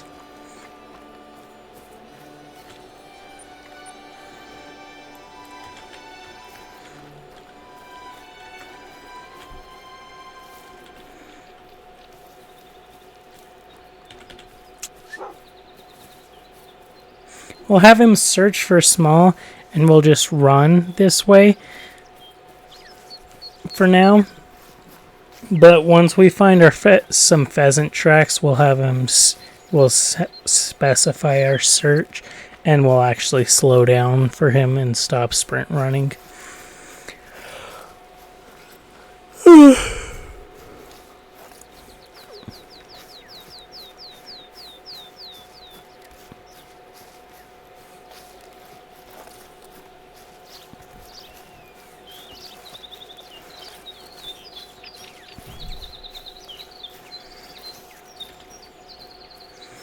Raccoon dog, I'm gonna fox.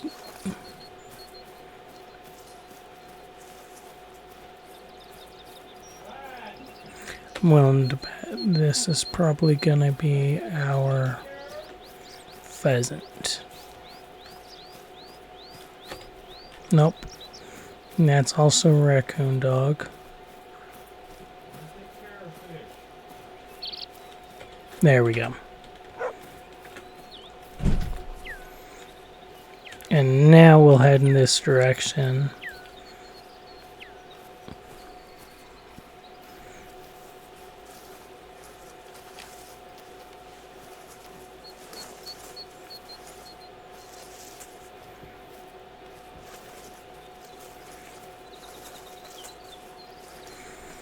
So the reason why I figured we'd go ahead and try to shoot one in the air is we do have this quest here, and where we were looking at that rooster, I figured we might as well try and shoot it out of the air with our rifle. We were too far for shotgun.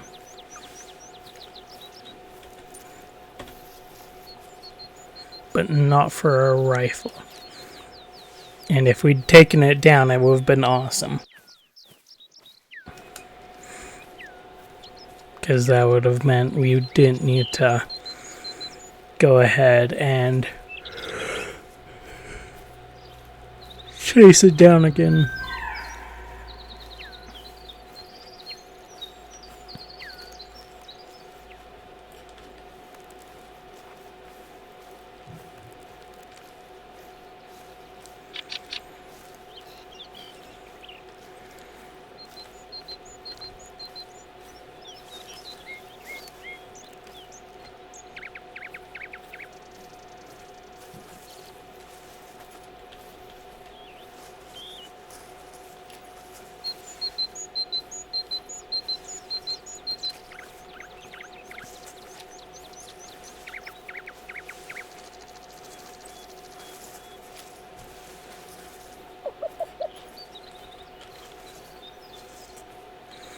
Okay, what feeding zone do we have here?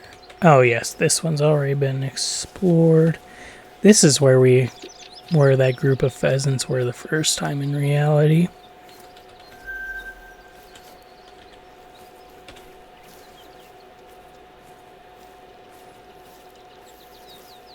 No, it's not. Maybe it is. No, because we were shooting in here.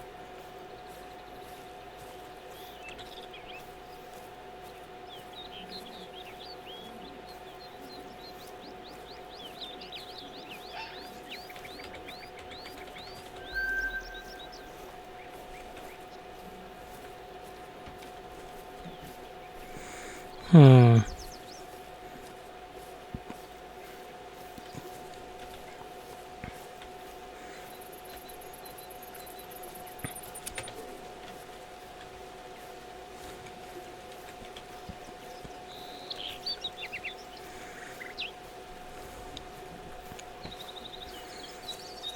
Oh, dang it. It just dawned on me which way the wind is going. Oh well. Because the pheasants do, unlike some of the other birds, the pheasants do have a sense of smell.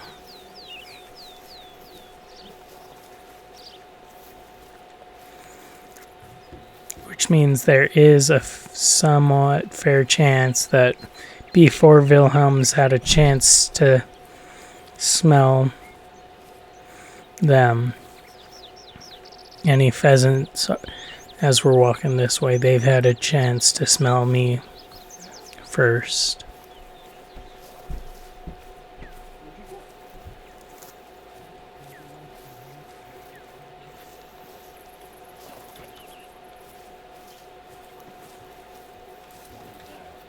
That's the helicopter that went down. Okay. No, it was missing its complete tail. It was just tail.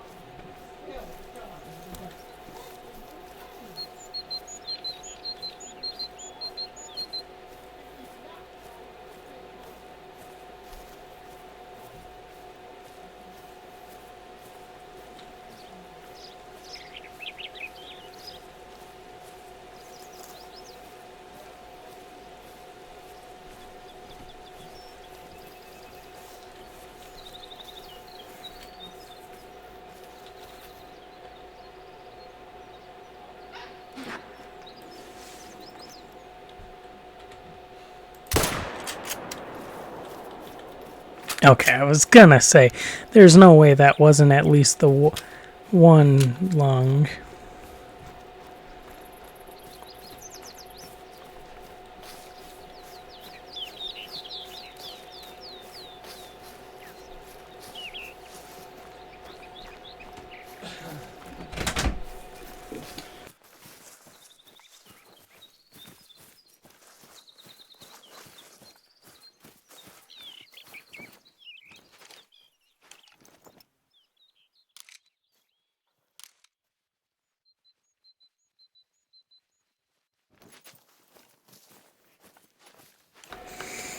And we got pheasants over there.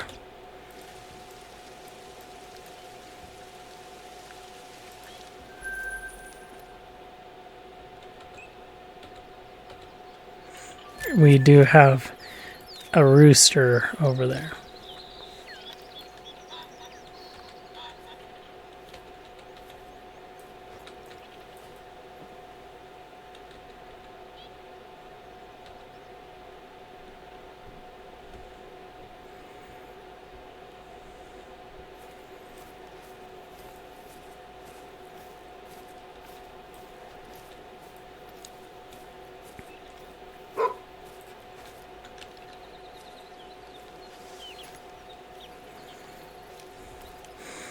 Great job being late to the party, Wilhelm.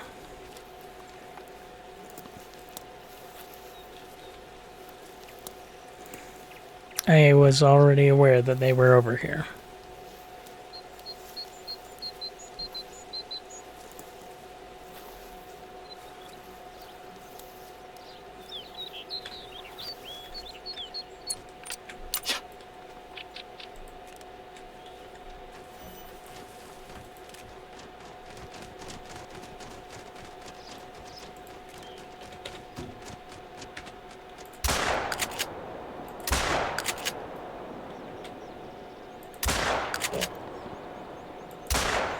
Gal.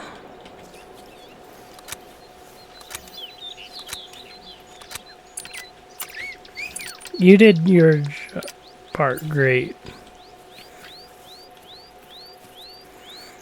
Just the one I wanted to shoot went way wide.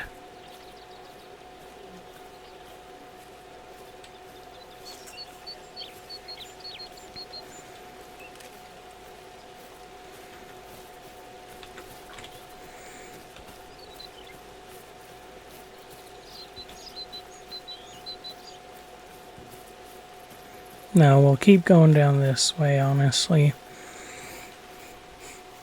I think what we'll do from now on is we'll do one way going up and we'll collect anything, one way going down and we'll collect anything, and then, or like right after we shoot it, not like go all the way up, then come all the way down and try to remember where we've shot stuff. And then we'll try to hit the fields and then go from there. Just that way. We are trying to push everything equally and not getting a ton of pressure over here. I'll even it out a bit more. Hopefully.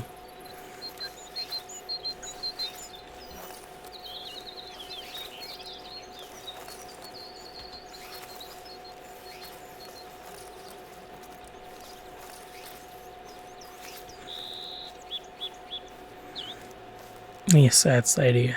That looks like a floating rest spot. It is. Kinda. There's a tree in it.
Common raccoon. I do not care about you.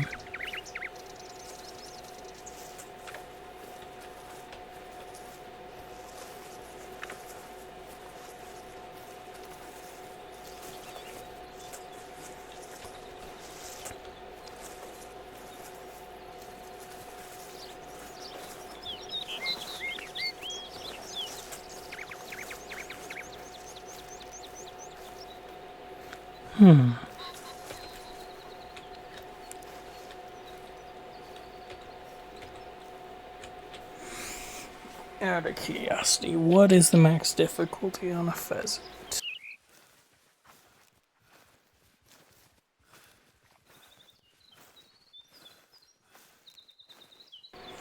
Okay, its max difficulty is 3.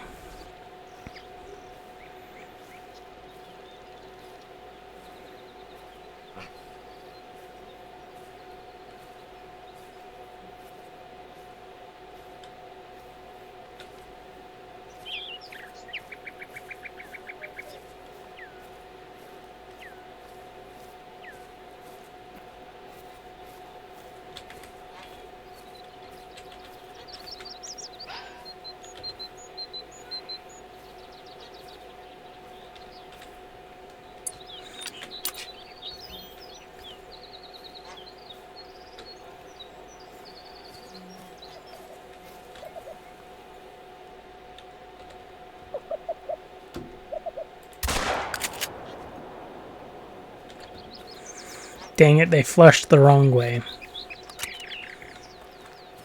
But that is good to... Yes! I didn't even notice. That's great. Okay. By 0.43. But it's still a diamond.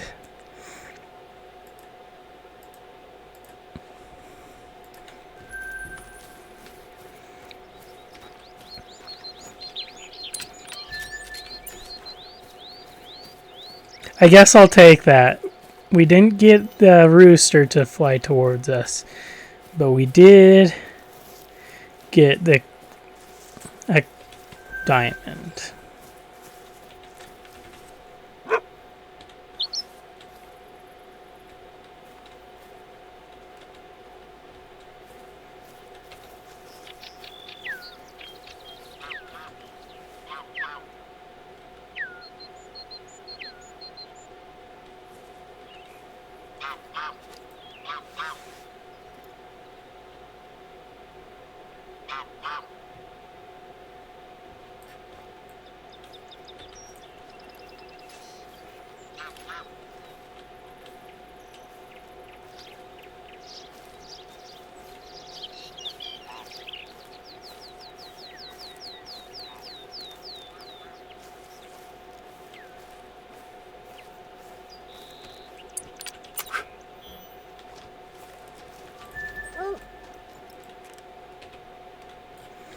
Okay, I thought that was a female.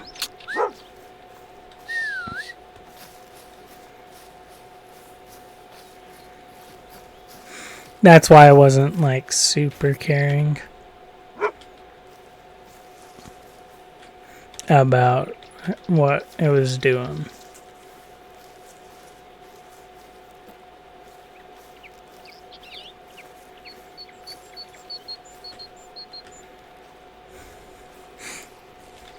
Okay, what tracks? Raccoon dog.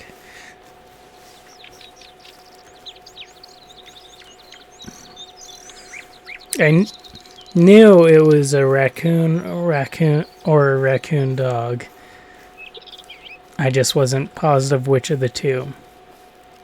Because those tracks pretty much look like mini, super small bear tracks. Oh, I guess the red... I'll never be able to tell just by personally looking at it.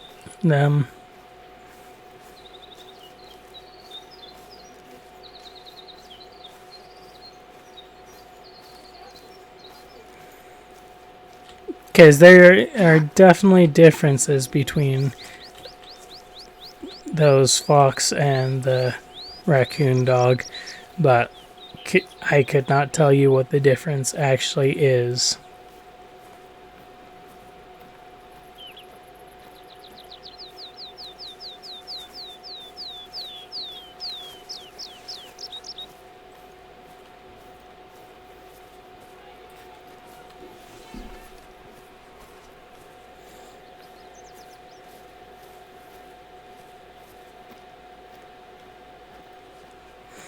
Okay, so supposedly there's really not going to be pheasants down in here, which makes sense.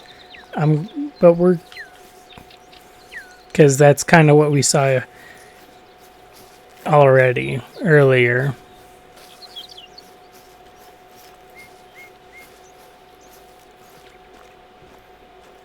So we're going to go ahead and pull these out.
Okay, I think the fox just flat out ran that way more.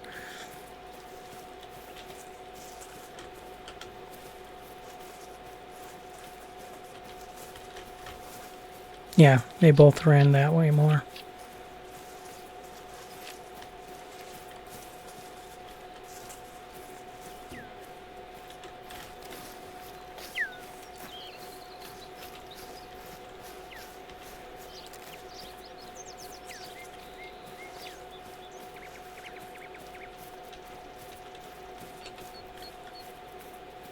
Because I'm willing to bet the male and female kind of ran together.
No, Wilhelm is way back.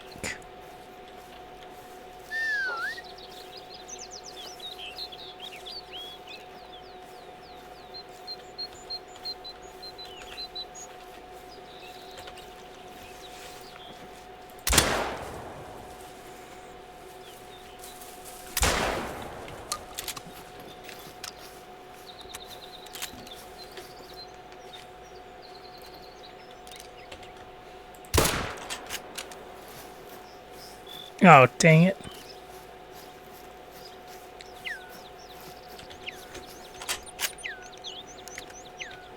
Neither of those were the male, though.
Okay, we're not going to be able to track them down.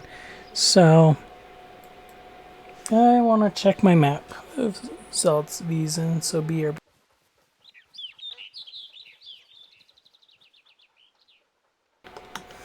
Okay, theoretically there may be a pheasant spot or two up in here. So we'll just jump up here real quick, because it won't take long.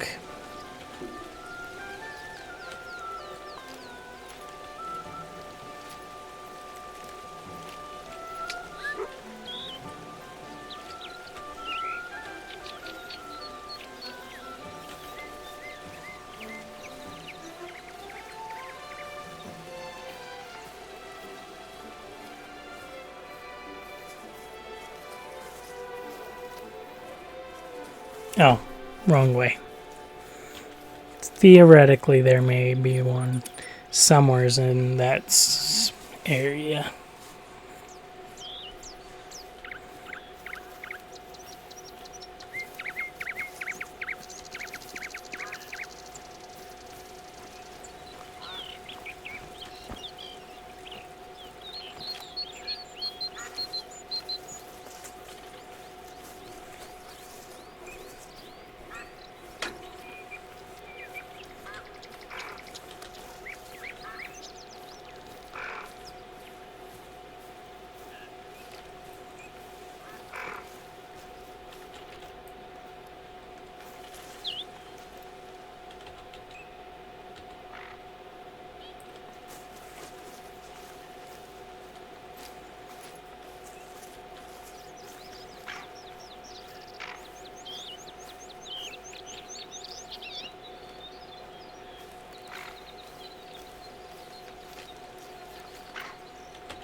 I'm kind of thinking we've got a grouse or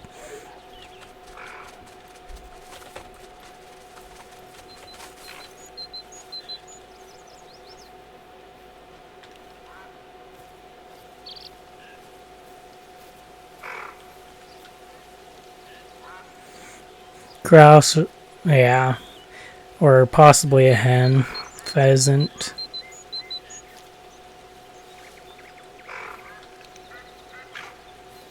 Or we've got stuff in the water over here that Wilhelm's actually tracking.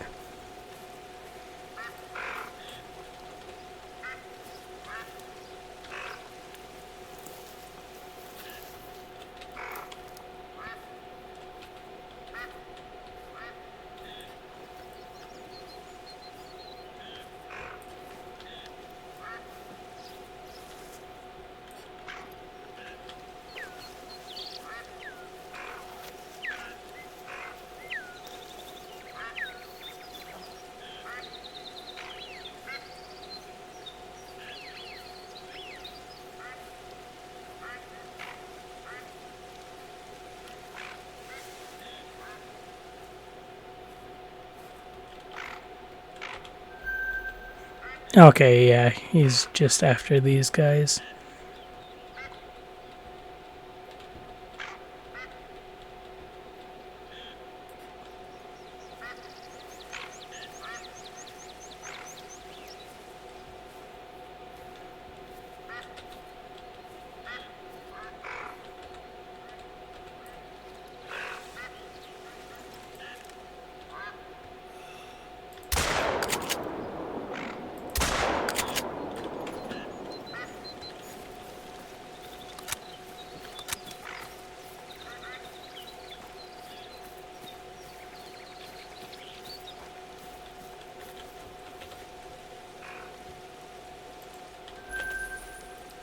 The tufted duck is a beautiful beast. I'm jealous that you get to take one home. Okay, nope. That's kind of the area where we thought we would see pheasants, and nope. No pheasants.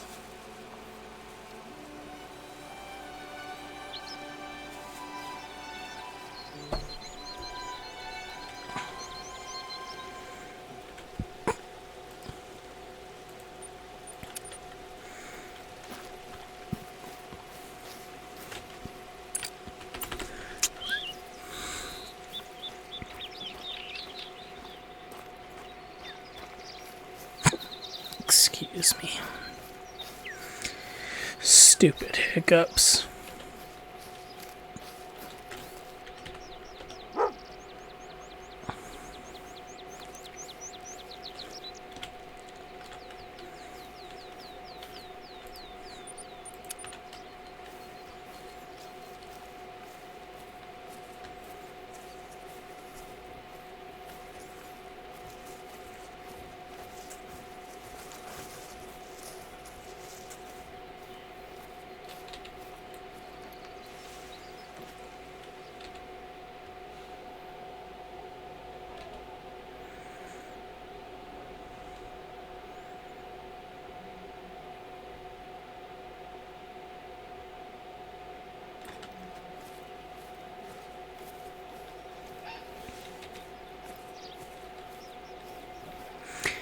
Trust me, Fox, if I'd wanted you dead, you would have been dead. I saw you for long enough before you saw me.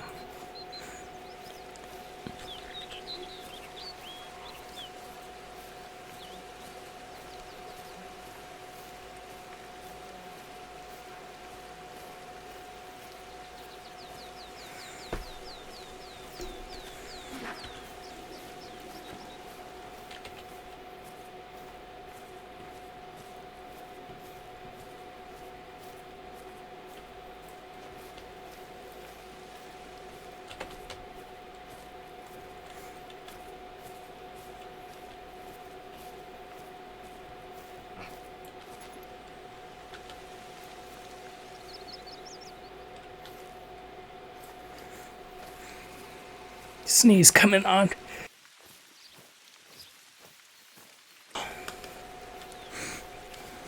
I was able to mute up afterwards.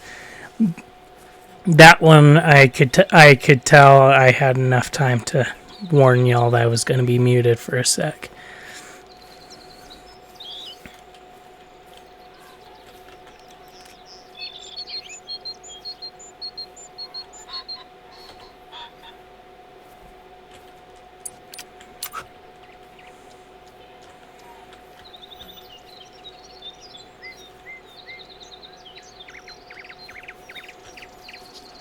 Dang it.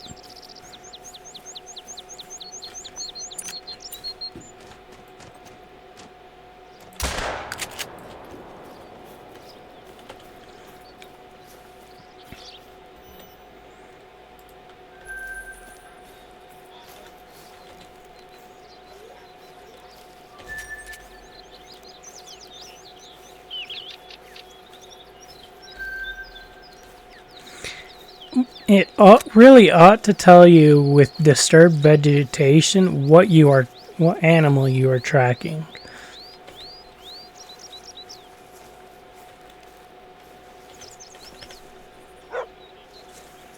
Not just, oh, you're tracking an animal.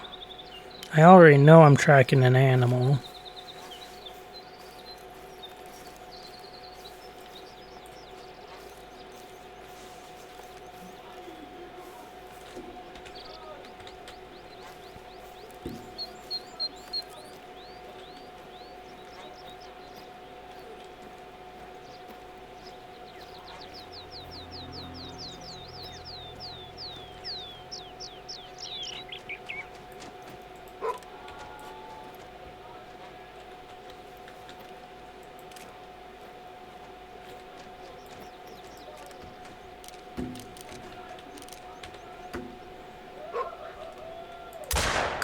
Yes.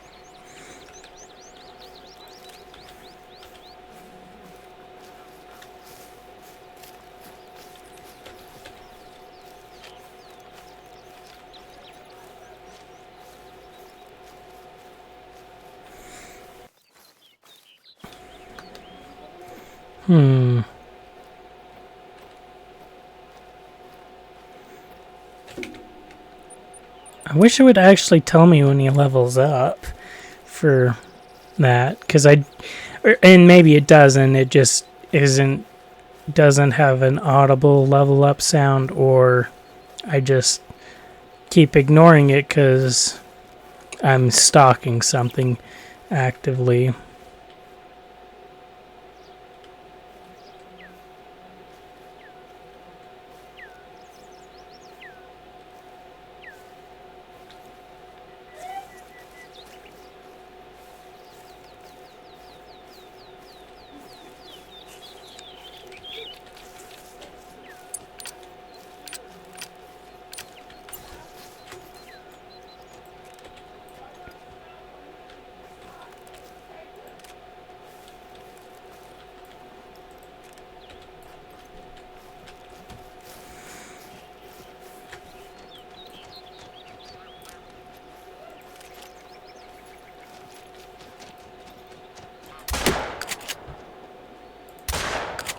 tree.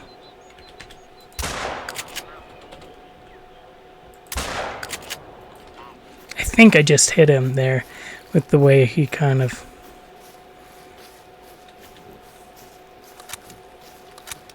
with the way he kind of went... almost went down onto the ground. Yep, we hit him.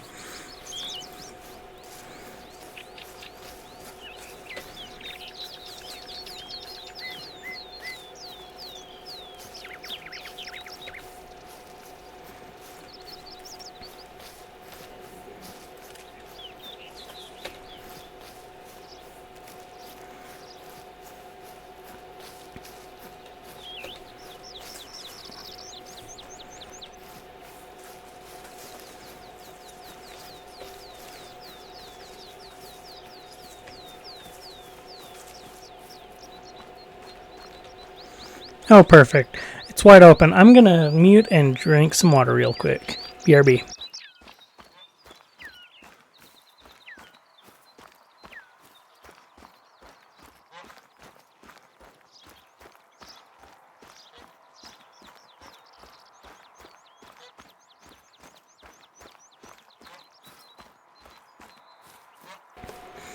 Okay. I'm back. I figured we'd send ads right now while I was taking a drink anyways, which meant we were literally just running and weren't going to be getting anything.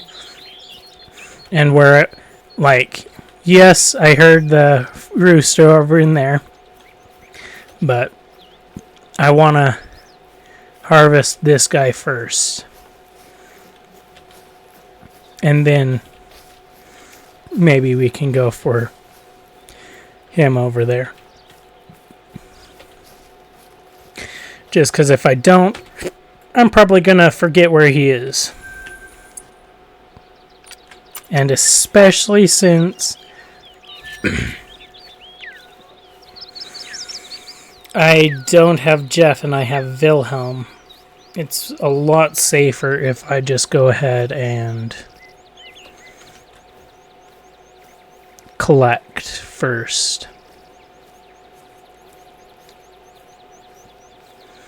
I'm excited to see how the retriever works. Okay, welcome back from ads. Technically, they weren't quite about to run yet, but they were, like, they ran early while I was taking my drink, but only by like 30, 45 seconds. So I figured I'd just send y'all to the ad real quick while I grabbed my water real quick, grabbed some water real quick, and then finished tracking down that one pheasant. We heard one over in this direction, but we didn't bother investigating it all, because I decided I'd much rather find the one we were actively tracking first and foremost, and then we could come back this way if the rooster we heard up this way was still here.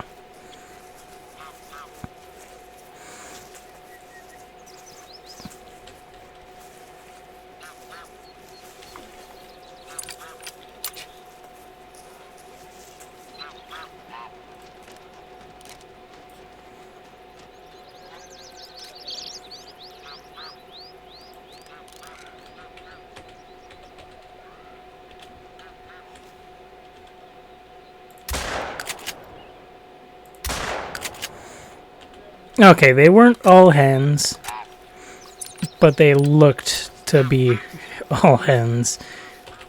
None of them had color.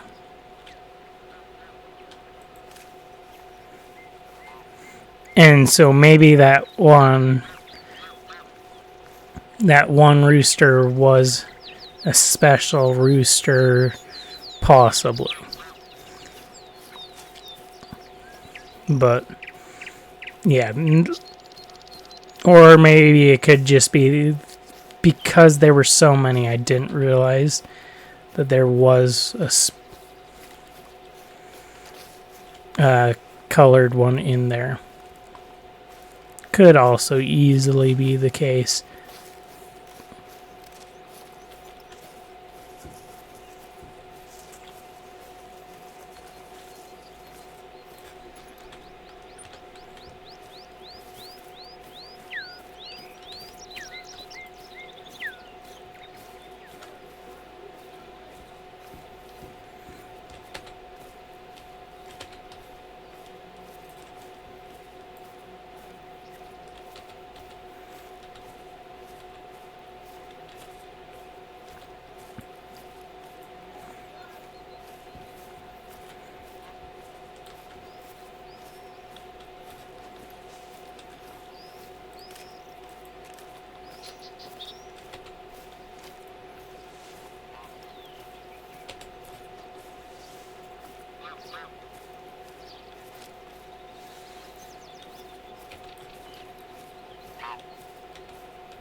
Dang, there's two over there.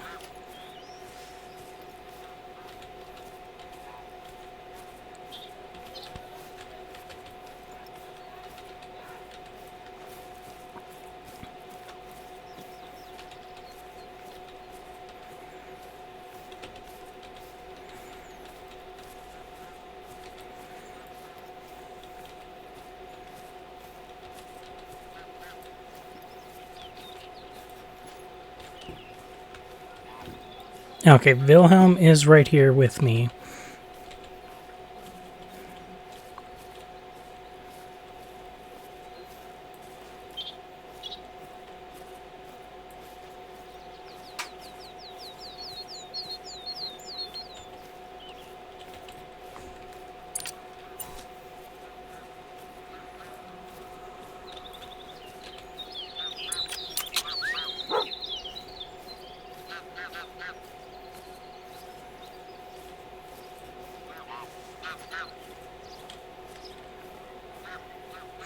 Hopefully, these two roosters are still over in here.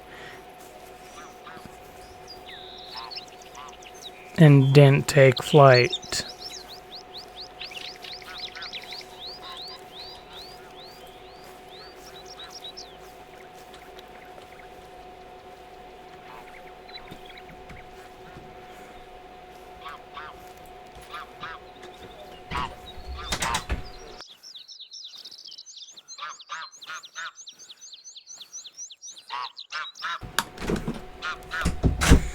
Okay.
We may have hit him in there.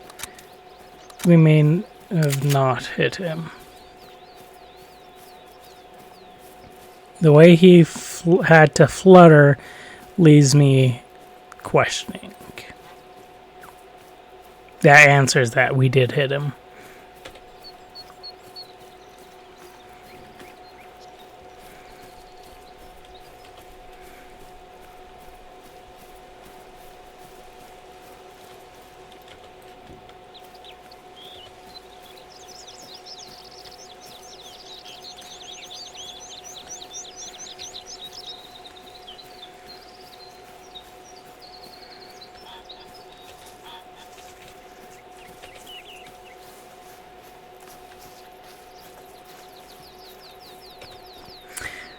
If I shoot another thing before tracking this guy down, the one reason I do it is because there's a rooster right on top of me somehow that I don't spook as I'm running.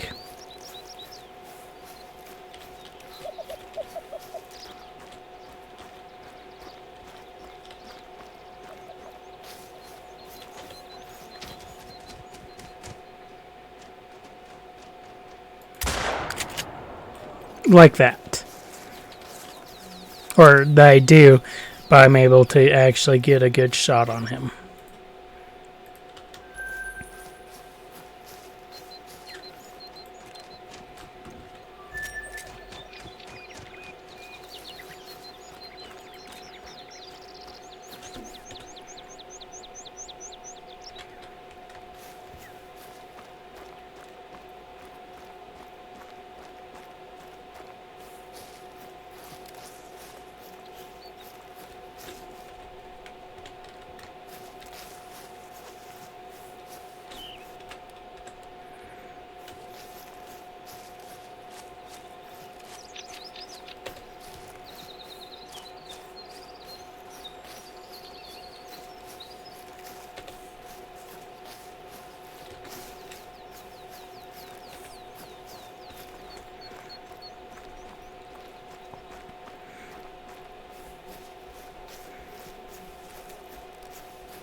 Aha, there we go.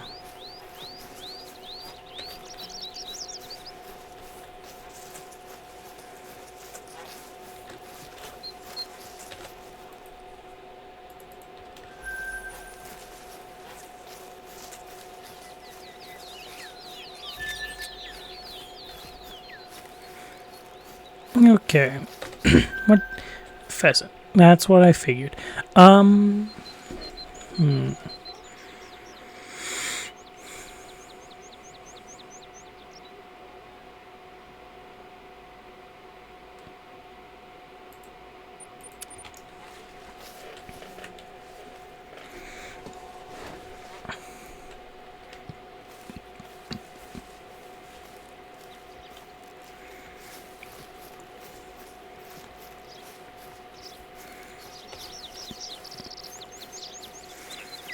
We're gonna make our way kind of in this direction.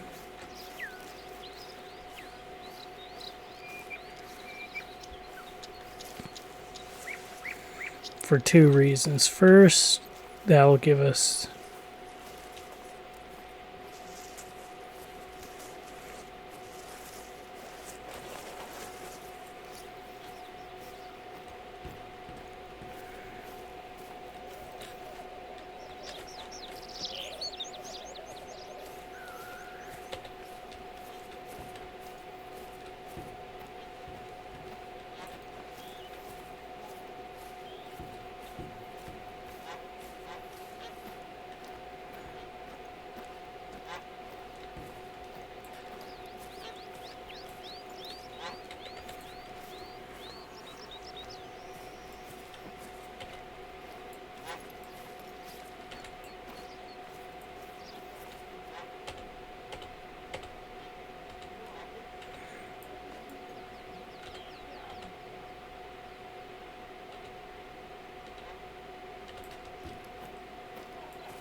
aha.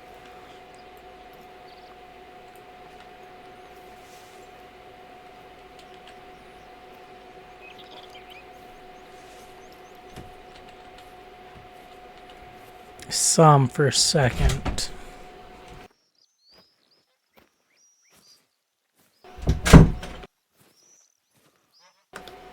Okay.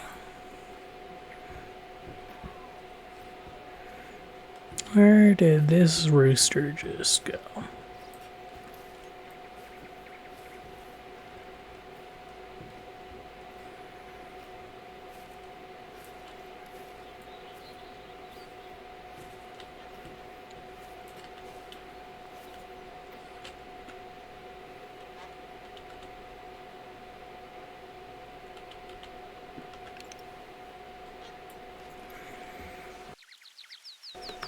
Okay, he's still traveling this way.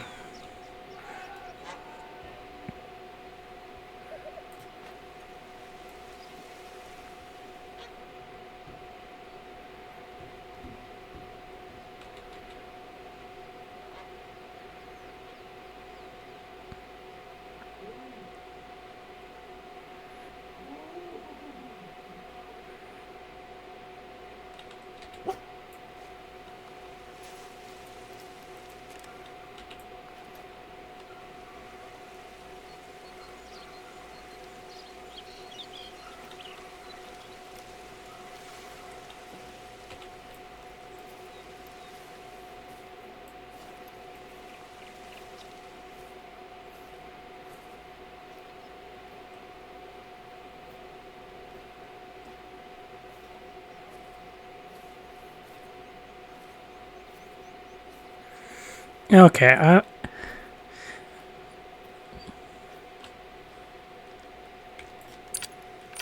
well, let's test something.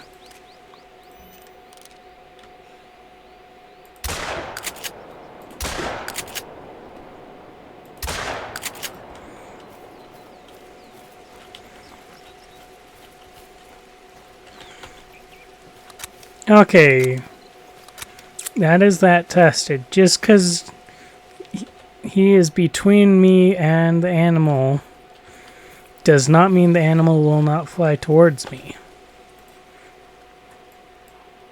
Or does not guarantee that the animal will not fly towards me. I actually thought that might be the case, but that is not the case.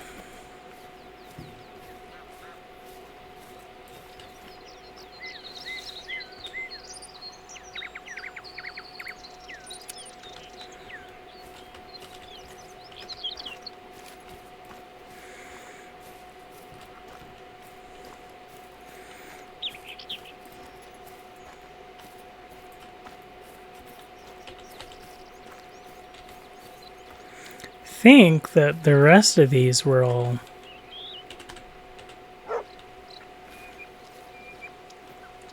hens.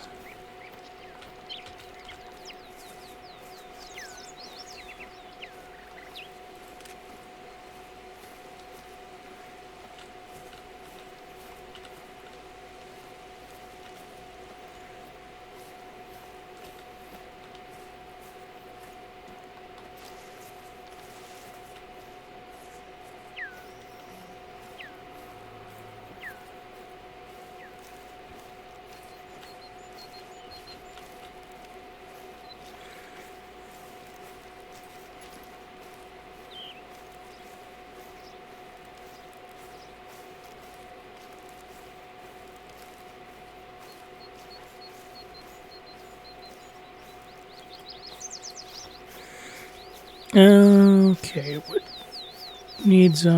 rest zone do we have here? Black grouse.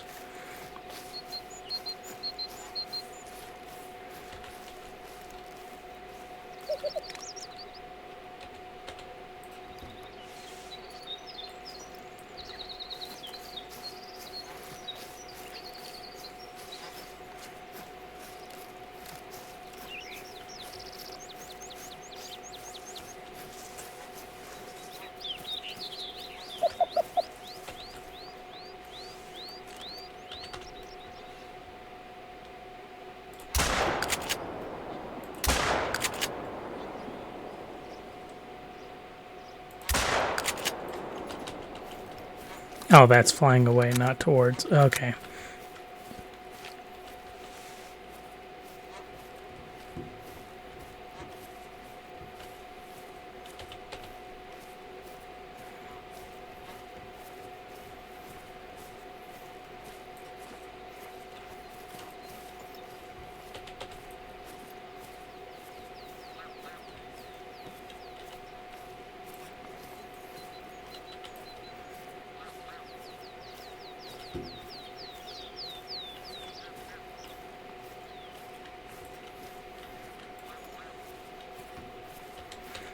Okay, sometime here soon I'm gonna stop and take some time to eat dinner. At least a little bit of dinner. And then we'll go from there and see. So we're having sandwiches in my family for dinner tonight, which I like sandwiches, but because of how everything may work out, I may need to stop and take a second to later on as well to have a more dinner before it's actually time to end stream. So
okay, looks like we're not gonna get any female or males wandering through here.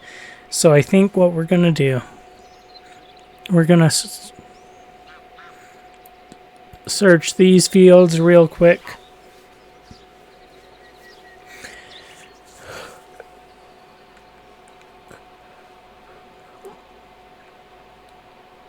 And then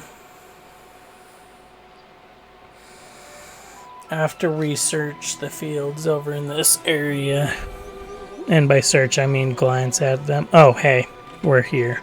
My brain said we were still in a loading screen. But yeah, once we're done with the fields over in here, looking through them and seeing if we see any pheasants. If we do, great, we'll hunt them down. If we don't, I'm gonna take my dinner break.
Come on, give me a rooster.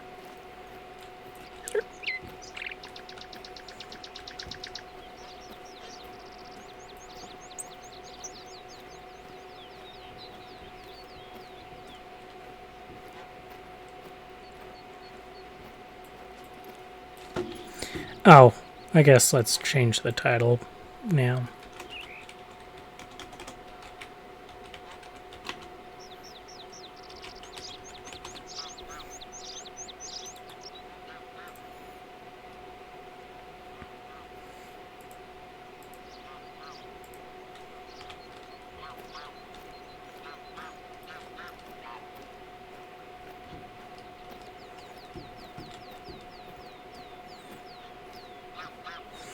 Yeah. As we were walking around just barely, it dawned on me that I should change it because it was still just kind of the title of saying why it's been a bit, or that it's been a bit.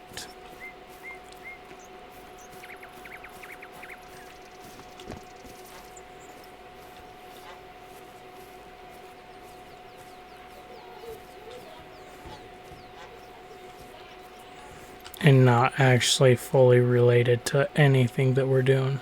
Where did that hen go?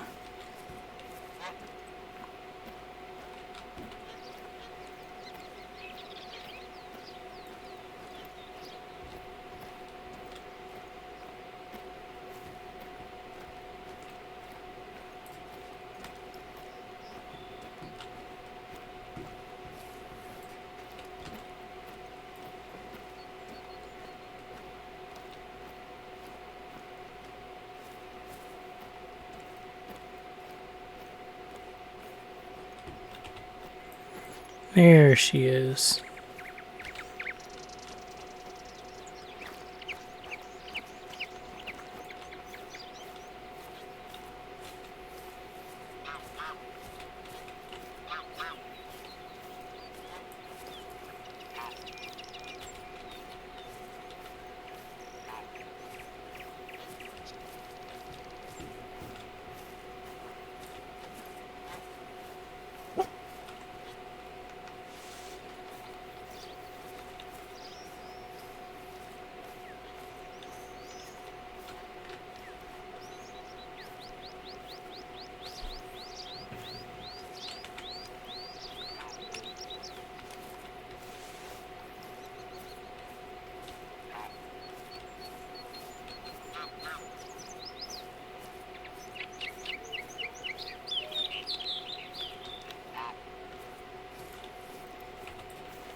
I'm pretty positive it's just her.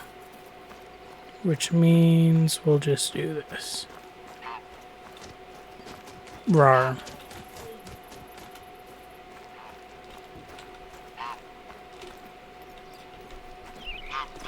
She just gave herself a headache. Tried to become part of the tree.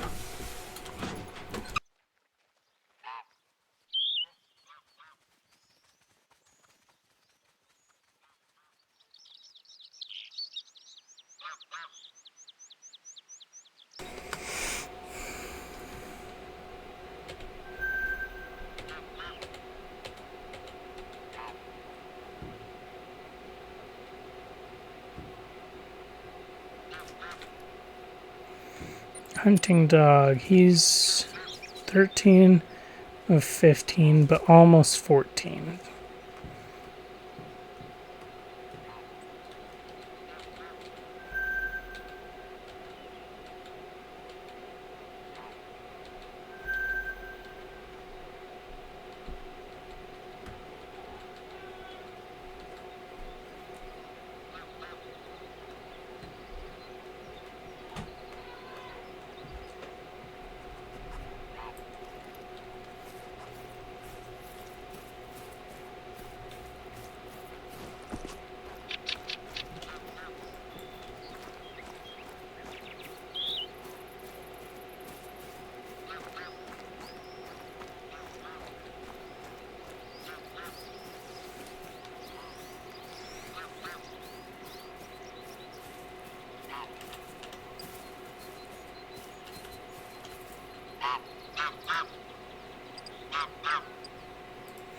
I figure, well, while we're taking a slash dinner break, we might as well go ahead and let me eat for a bit.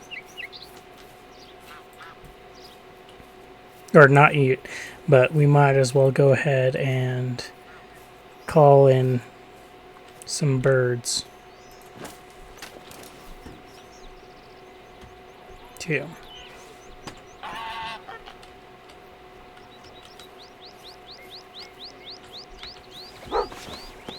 So, yeah. Okay. Well, I'll be back in a bit. We'll do this. And we'll be back.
Yes, you're very quite tough.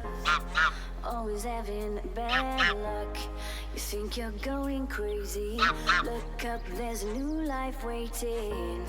Your head's buried in the sand.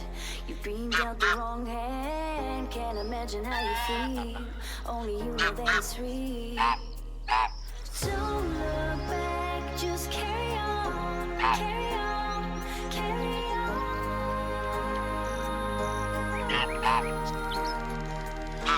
Don't look back, just carry on, carry on, carry on. Because you are stronger. Yes, you are stronger. Because you are stronger. Yes, you are stronger.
Yes, you're very quite tough.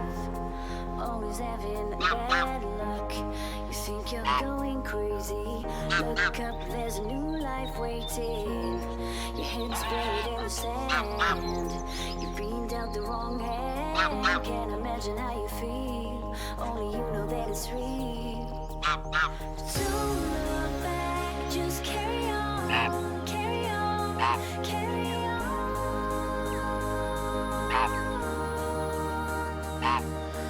Don't look back, just carry on, carry on, carry on. Because you are stronger. Yes, you are stronger. Because you are stronger.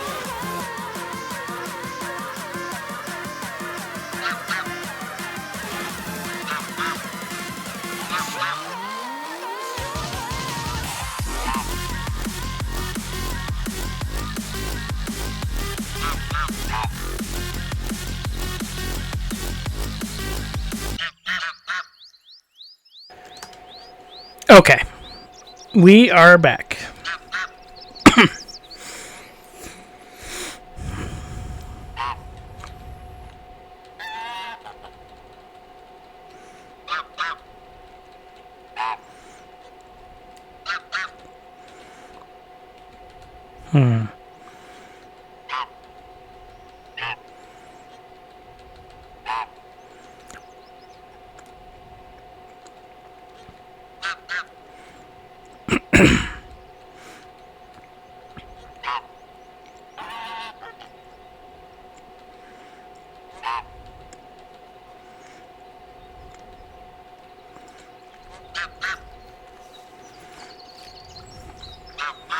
Okay, we are full on.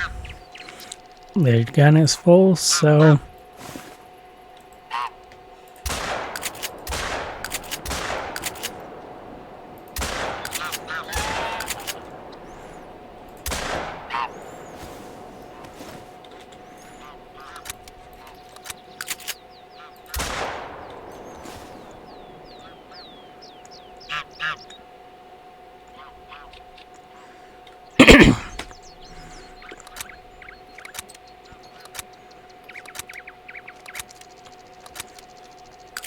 Okay.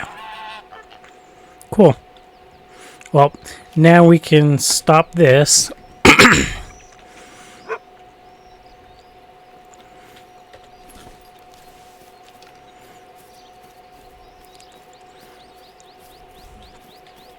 And yeah, we'll start with this one and then go that way.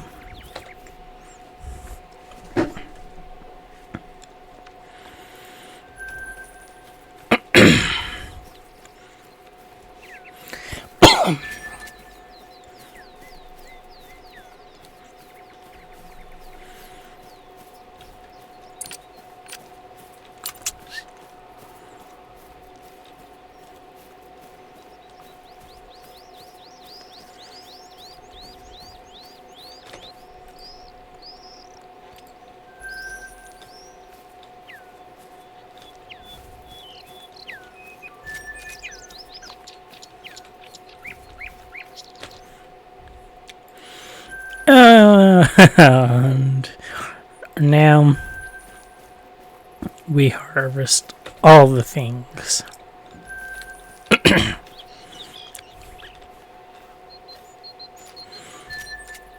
That's kind of funny that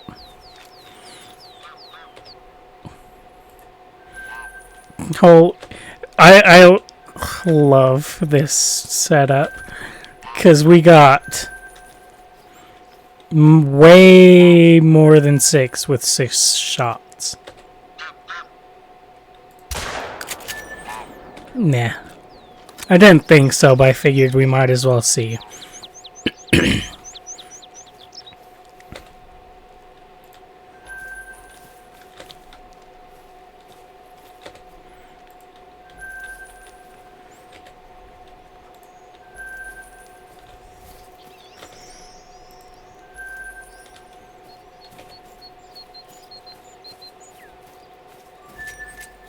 I think that is everything.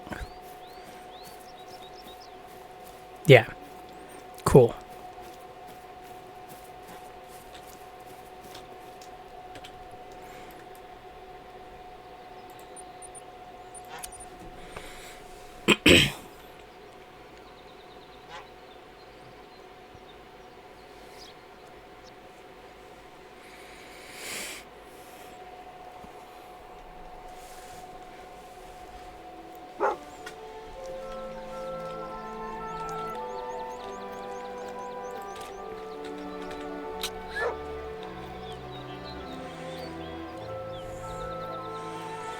Okay, this time we're not going to immediately go that way. We're going to move this way some first and check it out. Because we did have that time earlier where we immediately went this way and then we had a ton of pheasants and birds and everything fly over us.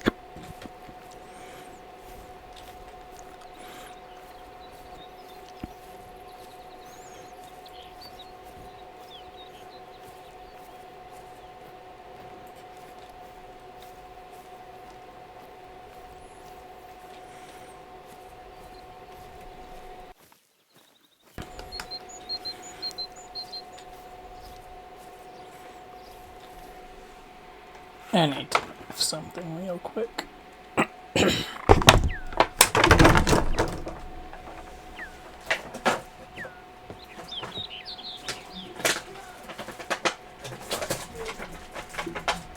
There. Okay, let's double check. Yes, we've got audio levels still from our mic. I had wanted to be positive as we were leaning back this way after we moved stuff.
What feeding zone do we have here?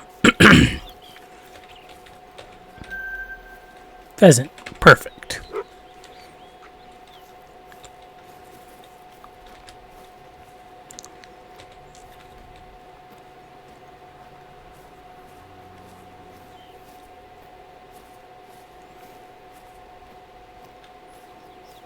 Which way did they go?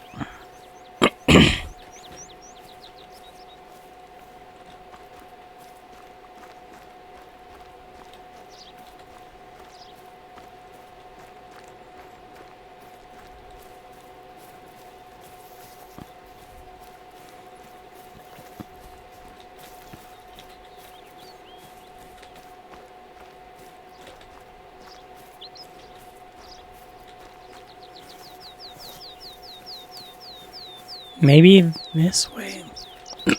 Nope. This says this way.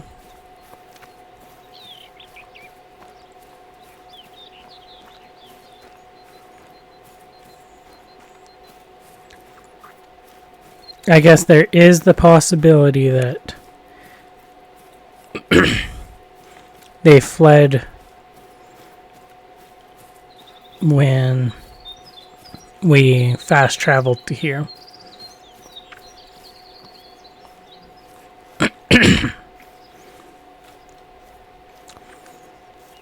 It's definitely not an impossibility. Which means they could have gone any which way.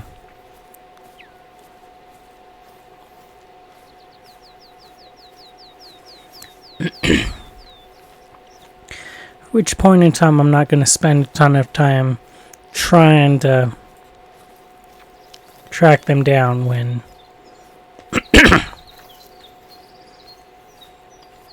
there's no way to know where they would be.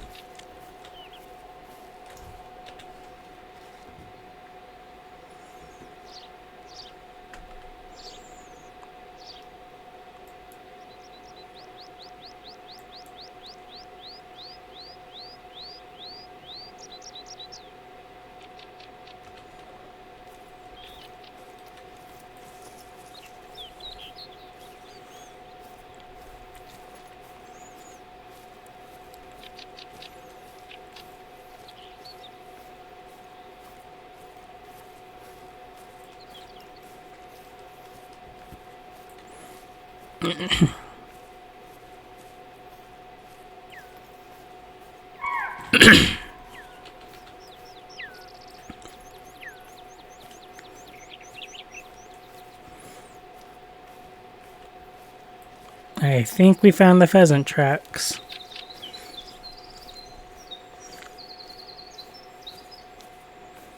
As long as they're going this way. No, they're not. Dang it.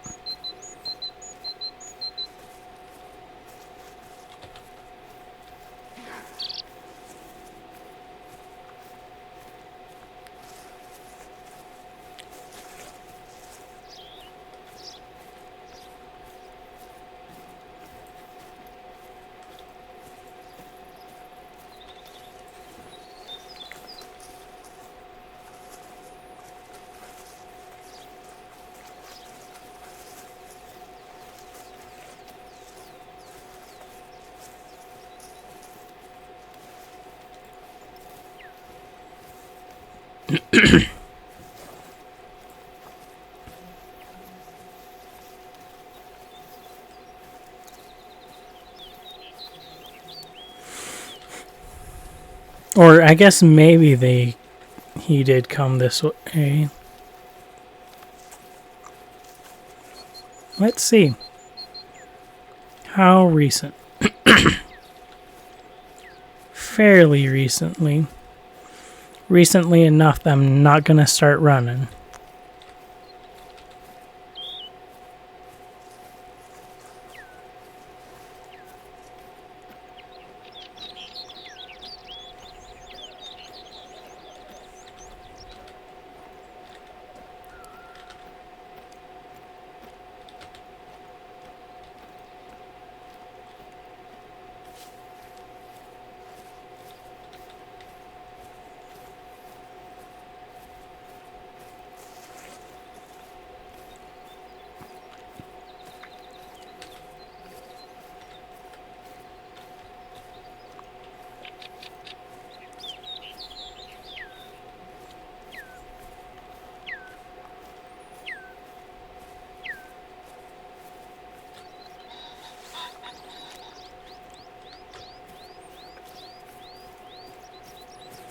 It's too late, Wilhelm.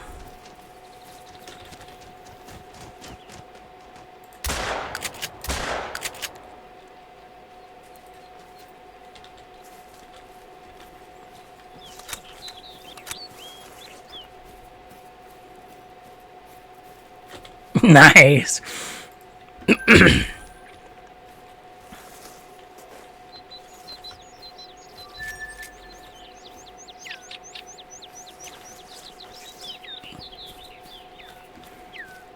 Okay, there he is.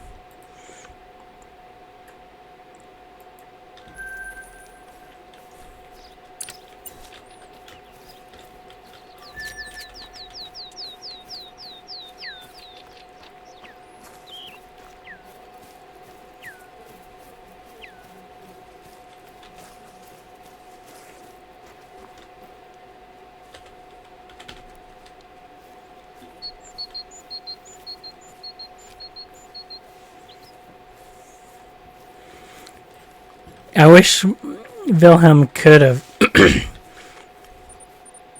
tracked those guys down first.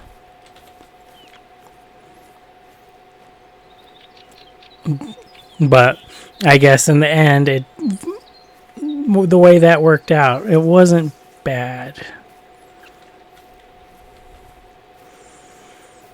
Because we actually got both of them.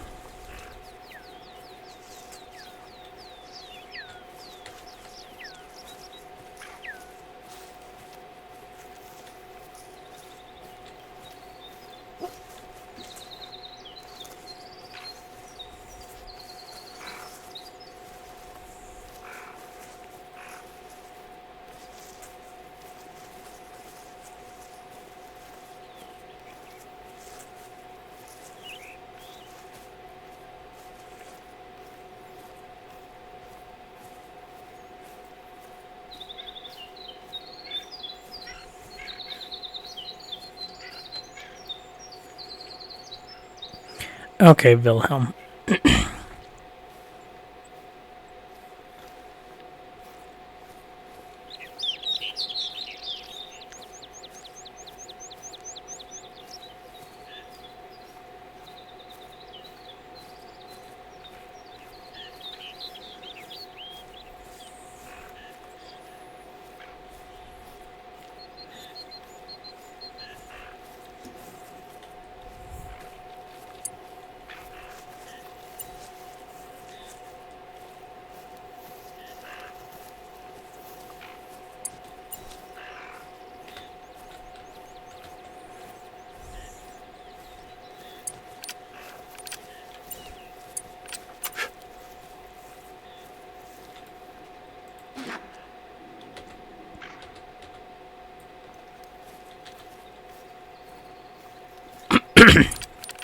Good job.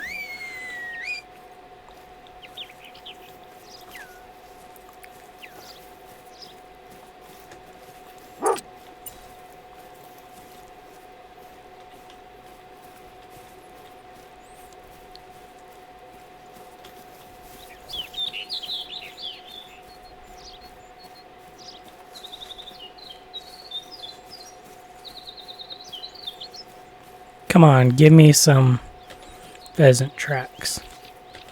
Somewhere. That we can start tracking again.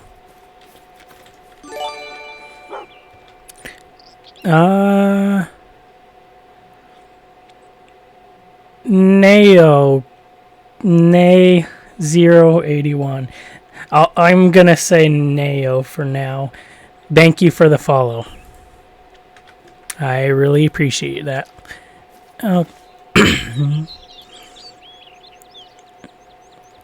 Okay. I can't remember what time tracks disappear, but we may only have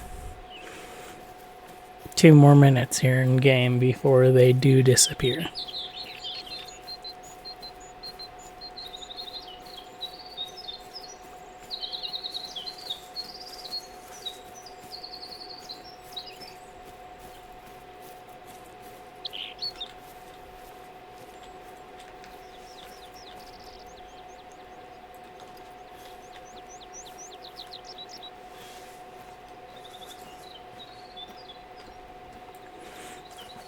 Uh,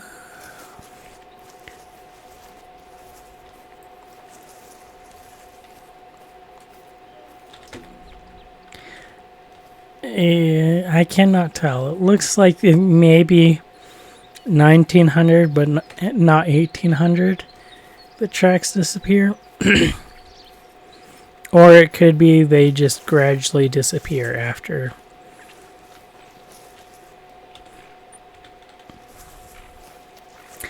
1800 rather than just kind of all at once.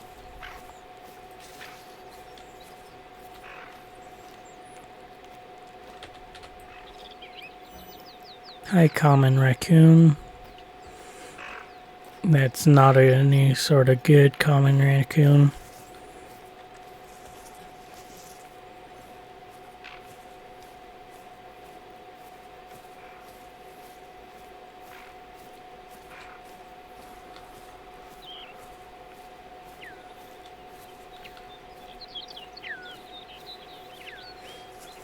Okay. Stupid leg, why'd you decide to suddenly start hurting?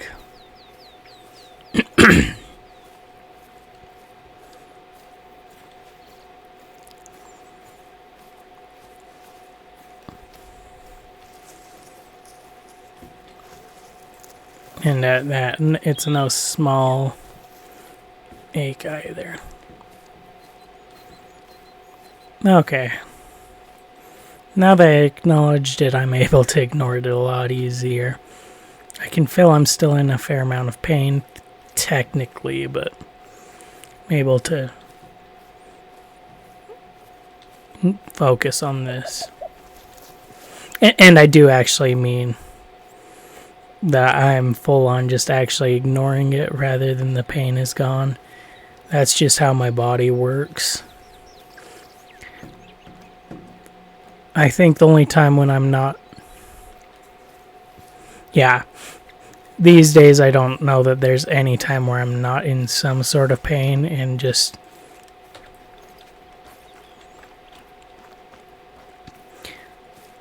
And just the how much is the question. I'm just good at ignoring it. To some degree.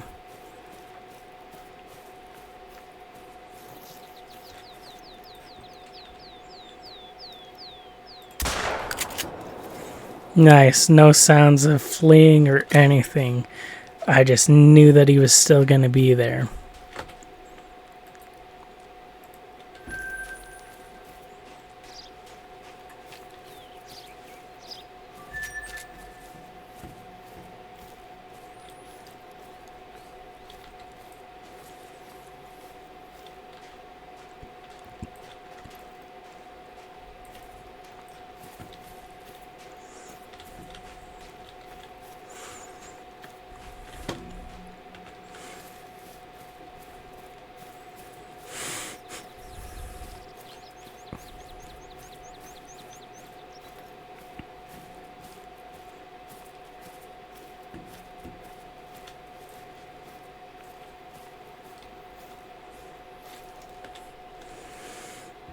At what times? 14 to 1800.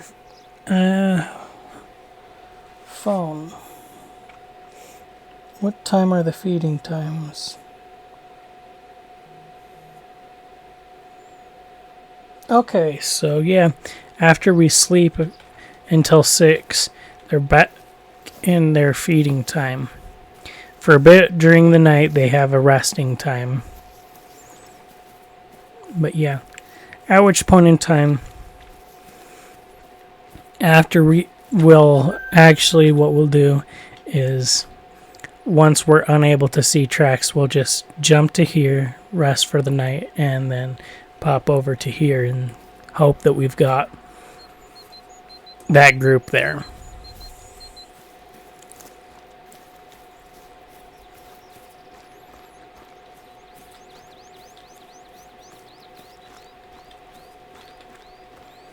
Red fox.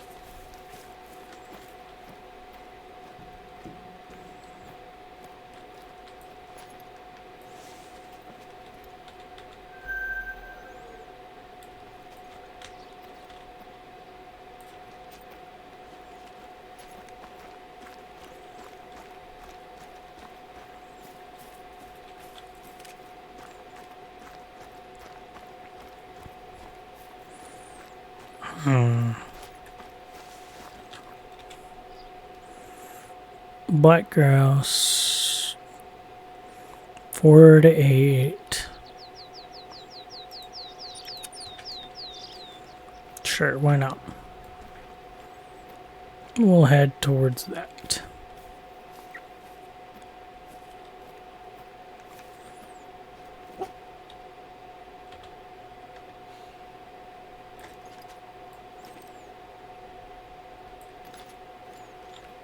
Or not.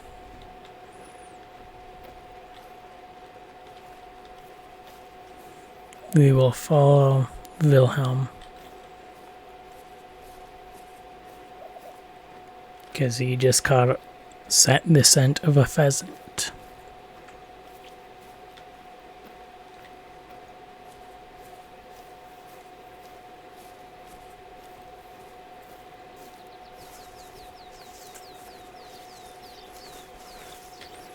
Which makes sense.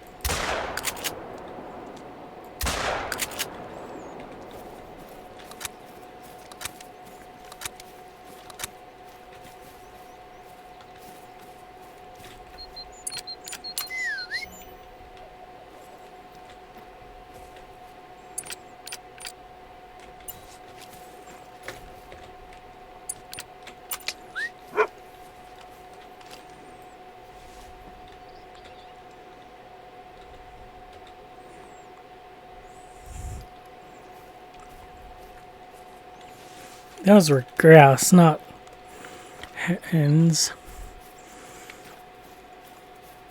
Or maybe they were both.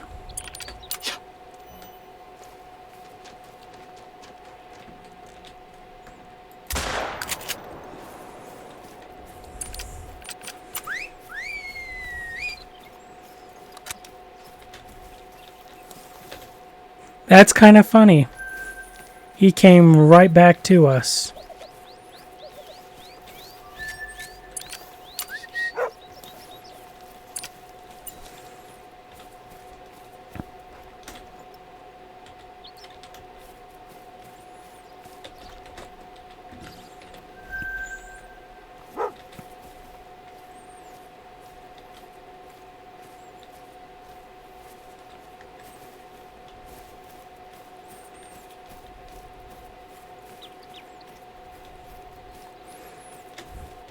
Okay, what? Okay, so we killed it. And then a new one immediately respawned using the same need zone. Technically. Pretty positive that's what just happened. Why? We found a new one.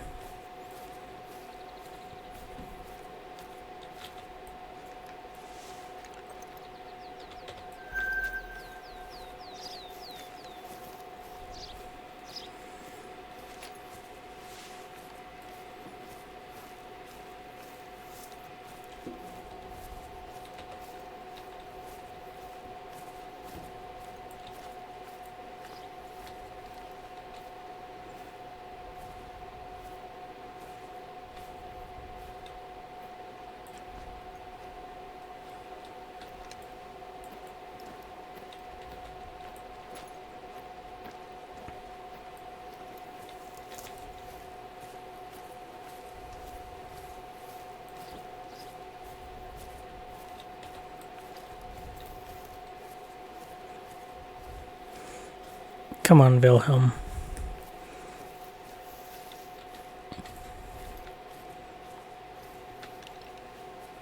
Surely we are close enough for you to pick her up. Even if there are no roosters in there, I could care less. I want her to or him to find her so that if nothing else he levels up some.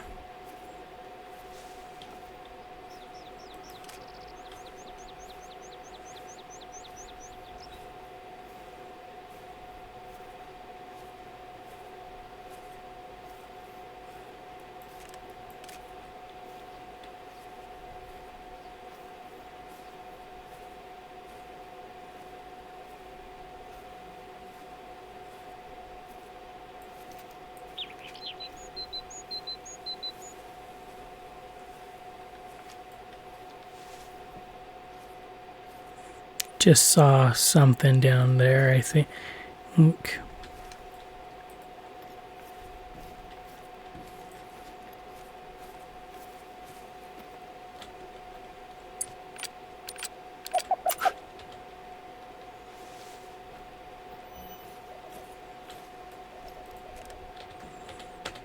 It was this guy.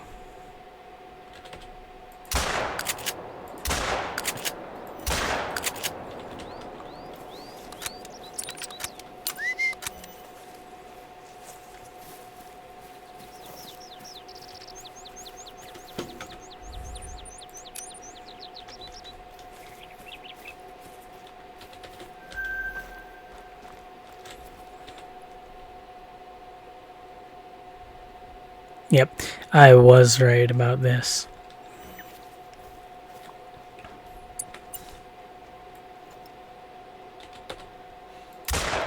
Yes! You should not have flown this way.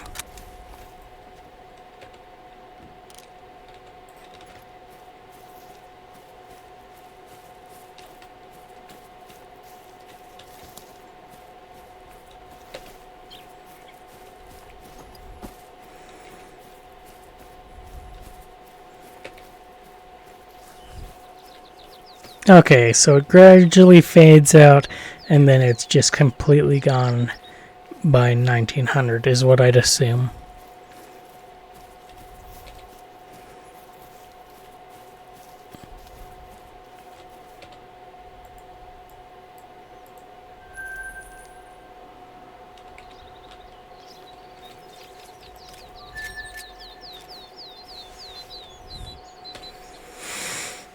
At which point in time, we're not going to make it to any other surrounding possible need zone before we are out of light. So we'll just hop back to here.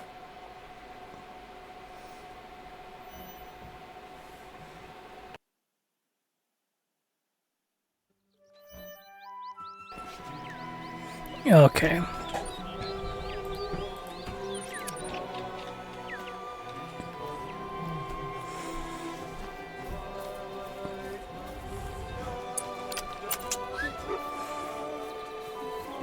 I don't think so, but we might as well run this way real quick and see if we happen to see anything real quick.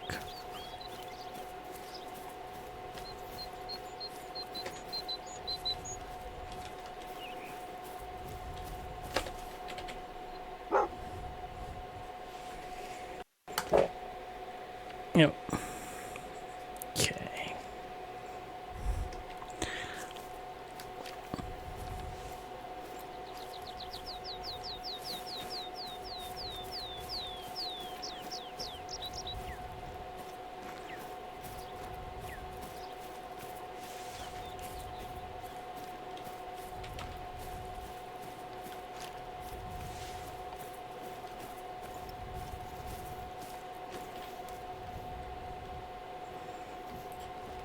Nothing. Yeah, I didn't think so. Yeah, I'm honestly not even sure that we'll have something after we sleep through the night.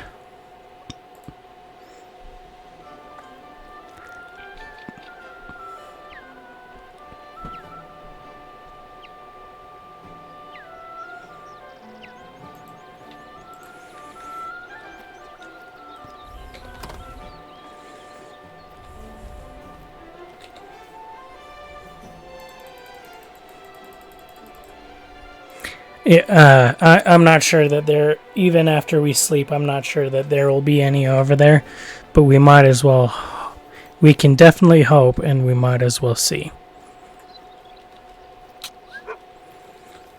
Because, like, yeah, no, it's a different time, theoretically, for part of it, but they are in feeding time right now.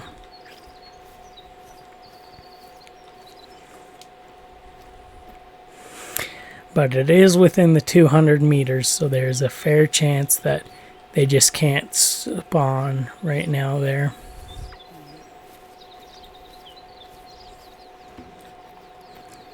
Because that is my active outpost.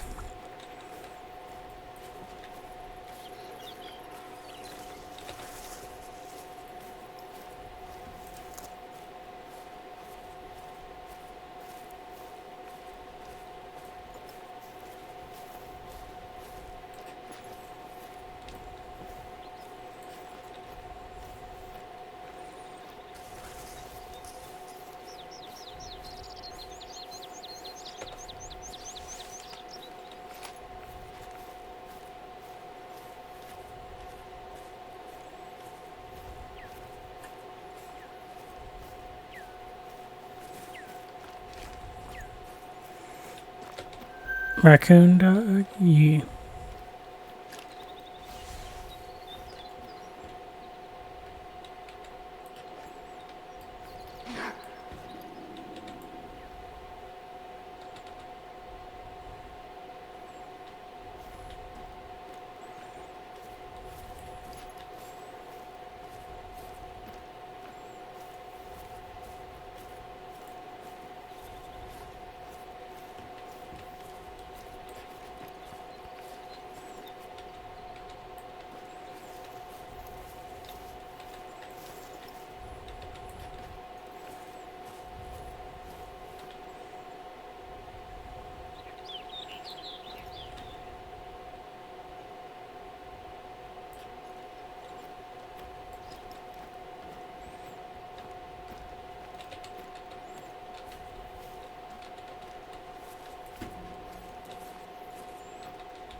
There's a fox way out there.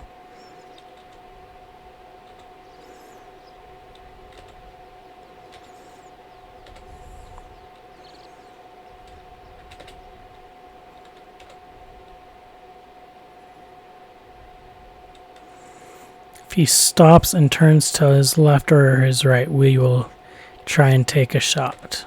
Otherwise, so be it.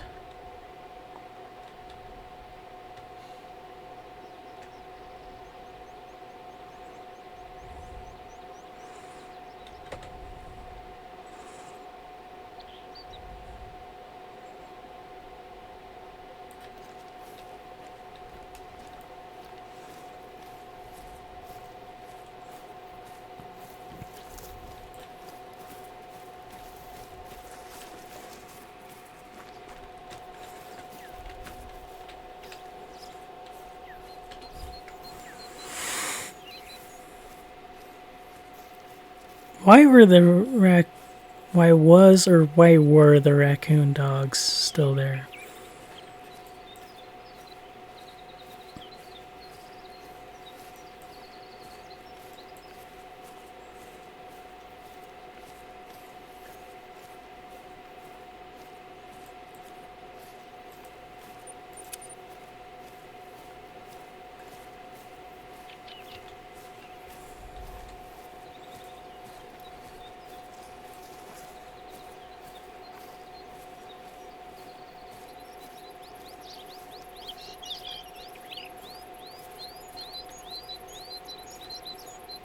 Yeah, okay.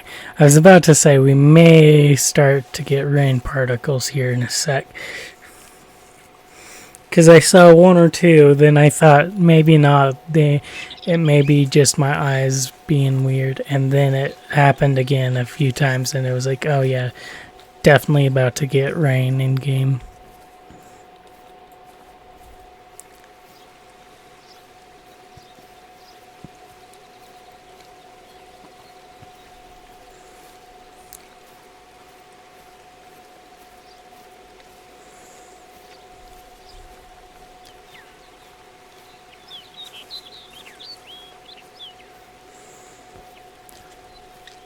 Raccoon dog? No, fox. Okay. That one makes sense too.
Let's get closer before we have him flush.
Hi, Fox.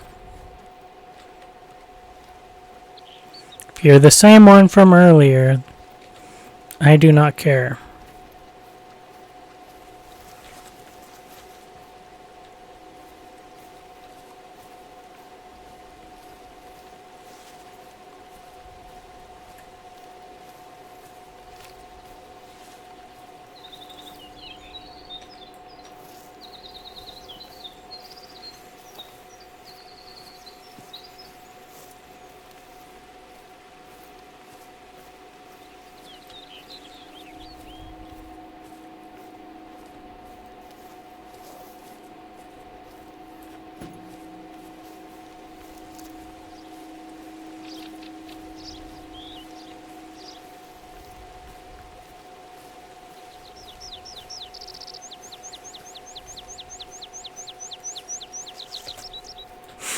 You're not the same one as earlier.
just now, which I knew it would be.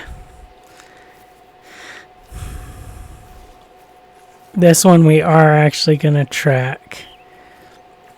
Because where it's a legendary, there's a chance it may become maybe a diamond.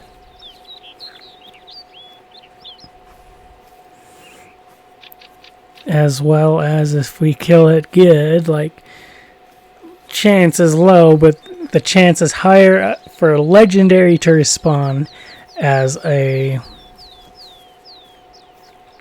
great one than for anything else to respawn as a great one.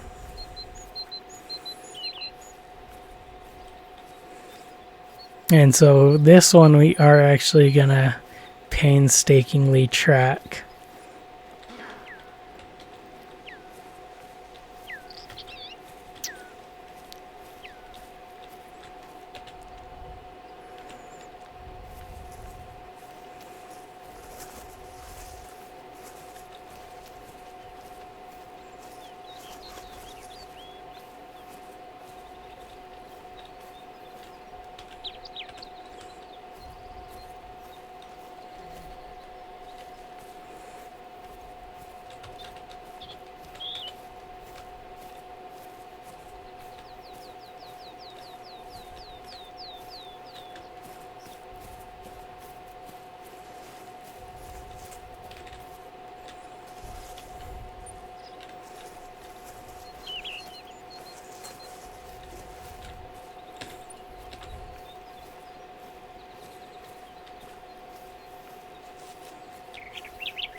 Female.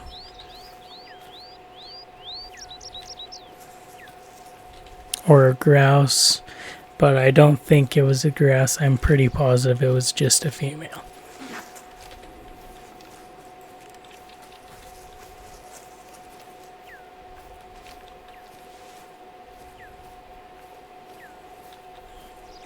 Welcome back from ads. We are still tracking this legendary red fox.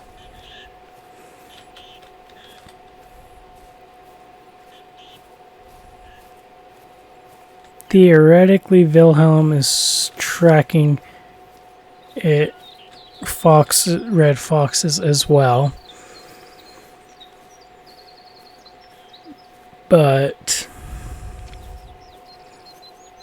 I'm not gonna start running, holding out hope that we aren't suddenly on top of him.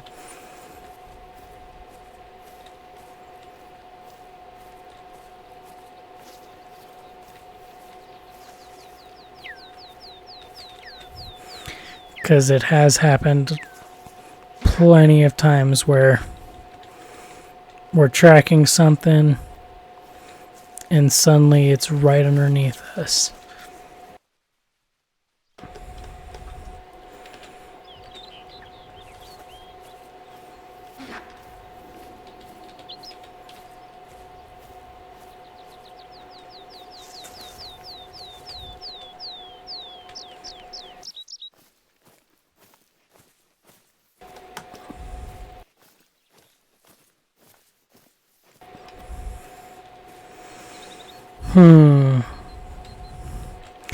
I hate trying to track in this game.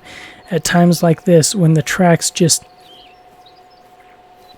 disappear or don't spawn in or whatever.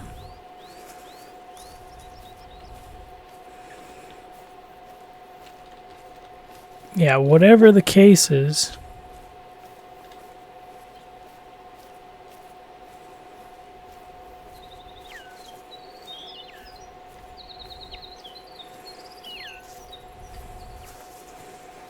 It's very infuriating.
Dang it, it's not the one we were hoping for, but since it distracted us, it has to die.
Come on, Wilhelm.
Oh. Good job, Wilhelm.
You shouldn't have flown this way, dude. It killed you.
Hmm.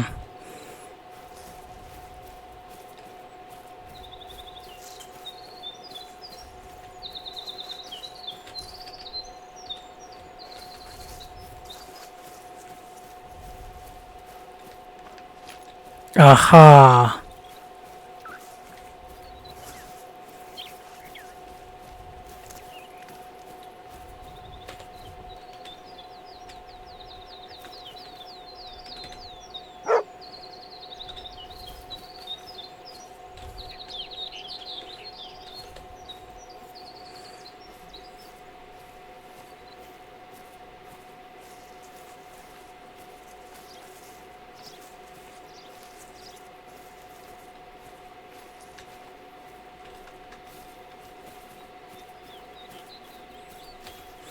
Might as well run for a minute.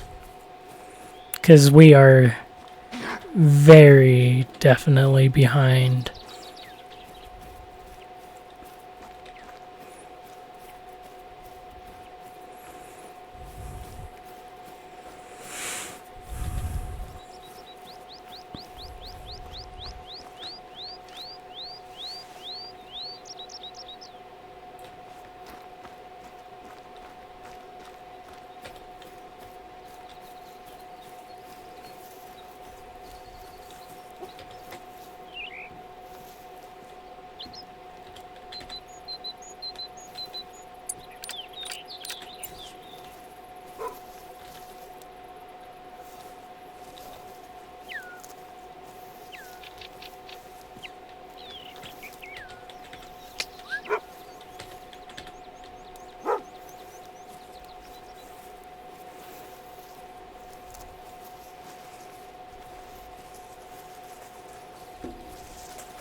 Why is there nothing telling me how recently he was here?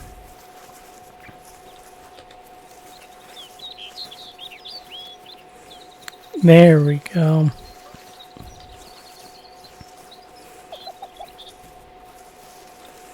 Like, yes, I know it's going to be very old, but at least we're getting more signs now that we're possibly catching up.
Raccoon.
Can't tell, is that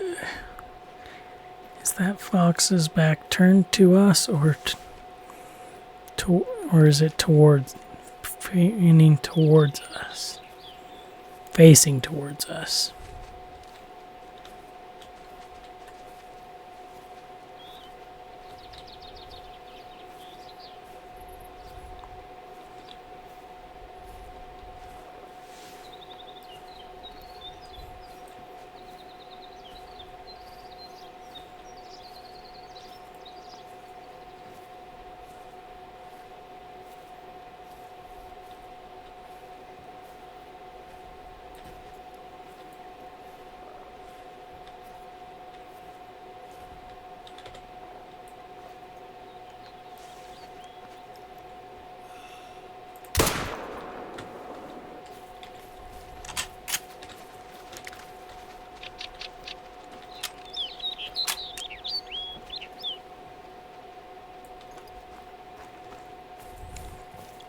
Sorry, dude, you had to die. That way I could more easily find my tracks again.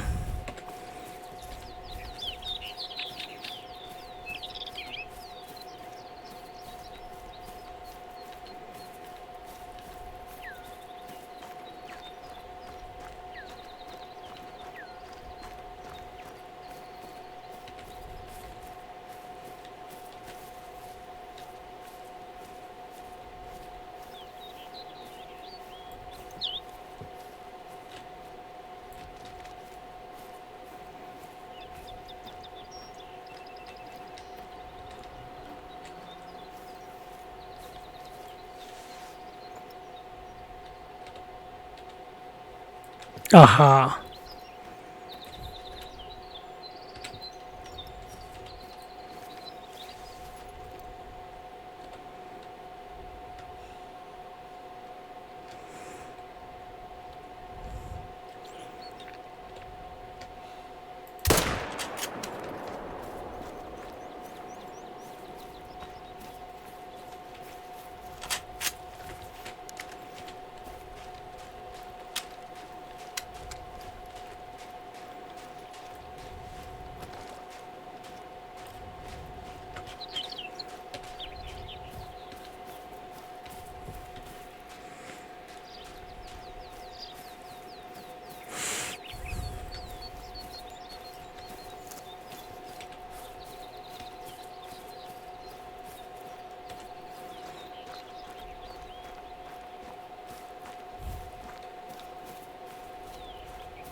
Honestly, I really hope that shot doesn't kill him.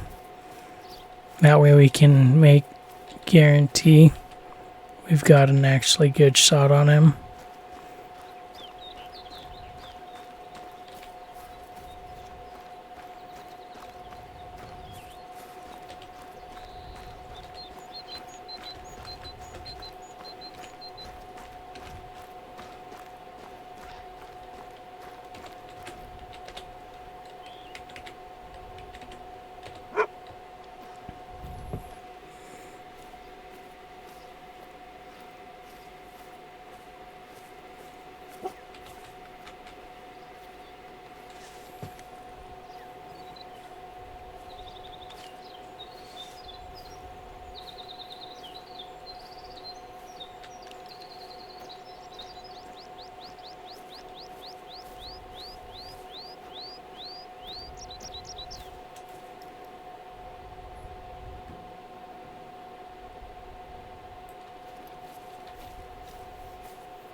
Nice job, Wilhelm. You walk 2 feet, then you stop.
I wish he would keep pointing, not just some stop. Or not highlighting the point.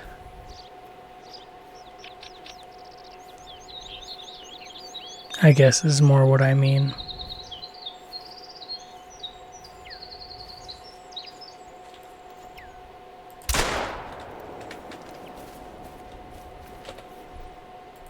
Oh! Of course, we barely got her skull, but in the end, I guess also, so be it.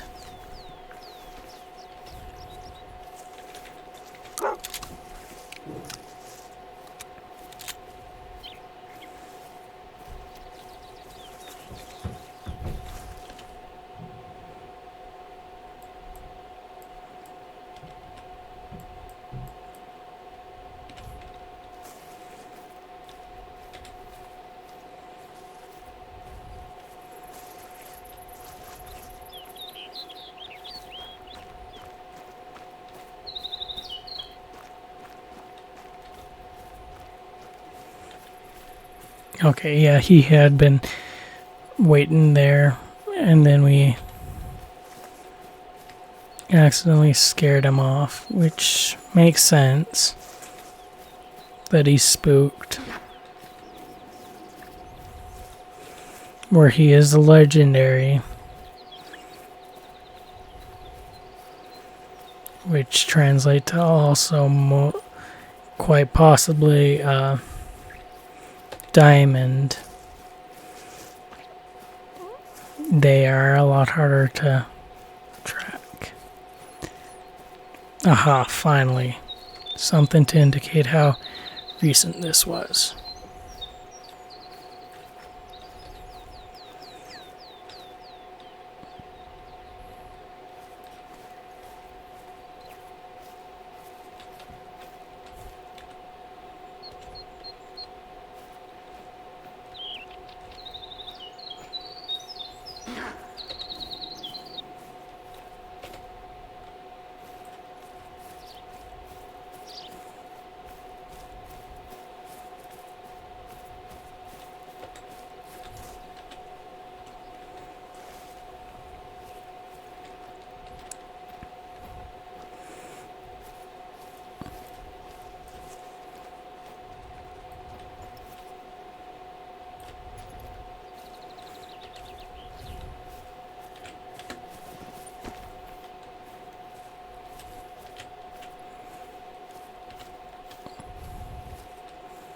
Oh, nice. Theoretically,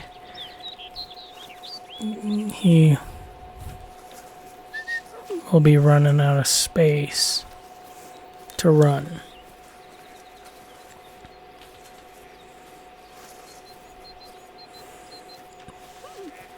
At least to some degree.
Stupid raccoon. Be glad that you're not who I'm after.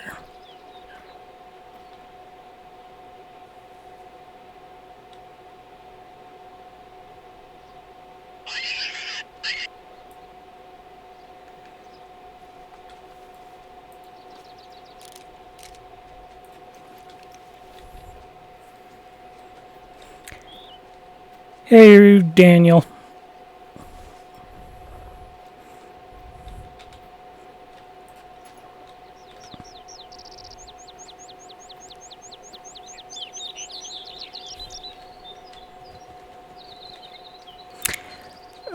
I'm working on chasing down a fox right now, who is right there with his back turned.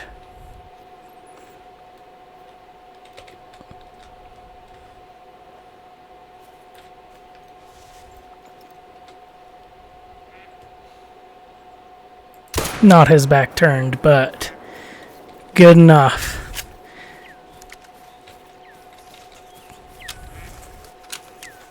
Now to chase down him down. Dang, okay. Oh, so close to being a diamond.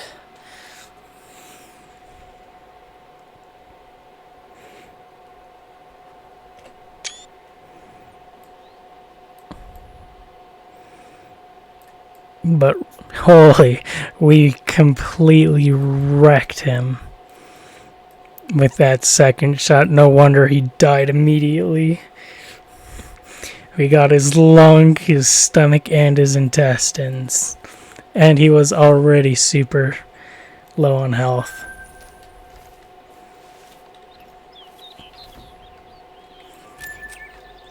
Okay. Point me to the small things now, Wilhelm.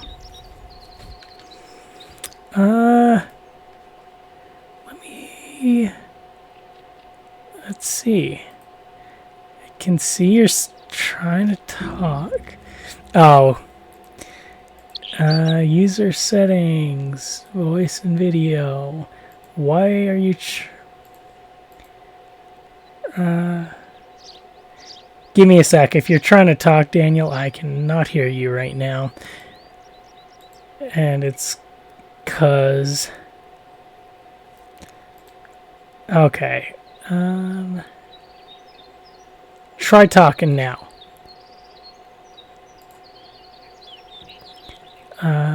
Hey, there we go. Anything? Yeah, I can hear you now. Hi. If you've been talking, I am sorry. I was paying attention to my game, and then I just looked up a second ago, and it was like, oh, hey, he's talking, but my Discord is not putting out sound. And there was a Discord update, and so it dawned on me that it probably switched the device that it's playing out of for whatever reason.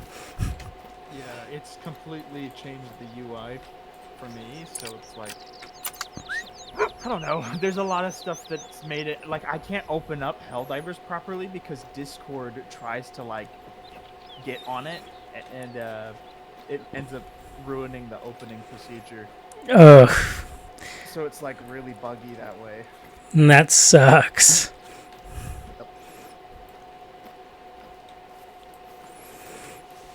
Yeah, so what are the, is there any like specific rules for when we're streaming? Like, should I just call you by your stream name, or? Preferably try to say William. If my actual name slips, so be it, because it's definitely like, Yeah. Like honestly, I can still be called Daniel because I'm called Daniel in my own videos. Mm-hmm. Like, that's. I mean, like it slips out, but that's not like it's more for a character. So like my online persona. Yeah, So. and that makes sense.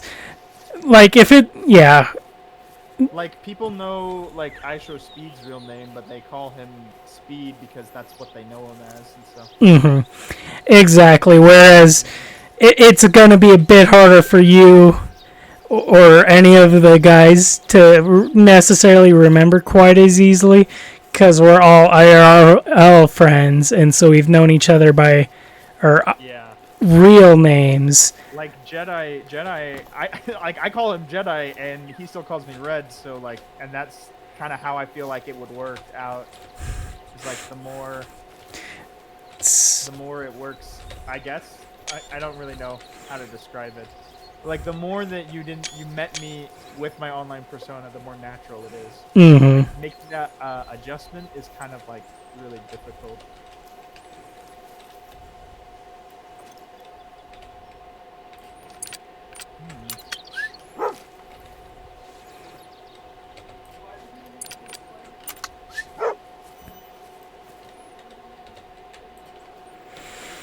Okay, is this guy just being buggy?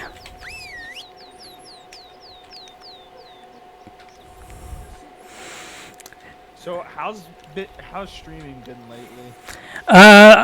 Between everything, I haven't, like, life has been kind of hectic. There was 2 days last week where there was just not really a way to stream, because Saturday we had general conference, Friday we were all chilling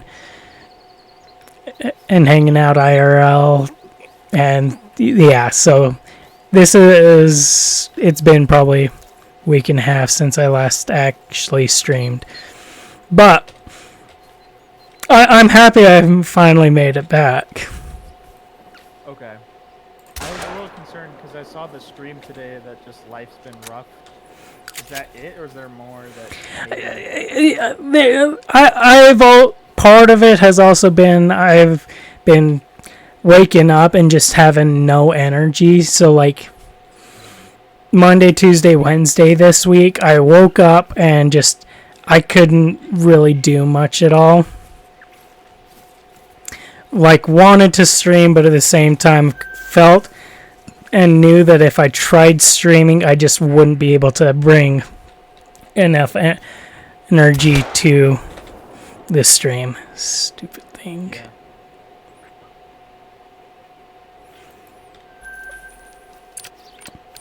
And so, yeah, that's kind of it as well. Mostly it in reality as well is just the fact that, and that's why it was titled such, is just I really, today's the first day in over a week where I felt like I could actually have the energy to try and do a good stream. Because if I don't have energy, especially as a streamer, it's a bit harder to want, like. I feel like streaming is more rough than YouTube. Yeah, because like YouTube, YouTube, you can kind of just sit there and like when stuff happens, you can cut the video back in. Whereas streaming, you gotta kind of have pretty consistent energy. Otherwise, people are gonna feel you're not interesting and non-memorable. Well, and also, like, if you don't have a following prior and you're just new, I feel like being a new YouTuber is easier than being a new streamer. Like, transitioning from a YouTube channel to streaming is probably a lot easier than it is to go from streaming to YouTube. Well, I guess that's completely unrelated. I don't know why I said that. That's two different things we're talking about. Yeah, because one can apply to everybody, but the other one only applies to people.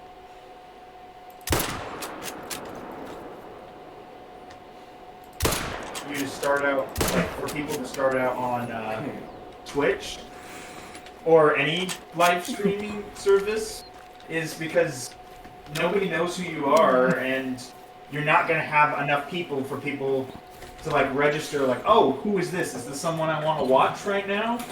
Like, because you don't have anyone in the chat or something. Yeah. Where, like, YouTube, if you have a good thumbnail and a good title, people will still click, but people, like, when they see the views and they see that it's, like, only 100 or something, they still have to, like, think about it first. And then click on it. Yeah. But it's less, I feel like it's less, like, on YouTube it doesn't, like, how many people have viewed this video matters less, is what I think. Especially since a lot of people have told me in my comment section, they click on the video and they're like, holy crap, you don't even have 1,000 subscribers yet? Like, how did you, like, they didn't know, like, how much views I had or how much subscribers I had. They just clicked on the video because they thought it was going to be good. They watched the video, liked it, and were impressed enough that, hey, they wanted to tell me, right? Twitch, I feel like it's kind of the opposite problem, where you kind of have to have, because, like, I can go look at, if I hit browse, I want to see people's, let's see. I want to see what people's, yeah, so there's no thumbnails for Twitch, like most people I'm looking at. Yeah. Thumbnails are not a thing, it's previews for Twitch, which is a bit different, where, like, you can't show your talent through a thumbnail near as much as you can with YouTube, etc.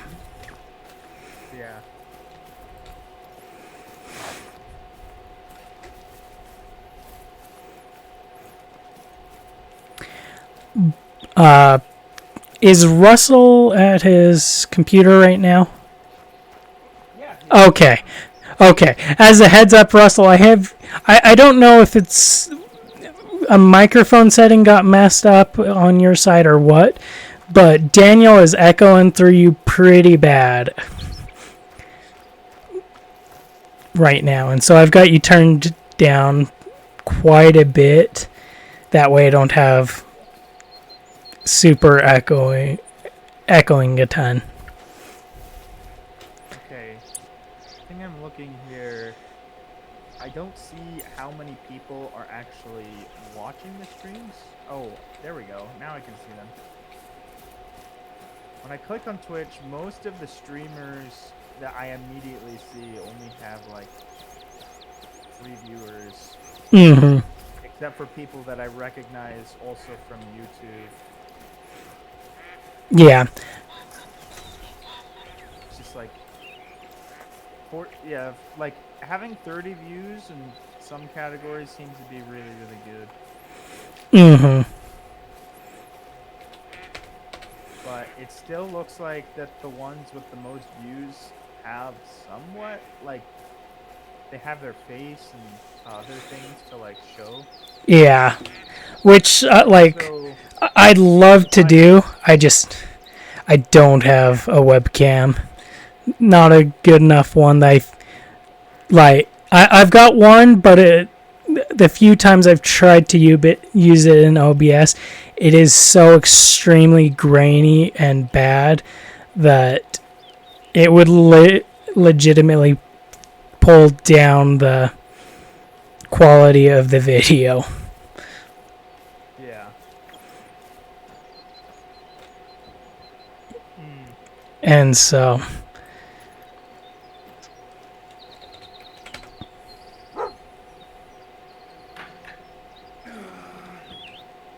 Yeah, it's a completely different platform that I don't understand. mhm.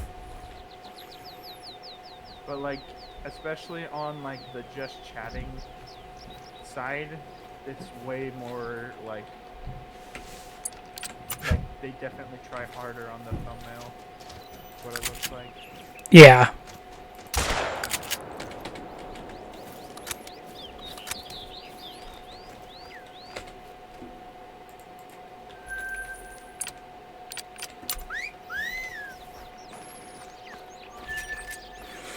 Yeah, the just chatting from at least from a lot of what I've seen, most of those are I guess I actually have no opinion on just chatting because I've not actually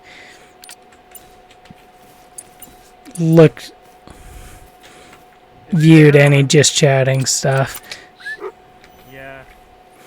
to see kind of what they do.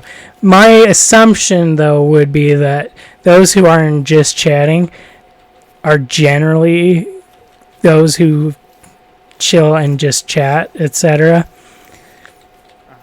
And so for them it's a bit easier, especially if they're if they have that resources, etc., because you can way personalize that, and then it pretty much can be your thumbnail as well, like is the thumbnail for and looks like a thumbnail for Twitch, unlike trying to play games, etc.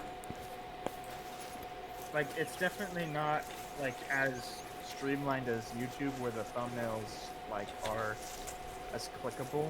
Mm-hmm. But the biggest thing I'm seeing here is just a lot of VTubers, just a ton. Yep, and that's something I will never touch and never make. Like, I know people like them, but I just honestly, to put it bluntly, to me, VTubers feel like disingenuous and feel like they could easily be super fake.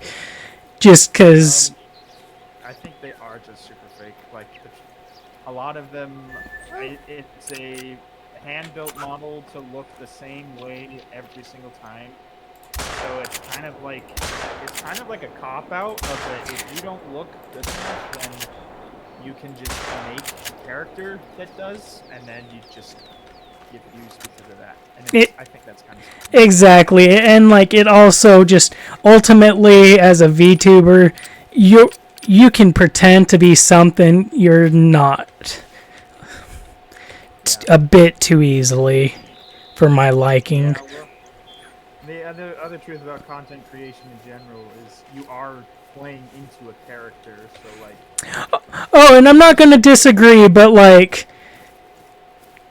as a VTuber, theoretically, you could just make your, as an example, you could make this VTuber character model that is like super extremely buff, etc., and just make your whole persona being healthy, even if you yourself are unhealthy as crap, and so just really not actually a good example. Yeah. And so, yeah. I think the way I want to make content is I still want it to be genuine, but focused on only specific areas. Mm-hmm. Like, I'm obviously not gonna be telling my audience like my political opinions or anything crazy like that. But because they're here to watch gameplay, they're here to watch me build stuff in Minecraft and my art, right? And so I think so. I don't hear an echo, It's not lighting up for me. but I hear you How clearly do you hear me now? pretty clearly. Okay, cool. I can hear you. But there's no echo? Yeah, I'm not. I don't... The echo is definitely fixed now. Cool. We're sitting in the same room and I can hear him on Discord. So, that's interesting. It's funny with me when I hear the echo, because then it's like I'm interrupting myself and I'm just like, what? That's weird. Yeah. Like, I guess there may be some slight echo, but it's not near as bad as it had been, and that's specifically when you, like, just barely when you laughed, Russell theoretically lit up, even though I didn't actually see. I didn't actually necessarily even hear an echo, per se. I just. For that. Whereas I had been both hearing and seeing it light up previously, so I'm pretty positive it's fixed. Dude, people are starting to watch my other content now, which is really funny. The Minecraft stuff is brand new, but my other stuff is still being promoted, which is really funny to me.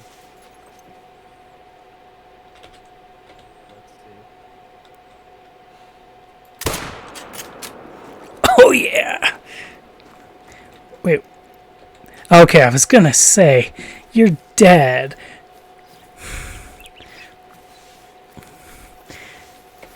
How is this possible? Like, I've never really had a video perform this well. Like, even... I'm not gonna say for sure, but before this, they got 15,000 views? Yeah. Yeah? I think part of it is just due to the Reddit stuff, and there were a few articles about your guys' creation, etc., and so I think it just like massively boosted you by a ton, which means there's a lot of newer viewers who want to look through your stuff, but they're also already there for the new stuff. I made a post this morning in the Reddit for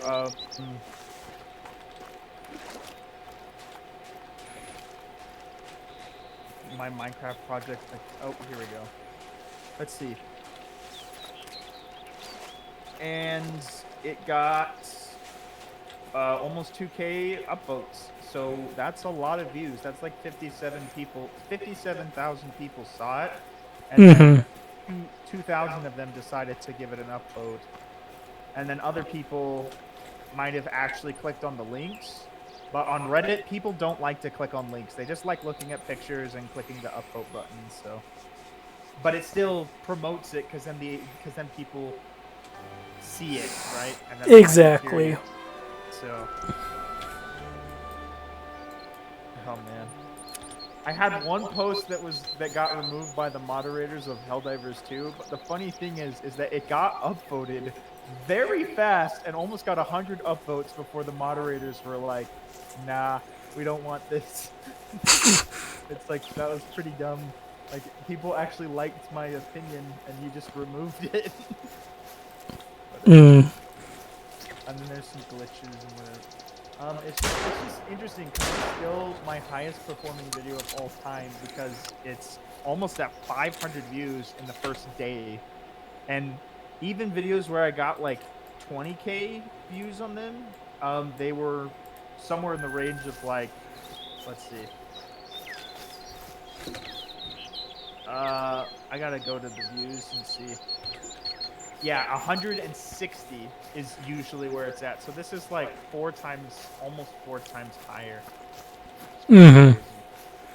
At the end of the day, sometimes it's up into like 780.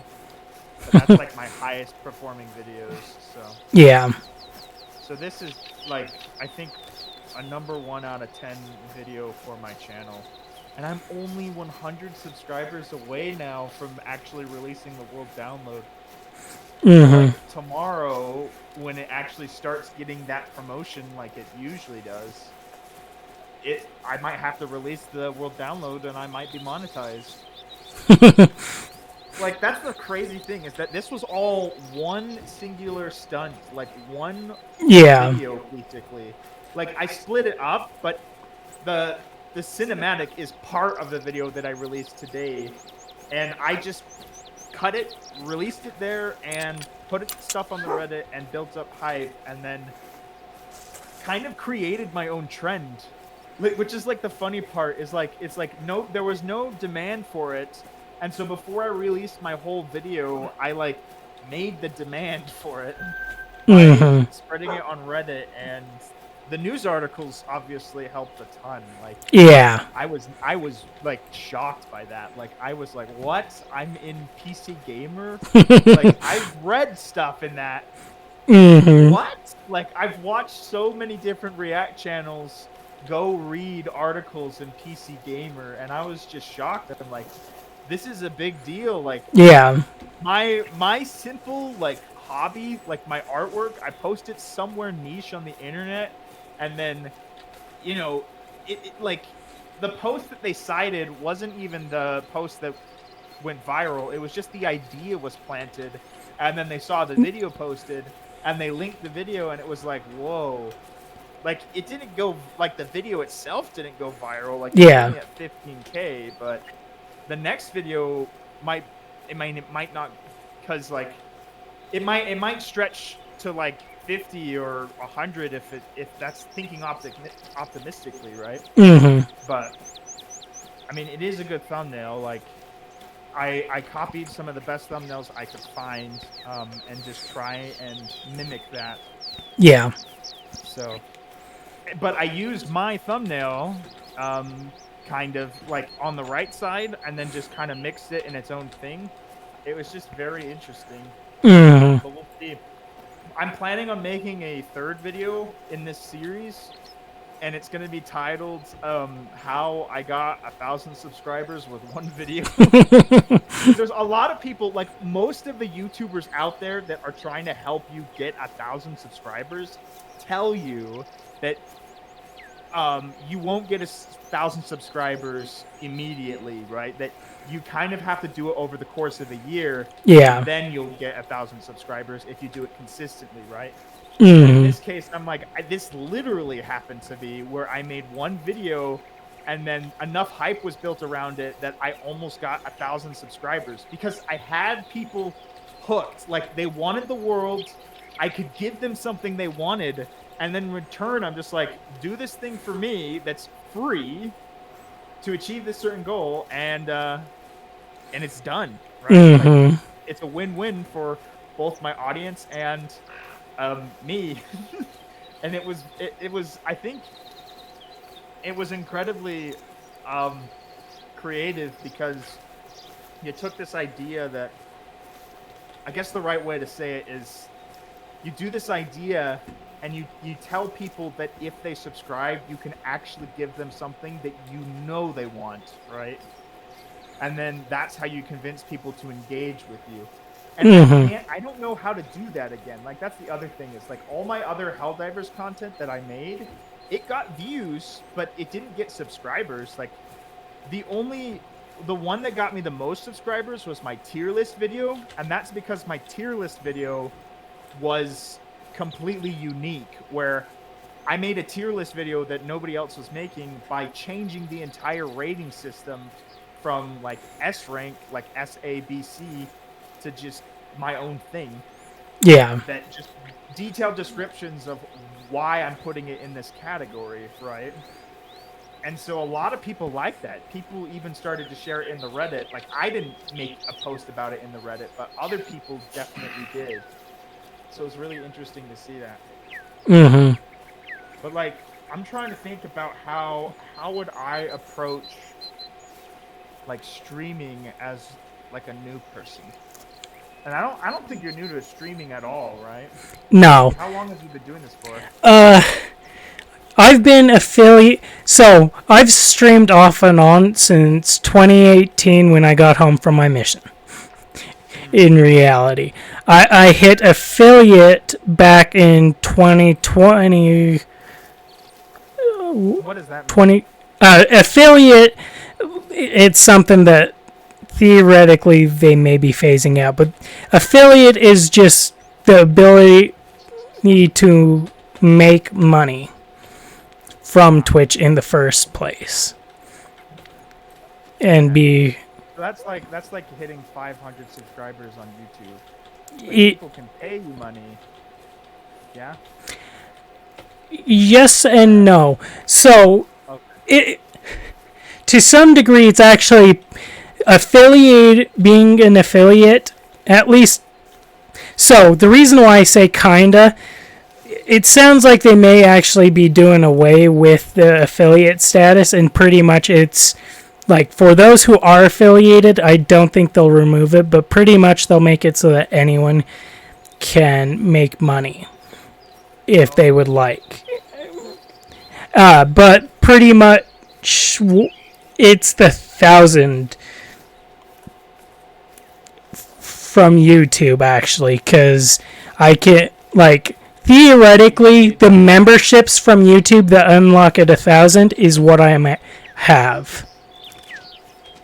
Oh, I thought that unlocks that but maybe I'm mistaken.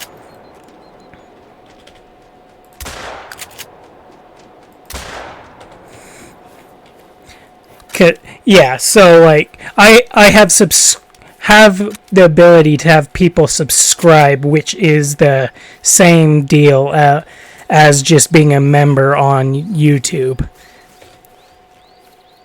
Yeah. And Interesting. that at least I don't know how it's gonna work nowadays or soon, I guess, because yes, sorry, something exciting happened in my game. Diamond. Yep, diamond, which the 1 in 100 animals spawn as a diamond. Yeah. And so that's why I was happy about that. But pretty much the affiliate status, what it was is you had to stream for like set amount of hours on a set amount of days per month, have a certain amount of concurrent viewers per stream, and few other things. And have a certain set 50 followers. And so I hit that back in 2020 or 20, maybe it was 2021. It was the year I started at DI, actually. Like, it happened the month, in fact, not even just the year, the month.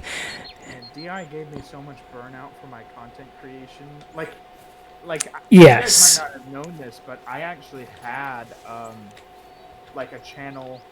I had my Minecraft channel all the way back in middle school, right? Mm-hmm. Like, I wanted it to work, and I was a kid. I didn't really know what I was doing. Most of it was just me saying stuff and cutting the video. Hold on, I gotta exit Helldivers in a very specific way because I know that it crashes. There we go. I can't quit using the in-game quit option, otherwise it will freeze my PC. Ooh. Yep. So, back when I had my Minecraft channel, I was very competitive amongst all my friends in high school about who could be the best content creator. Yeah. And my friend had gotten 50,000 views on a like meme video that he did, where what he did was he played JoJo's Bizarre Adventures theme on the piano for the school talent show, and that was apparently it. That's all you needed to do. He didn't do a thumbnail or anything. And I thought that my Minecraft content was more lucrative and more funny and like had, you know, just more substance to it. Yeah. I watched the videos. They're still entertaining, but they're entertaining because it's so weird to watch. Like I remember that I did it on purpose. Like I made this character who was just kind of like very alienated. Like he didn't act normal. Like I reacted to things in very strange ways, and it was still appropriate content, but it was very interesting. Like I would go on tangents that literally made no sense, that they're not gibberish, but you have no idea what I'm talking about, and then you're just like sitting there like, what? Like that was how I was reacting to a lot of these videos. It's like, what are you saying? Like, what? And it's just like, and the whole point was like, what I had done when I was little is that I had actually cut myself out of context for the entire video. And so you heard me saying stuff out of context, and that was apparently what I thought was funny at the time. And so it was just like, yeah, it would sound like I'm in the middle of a conversation, but it would cut to a different conversation, like mid-conversation. Like I'd be talking about like dinner etiquette or something, and then I'd be talking about how what my favorite color of trees are, and then suddenly seeing a floating island behind my head, and then finally reacting to the game, right? But it's just like, I don't know, the lore of my original survival world, which I think a lot of my siblings still remember, is that I hated chickens in Minecraft. Like, my characters did. Like, my least favorite animal in the game was chickens, and that I had such a strong vendetta that I built a farm for them that looks kind of like a, I don't know, like a prison for them. That's the best way to describe it. Without going anywhere. But it was so funny because it's like what? Like, what's the reasoning why? Like, my character just hated chickens.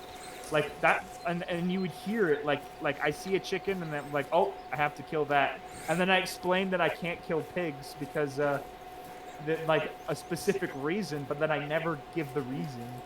It was such weird content, and I genuinely thought that was better than the skits that my friends were doing, where they were trying to be funny by doing what was trendy on TikTok, and it was just and during that phase of life, I thought that TikTok was just the worst thing ever. Like, I thought it was so cringy. I thought it was like, I thought it was so I guess the best way to describe it is like, I thought it was like, it was for people who did not have very much IQ, and it was for like deadly challenges that, you know, people are too stupid to actually, you know, follow. Like, they actually do it, and it's just so dumb. It's like, why? Like, that was my mindset back in middle school even, was like, why would anyone do this?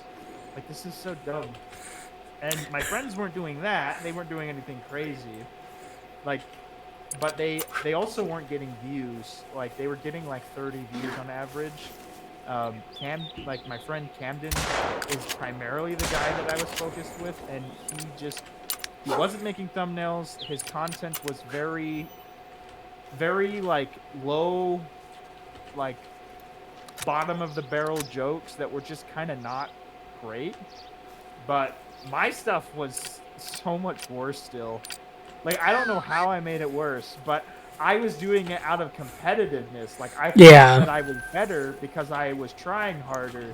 But in reality, even though I was trying harder, I still produced worse content. And Minecraft is incredibly bloated. Like, in order to get anywhere with Minecraft, you have to do something unique. It's like, Minecraft is so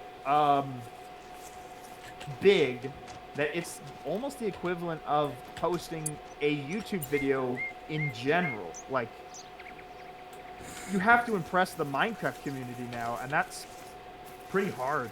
Like, there's so many builder YouTubers out there who are super talented at what they do that like making a build channel is really hard and you have to be super competitive with that. And then you want to make a mod channel like where you review mods and stuff. Like there's already hundreds of other YouTubers that do that. You have to do something unique, right? It's like it's just so annoying. It's like when you try to think of Minecraft, like all the pre-established YouTubers, I would say, are the ones that come to mind, and all the new ones are just ridiculous. Like in my head, Dream's still a new Minecraft YouTuber, like even though he technically isn't anymore. And the only reason why he was relevant was because PewDiePie was relevant at the time, and he claimed that he found his seed, and so it was, I don't know. That's how he became relevant, and it was really odd. Like he had to do something ridiculous that is, well, he didn't do it. He kind of took the credit. Like it was a whole team of people that figured out how to find the world seed to PewDiePie's Minecraft Let's Play, and they actually found it. Like that's the other cool part, is they actually figured out how to do it by scouring his footage and everything. Like it was nuts. But I don't attribute all that to Dream. It was just kind of like he just kind of he did. He was something- present for it. Yeah, but he was also taking advantage of a really big trend, because everyone had been begging PewDiePie to play Minecraft for like a couple years now. And then during this time, he was doing it, and he was a complete noob. Like, PewDiePie did not know how to play the game, and it was so entertaining to watch. And people couldn't tell if he was like faking it, but that part didn't matter. Like, it was just fun to watch, and it was an honest Let's Play that took a lot of people back to the old Minecraft era. And it was like, that was kind of cool to watch. Like, but obviously PewDiePie isn't the most like family-friendly guy. He kind of made a lot of jokes that were not great, but like very inappropriate jokes. Yeah. Especially in that Minecraft era. That's where a lot of the very infamous Minecraft memes came from, besides some of the other ones that Dream is partially responsible for. But then Dream comes along, and then he proves to the rest of the community that you actually have to do something crazy to be relevant. Otherwise, because PewDiePie is doing his Let's Play, starting your Let's Play isn't going to do anything, because the #1 YouTuber at the time is doing Minecraft right now, and then so people aren't just going to click on a random video that is not him, right? And so it's like, it just wasn't going to work, right? Like, I can't become Mr. Beast in the same way that Mr. Beast became Mr. Beast, because he did a skit channel and eventually evolved into more crazy stuff, and as he grew, more crazy stuff, right? Yeah. He had to ramp up his content so much, but I can't just start out as a Mr. Beast clone, right? And even if I did, it probably wouldn't work, right? Like, I could be dumping so much money into a YouTube channel that legitimately doesn't work, because I'm just a copycat. Like, people are already introduced to Mr. Beast, but somebody like Ryan Tryon, I don't know, I think that's how you say his name. No clue. He did like a penny challenge where he made $1,000 from a single penny by just going outside and trading with people until it got like $1,000. Like, he started with a penny, traded it for a pen, sold the pen for $1, used $1 to buy candies from the dollar store, sold the candies each for like 25 cents, and then he would keep doing this throughout the entire series until he made $1,000, right? And it was a super intriguing and viral idea, and I feel like that's part of the reason why he's a popular YouTuber. And then someone like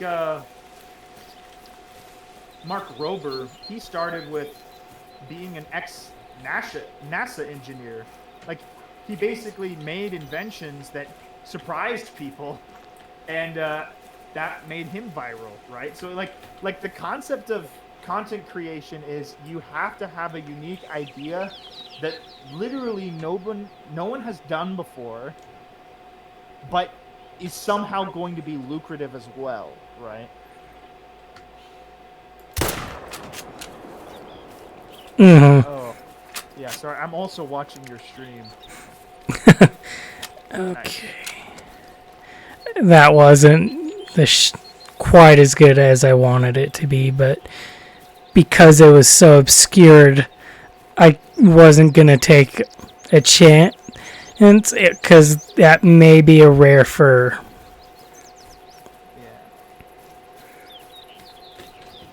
So like, I'm trying to think tactically about this whole idea, because this could be a reality for. I mean, the fact that Russell's already monetized, friends with another YouTuber called Jarsnick, and I'm about to hit 1,000 subscribers potentially tomorrow. Like, that's crazy, right? And I'm just trying to think. Like, I'm trying to decipher like what makes all of these other big YouTubers different than smaller YouTubers. Because like the biggest thing I noticed that's different is that I can distinctly think about like who's responsible for a certain type of content, right? Like I can think of a certain content creator that I like, and I know exactly what type of videos made me like that person, and they're usually something that no one's ever done before. But all of the videos, like the YouTube videos that I've seen, where people are trying to educate you on how to get successful on YouTube, they have this slow progression that it's a lot less lucrative than these bigger YouTubers, because I feel like a lot of these YouTubers, they're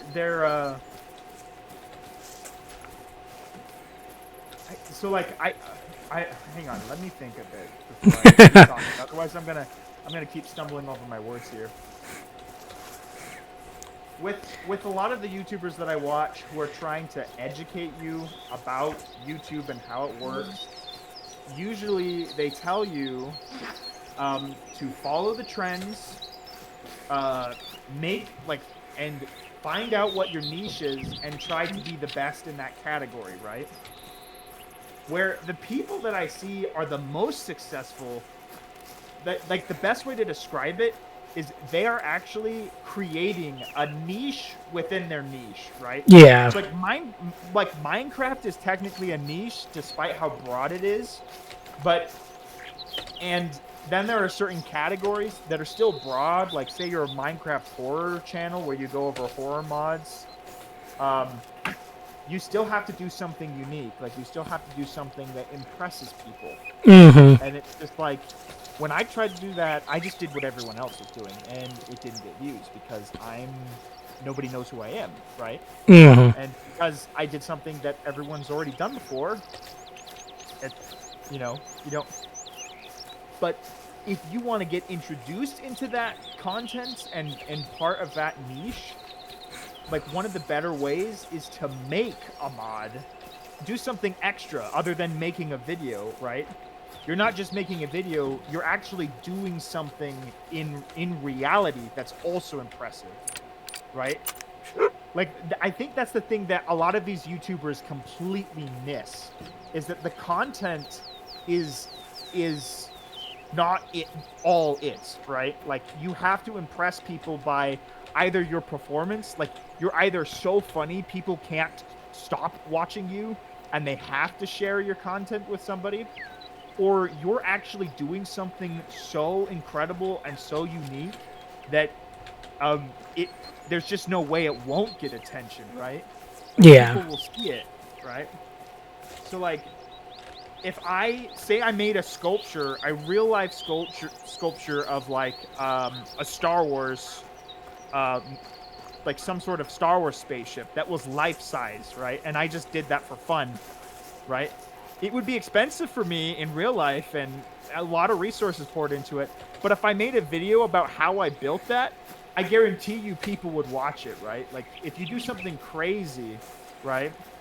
And I think that's why a lot of Mr. Beast clones do exist as well, because they start out as their own thing, and then they slowly develop their own identity, and then it's just easier to be a Mr. Beast clone. I just feel like That sucks. Oh well. So one of the things in this game is completing a harvest check, but I missed the vital organs. Though the nice thing is this is actually a rare fur type, so I'm glad I took the shot at her, even though I couldn't actually see her. nice.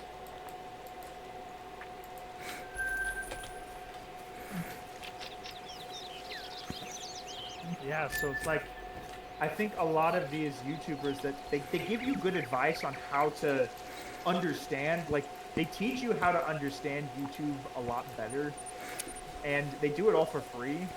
But the real like thing that gets you views is you have something that is lucrative to begin with, Yeah.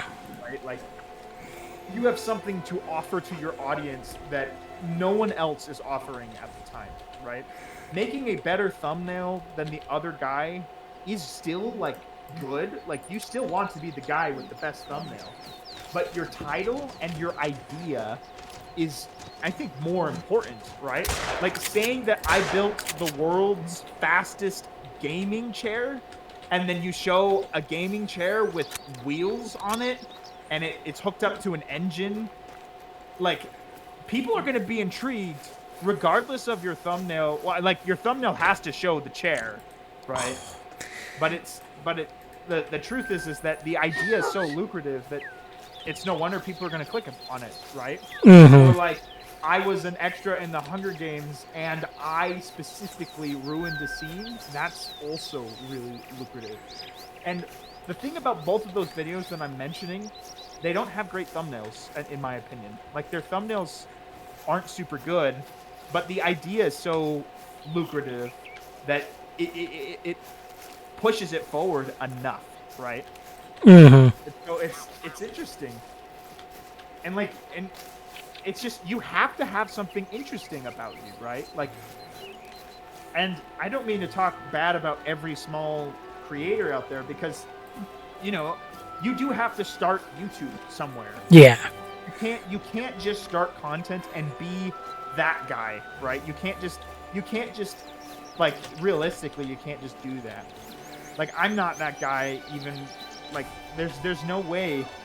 Like, I have an idea of recreating Helldivers in Minecraft by building it instead of doing mods, and that was enough of an idea that other and when I did it successfully, other news outlets decided to mention that was a cool thing, and it was just shocking. But the truth is like, that was the missing piece of the puzzle. Like, all of these YouTubers just left out that your idea itself, like the concept, isn't just a video. You actually have to do something cool and do something original that people are going to be impressed by. Or not something necessarily original, but something that nobody's done yet, right? People have built Star Destroyers, or sorry, Super Destroyers from Helldivers in Minecraft. There's tons of people out there that have done that. But have they built the automatons like I did? Probably not. And if there is someone out there, they just didn't orchestrate it properly, right? Like, they just didn't, like, I don't know how else to say it. It's like, they just didn't show it, right? Like, you have this cool idea, but you need, like, what these YouTubers like Marcus Jones, he's one of the people that I follow because he teaches you how to do YouTube for free as long as you just watch his channel, right? These people tell you how to do it after you have a good idea. Like, how do you make sure the video works? And if you've done something crazy, right? Like that's like the thing is, but I think a lot of them like don't. I think it's on purpose where they kind of don't tell you the whole thing, because a lot of these people want to sell a product to you still. Like you got to go buy their courses where they'll teach you how to do good at YouTube, and it's like, and in my opinion, that course is worth nothing if you personally don't have a cool idea, right? Like you can't just take someone else's idea, do the same thing that they did, and expect it to work, right? Like, it's just not going to work. You have to do something new. Yeah. And then the other part, it's kind of scummy to pay for anyway, because Uh, the only way that you really learn YouTube and content creation is by just doing it. exactly. Like, that's my opinion, is you just have to go. Like, that's it. Like, you just have to keep doing it until you start to figure it out. But, like, I guess the best way to describe it is do it and keep doing it, but try something different every single time. Don't just do the same thing over and over again. Like, if you're not breaking 100 views, try and think about why and maybe come up with an idea that could push it further, right? And Russell still has 1,000 subscribers, right? But he has videos like Carry the Glass where they don't even break 100 views, right? And he's still, I would say, largely successful for a small YouTube channel, right? For someone just barely starting out, it works. But for that, like those videos still don't get out there, and part of it is Russell doesn't have a pre-established audience. He's new, right? Nobody knows who he is, and so seeing this thumbnail and looking at it, and it's a game that's already came out and people have already made videos about, and it's a reaction to the video game from somebody that you don't know, from a game that you've already seen, and it's just, I guess the idea, like, I hope it like makes sense why no one is watching that, right? Like, you've literally made content where it's already been done, right? And it's been done over to oblivion, especially with the popular YouTubers. Like, they made their series, they completed the whole game, and now everyone knows the ending. And if you're not new, like, if you're not bringing something new to the table, like, you're funnier, or you're, like, more engaging, or you made a interesting, like, idea about this video game, like, say you go to Carry the Glass and you try to find out the lore of it, right? That's a new concept, right? No one's done Carry the Glass lore, but I mean, I bet there is now. But at the time, it's like, if you were trying to figure out why the heck you are taking a glass pane all the way up there, and who's making you do this, and who is the characters, right?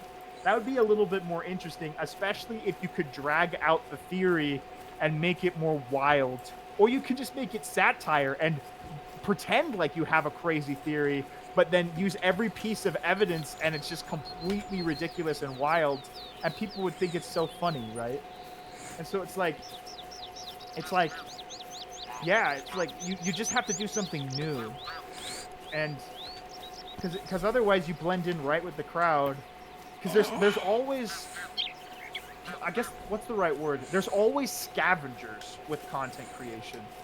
That there's hundreds, I guess maybe thousands of content creators that are trying to get views, right?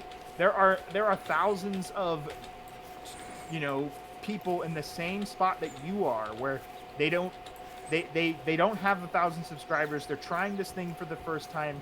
And they see this new game come out, and they want to make a video on it to be relevant, and then all of a sudden, you know, there's thousands more of the same idea. Like, because these famous YouTubers started playing this game, all of a sudden thousands of more videos show up trying to capitalize off of them. Yeah. It's just you can feel the repetition when you watch it. Like when you know that the intent is the intent behind making this video is, oh, this guy got 1 million views from this game, so I'm gonna make a video about this game. It's like you can feel how non-genuine that is. Like, I've seen YouTubers who play games that are basically dead, and they still get a proper amount of views because the content is good as well. But they also provide some unique ideas, right? Like someone is saying, does this game from, you know, the early 2000s still hold up in like modern day or 2025 right now, right? That's an interesting idea, but you got to bring up a game that no one else is talking about, right? Like if suddenly people start like talking about Star Wars The Force Unleashed and there's lots of people doing it and you decide to do that, it's still not an original idea. And so it's like you got to find something that you think is a good game that actually fits your argument and no one else is doing it, right? And like there's all these concepts that I think I can kind of understand how to do, but I struggle with the execution personally. Like I can come up with ideas with no problem, but can I actually make a lucrative video that capitalizes off of that idea? And that's the part that I think I struggle with the most. It's like I got to make the video itself engaging, otherwise people will like the idea, but then now the problem is the video isn't good enough to keep watching. So it's like Tron 3, for example, right now. Tron 3 is a great idea, right? If the plot is really bad, people won't like it and they won't be happy. Like I guess because you paid for a ticket, you're gonna stay in there and watch it, but the word of mouth will be it's a bad movie, and then people will stop watching it, right? That's a huge risk, right? But you can apply that to content creation too. Like you can absolutely have like the best idea ever, and then your execution is so poor that it almost looks like a bad idea, right? But that execution part is the hardest part to learn because you can only get that skill by repeatedly doing it and then doing something different when you know it's not working, right? You got to try something new. Like Ross and I both found out that people hated intros, but we didn't know that because a YouTuber told us don't do an intro, right? That it was because of our own personal experience that our intros were just bad. Like I always started with, in this video, I'm gonna da-da-da-da-da, right? And then people would click off the video almost immediately, right? Because they don't like YouTubers who talk that way. And then Russell would have a 30-second intro explaining what the video was about. But, you know, that's not how YouTube videos work. Like, your title and thumbnail is already enough that people know what your video is about, but they want to see how and what's in the package, right? Because their curiosity got the better of them to actually click on that video. They want to know what's in it. And so if you stall and basically give them another title and thumbnail and then your description of what's in the video, right? Then you're boring them, right? You're just not cutting to the point. And then as a new YouTuber, people are more critical of new YouTubers because like new YouTubers genuinely are subject to more scrutiny because, you know, you make more mistakes and you're not pre-established.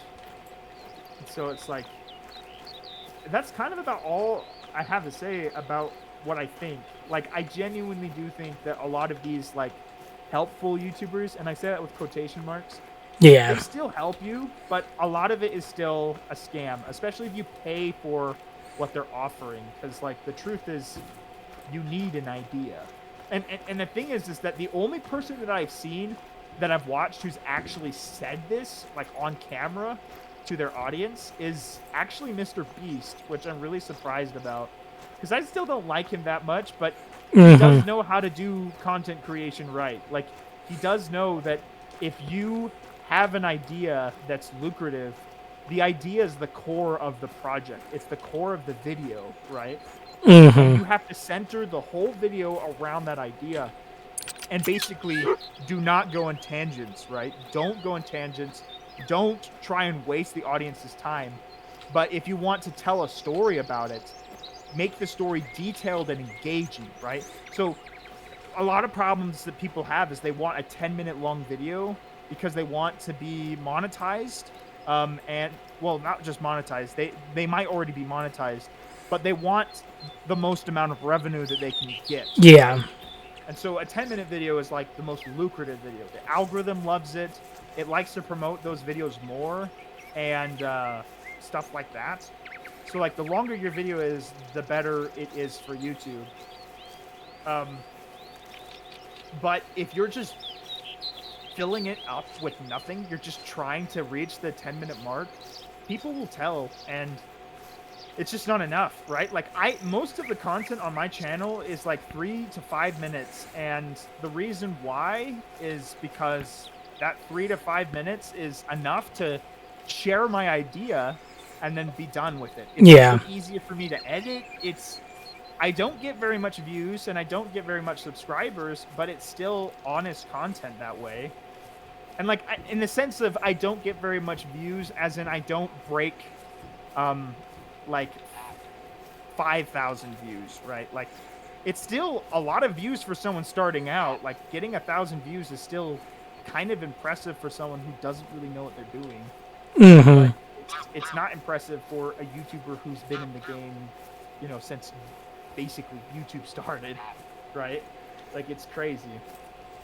But yeah, that's about everything that I can think of right now. Honestly, even comparing yourself to YouTubers who have been in it since it started, like even that's like a wavering line per se. Like because to put it bluntly, a lot of the ones I know of, like, were part of Machinima, if you know at all what that was back in the day, and or associated with people who did that, and that was like Machinima was one of the first things that like started people getting monetized on YouTube, from at least from everything I understand. But even a lot of those guys who possibly even still regularly create content, a lot of them, like, they make YouTube videos, and it can, like, they have those who are loyal, but they're not a Mr. Beast. They're not PewDiePie. Like, they're honestly the ones who have been around for ages. There are very few who get massive amount of views still. Because like a lot of the ones I know of personally, the ones who continued to grow after they started either got involved with scandals, etc., which made it so that their stuff has died for good reason, or they have tried to go that, or they're going for different things. Honestly, most of the ones from that I'm remembering from Machinima, they do more on Twitch these days than YouTube. Occasionally do YouTube stuff, but it's generally clips from Twitch, and more of their content is for Twitch nowadays. Yeah. So yeah. I think my point though is like I'm just gonna readjust it because that's still valid. It's just the point is that for someone who has experience, it's easier to play the YouTube game and actually get views than someone who's never done it before. Oh, yeah, fair. That one, if that's your point, yes, I have to agree with that. Yeah. So, I guess to kind of loop back, like, with that in mind, this is all the stuff I've learned from YouTube, right? Mm-hmm. I know that Twitch is a different platform, but I think the core idea still applies to Twitch, right? Like, if you're doing something that nobody else is doing, and then somebody hops into the stream, sees it, goes shares it with their friend, and then, you know, it might be slow growth, but if you're doing something that no one else is doing, and you're the only one doing it, and it's an intriguing idea, then people will come. There will be an audience for it. Mm-hmm. But I guess that's where the gamble is, actually. Let me amend that statement. There's not always going to be an audience for the idea, but that's it. It's you're basically gambling, but it's as like a business in a business sense. Yeah. Gambling, right? Like, But not gambling. honestly, business is just gamble, anyways. Yeah. But you can work for a business, or you can copy a business and try and compete with them. But you would never succeed nearly as much. Like, in the real business area, if you make another competing computer brand for something like Windows or Apple, you're gonna struggle, because they own the market pretty much. They're such corporate giants that you can't compete as easily. Mm-hmm. You could locally, right? People in your area could support you, and if you're genuinely having cheaper prices and a better software or something like that, people will eventually notice you, right? But it will take time, and there's no Yeah. guarantee that you're going to become the next Microsoft, right? If you can't do that. Mm-hmm. The demand is, I'm offering a better version of what this guy created, right? That you just still didn't come up with the original idea.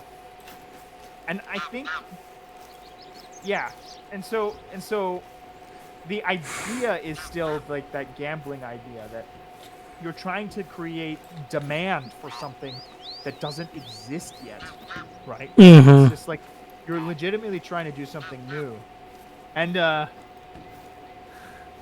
gonna use Queso as an example, because I can see him right now on my left on Twitch. Just off the top of your head, like, try and think what he does that's unique, right? Because I've never watched Queso. okay, so I'm just gonna say it.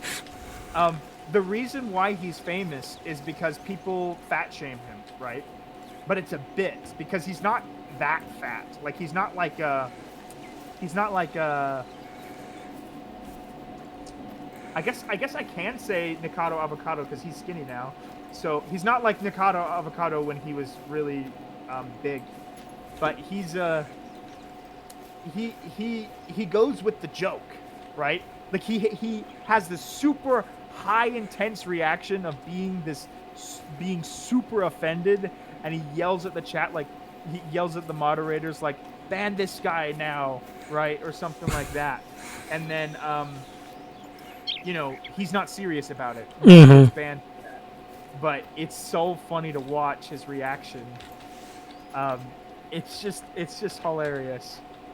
And then someone like iShowSpeed just does so many different things, but his niche is that he's crazy, or like he at least he reacts crazily. Mm-hmm. So I don't watch a lot of streamers, but those are the people that come to mind, because they're so relevant on Twitch that they're also relevant on YouTube as well. Mm-hmm.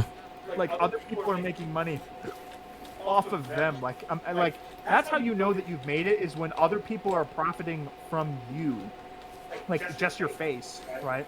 Mm-hmm. Or your persona, or your online character, or something like that. That's how you know you've done something unique.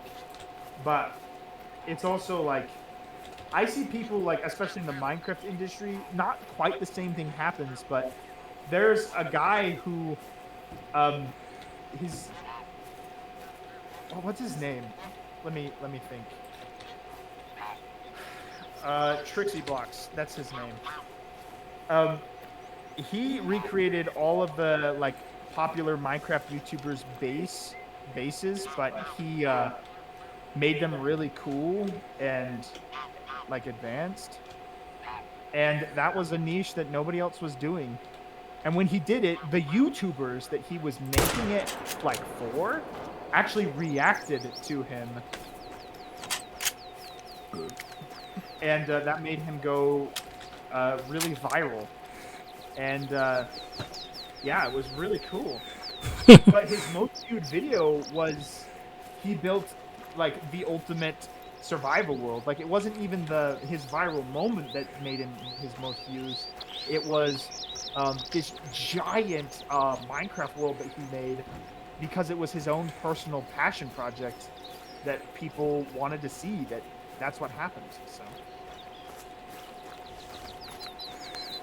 And it was cool to see that because it mean that he made it. Like, that he didn't have to be relevant by leeching off of other YouTubers. He could be somewhat self-reliant and do his own creative stuff.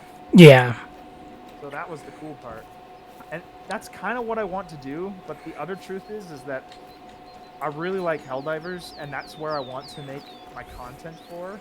And so it's like, there's 1,000 people now that just subscribed for a world download for free, and I'm a little bit worried that those 1,000 people aren't gonna stick around forever if I'm not moving on to the next project, right? Mm-hmm. They'll probably want me to do another Minecraft project that's pretty big.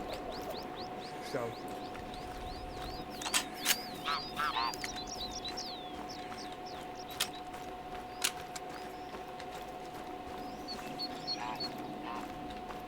Yeah, I'm basically, if I keep talking, I'm just gonna repeat myself now. That's basically it. Yeah. Yeah, I'm content to let others talk. Yeah.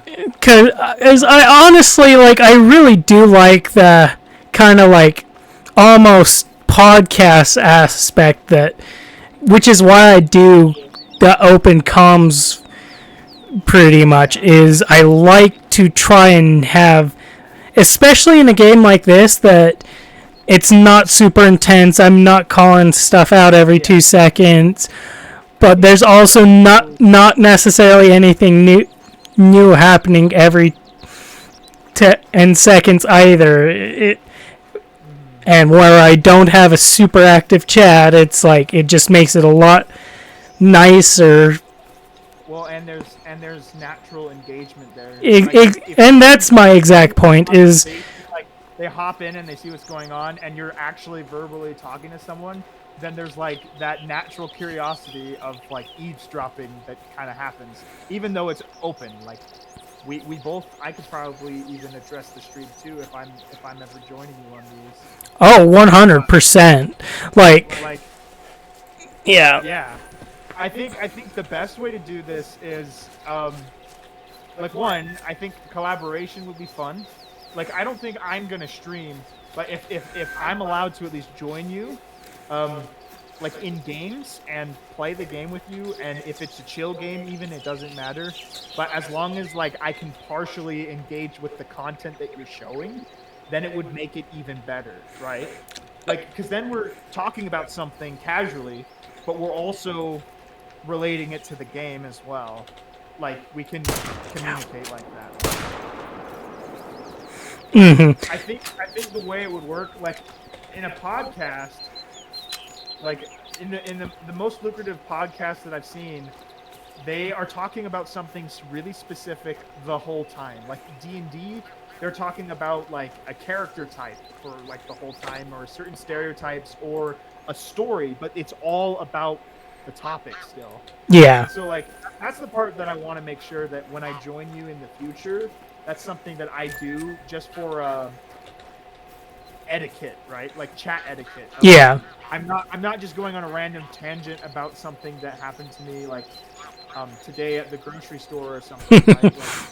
like or what I'm currently watching. Like if I start playing Helldivers and I'm telling you what's going on in Helldivers and it's super interesting, but you're playing something completely different, then that's not appropriate for me, right? Like yeah. I'm like sabotaging your stream and making people less interested. So I guess that's the only risk there, because like I think that's why in the past we decided that we didn't want Wes and I we were a little bit worried about McCain joining, because he always talked about Obviously, I don't want to talk about it because we're not really allowed to. Yeah. Politics and such. So it's like we were always Well, he was, the other part too is that like anything, like if we're critical of each other in some way, Yeah. that shouldn't be in our content. That should be in person, because gossip just breeds more negativity. Yes, absolutely. So I'm not going to go into depth there, but it was like that was a risk. Well, you don't have to talk about it at all. The simplest way to put it is just sometimes McCain doesn't know necessarily how to be necessarily recording / stream friendly. Right, and I wasn't going to talk about him forever. Like the idea is, I want like the stream to be related to itself, right? Like if I was going to stream, like the etiquette that I would expect is they either talk about the stream, they engage with, the chat. If the chat's very active, then obviously that's the number one priority. You want people in the chat to feel like they're actually talking to someone, because that's why people go on streams. Like I went onto streams with some of my favorite YouTubers, and I got to talk with them, and it was cool. Like I got to talk with them live, and it was like, that feels cool, right? Yeah. So, like my vision of like trying to make this work, especially for you, is like making sure that I'm not doing a bad job. And that makes 100% sense. Like, ultimately, like, yes, I want open comms, but at the same, there's kind of a reason why I decided to be in here. Like, eventually, I think McCain is gonna get into content creation himself, at which point in time he may have an easier time registering how to be more content creation appropriate per se. Well, yeah. But ultimately, like, this one, I figured I'd start using this when I'm doing the open comms, because that way... Well, it's actually on the Discord with the content creation in mind. Yeah, that is definitely part of it. It's actually the like the one that eventually that will be for the community, but then just adding on to that, like the channel itself is actually only visible even to us content creators. And like I like the idea of your content creator one so much that it's like I'm not really gonna remove my server, but I might just stop using it altogether because it's not really active anymore. It used to be active because I heavily advocated it for it because it was more family friendly, and those were my personal standards. And a lot of the chats that were created outside, like if you remember, our DM group was created outside to specifically not have to be restricted to those rules, and that just kind of hurt my feelings, and I just didn't like it, like, because it was like these aren't rules because I'm trying to make people like, sorry, it's these aren't rules because I just wanted them to be rules. They're kind of like my personality and my standards. Right? Exactly. So it's like this is like part of me, like real life, right? And so it's like being in this DM group where there is nothing, and it's just kind of, I felt like I ignored a little bit. Yeah. And, a lot of the people in my server were just inactive, but it's still a good place to, like, the voice channels are very active. Like, people use them all the time. Yeah. And like, that's actually, so, like, talking about it, like, the idea for this was never, for the community one that I'm working on, was never obviously to phase out, say, like, our Discord, the other one. But it's to try and make it easier for us, as well as, like, like you were saying, I like this because it's got kind of our values. Yeah. and so that's why I've limited it for right now at least, so few people can see the VC, like, and that means that if someone's joining, they have to pretty much be given very specific permission. And yeah, it's just a lot nicer because it is easier to keep to our values, etc. Yeah. Whoa. I'm just browsing YouTube a little bit and looking at some of the thumbnails on the side, and there are some really engaging thumbnails that I'm just like, I really want to click on that right now. But, like, how did I do that? Like, the man who almost broke math and himself, and it's like, the thumbnail is just 1 equals infinity. Like, and he's crying. Like, that's a really good thumbnail. Then there's a video, the complete lore of Helldivers. Destroying scammer computers live on CCTV, and the computers are edited to have Neon Cat on their computer. That's a really good thumbnail. Like, holy cow. I gotta ask, for that last, the one with scammers, who is the creator? You probably might recognize them. Let me see it again. Gotta find it.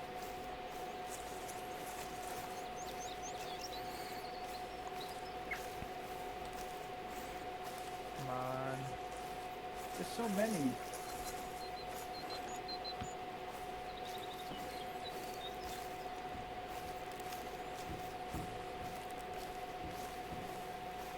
Come on, give me a second. It'll be there. I'll find it. Yeah, you're good. Because there's a few that I would for sure recognize, but there's one that I've watched, at least used to watch pretty frequently. On it, like nowadays, I actually really don't watch pretty much any other content creation besides at our groups. Honestly, just because there's so much to do that I really. Like, especially where I'm trying to stream for 8 hours, Monday through Saturday, etc. I really don't have that much time to go and just sit down and watch YouTube or Twitch or stuff. I do, like, skim over thumbnails and see which ones am I, like, wanting to click on the most. Yeah, and that makes sense. I can't find it for some reason.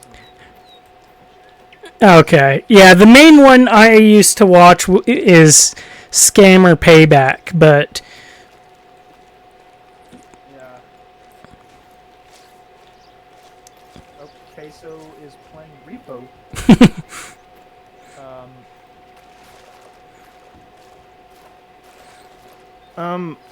Okay. Will I be able to have permissions to edit some of the text channels?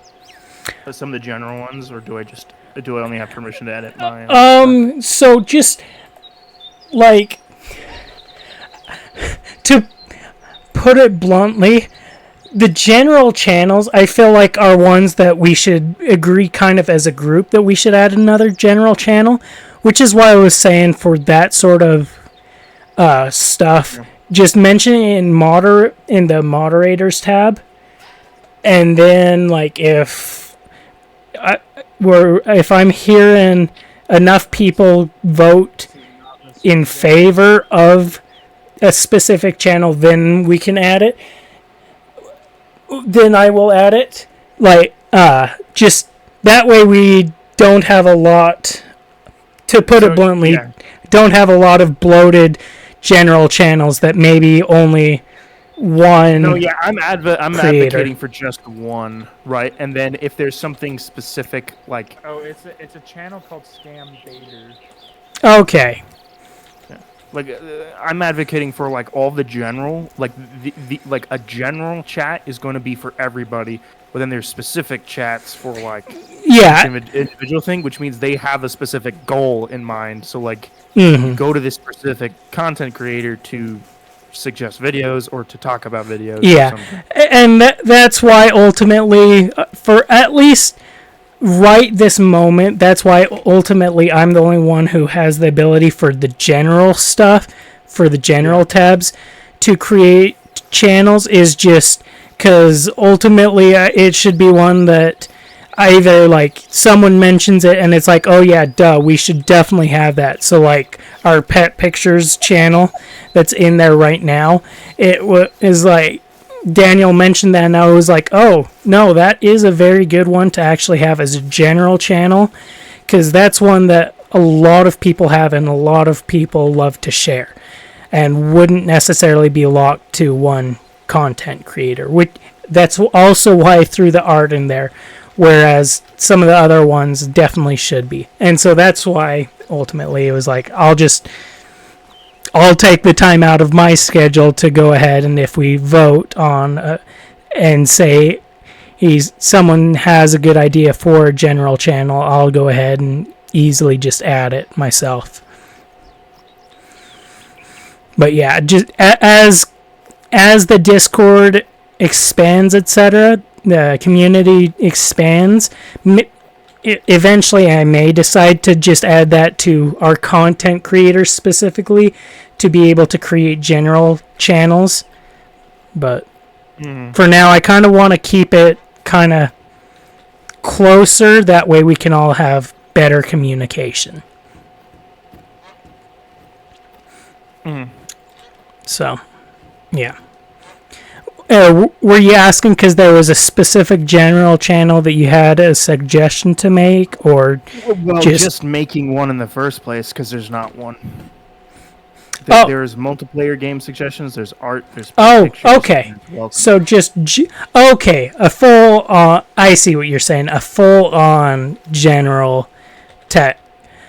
Yeah, because I don't want everybody to be talking in welcome forever. That makes sense. Welcome is actually locked down for a specific reason, and the only things that can chat and welcome are myself and our welcome bot. But because you're mentioning it, and while I'm actively thinking about it, boom. There you go. Yep. The other thing too that I would highly recommend for let me just show you. So I'm gonna use my thing here. And I'm just gonna create, and I'm just gonna do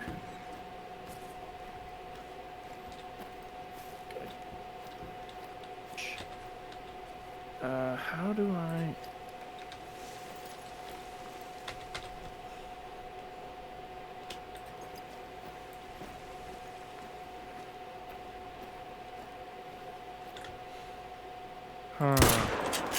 Okay, wait, hold on a second. So I created that. What to do?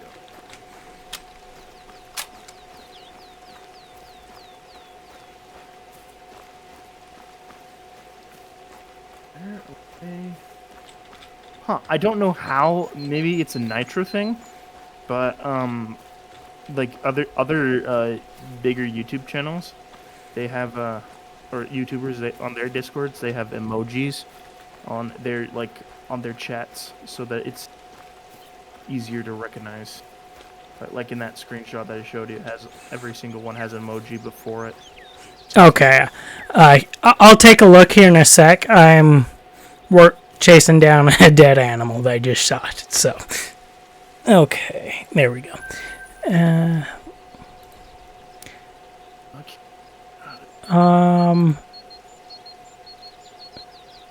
Where did you throw it? The screenshot? Yeah. A screenshot was from a while ago, so let me just... Oh, the one that was in here. I'm assuming the one from yesterday, right? Oh, the emojis like that. Okay, This one. Yeah. I will...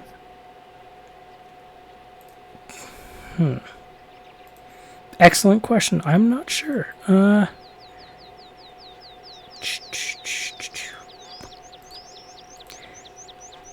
All right. The other thing too is like having a general VC and stuff too. Probably, I would say we might need more than one, but we could start with just one, and if more people need them, I don't know. That one is one that I'll talk to people if enough want it. We'll definitely go ahead and add it. I'm a little bit more iffy on adding a general VC that anyone can join, because so ultimately, to put it bluntly, I don't know if our bot for the Discord can, like, it can do like chat moderation, but I don't know if it can do voice. And I was trying to do, I'll put it bluntly, I was trying to look, and a lot of the stuff I was seeing is like it's harder to find, necessarily easily find a voice moderator, and which would mean that for it to ultimately for it to actually be moderated, one of us would have to be in it, and obviously and maybe the bot does. I don't know enough. I wasn't seeing anything about our moderation bot that's in the Discord right now. I couldn't see that it did or didn't. And so I'm iffy on adding it, a general chat where people may be able to blatantly, purposely break the rules and get away with it because there's no one moderating it actively.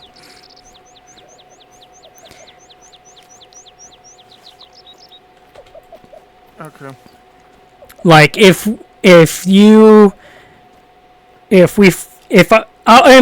plan on trying to do more research. I wanted to start trying to get it pushed, honestly, so that we can start trying to use it for our communities. Yeah, one of the things, the way that I think I could interact with my community is by like getting in a VC and stuff. So that's why I want. And so maybe an idea with that is maybe so. On the Discord that you have the events tab, if you maybe one idea is you can go ahead and throw in an event saying, hey, at this time I'm going to create a voice chat open to everyone so we can all kind of just chill, etc.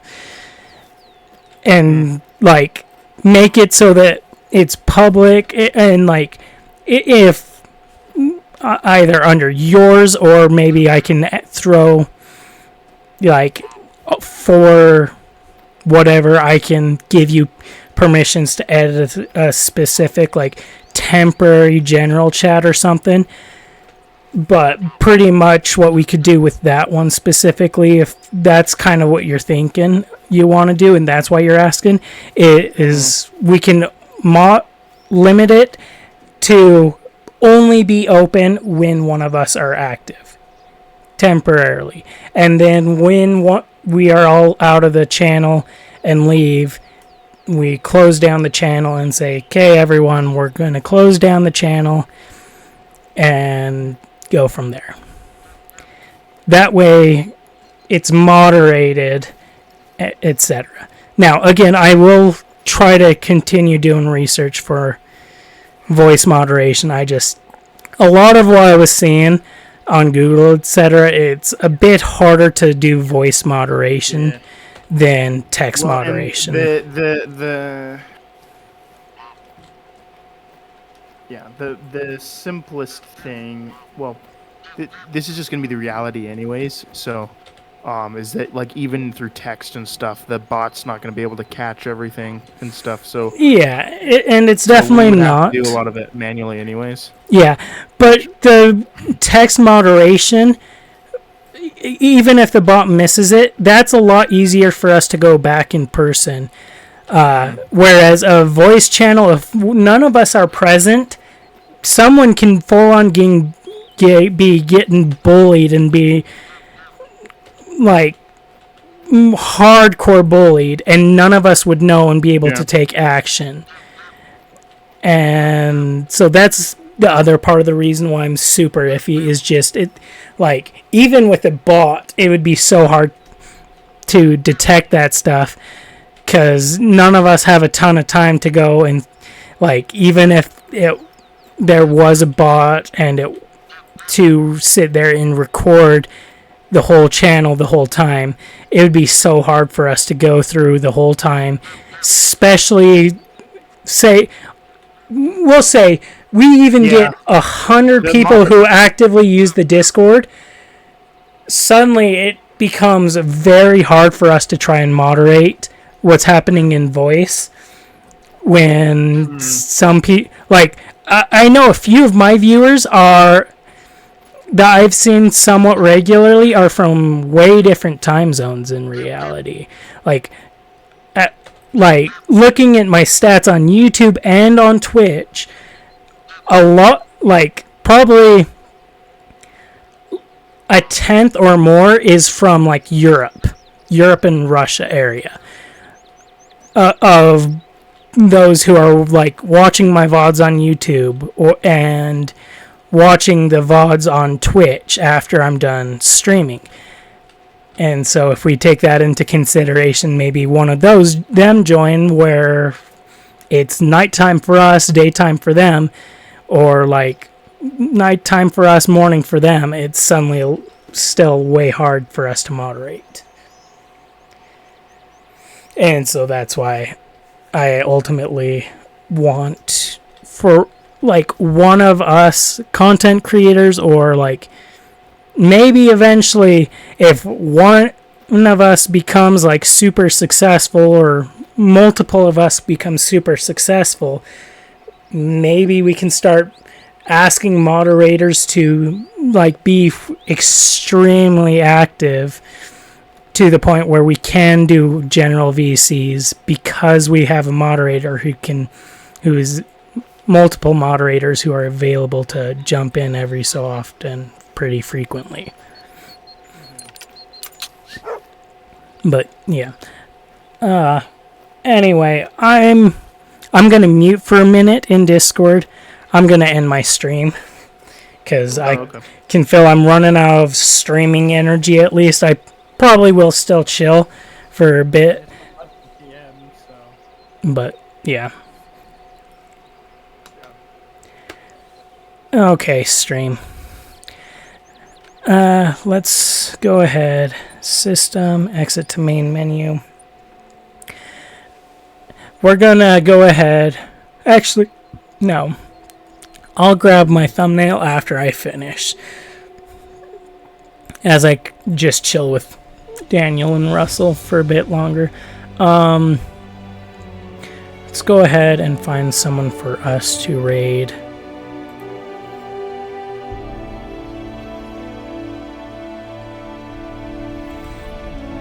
Okay, I have found someone for us to go ahead and raid.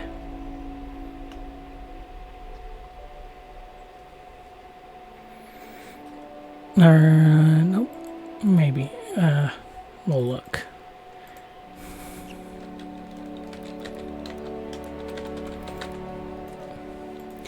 That one may not work, actually, so... Oh.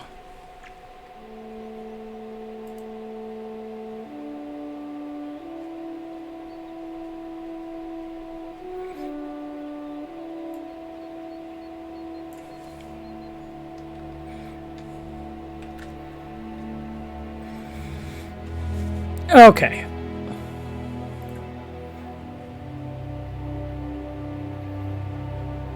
Oh.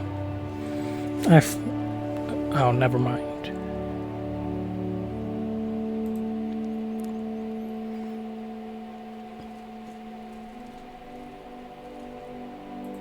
That one's not going to work either.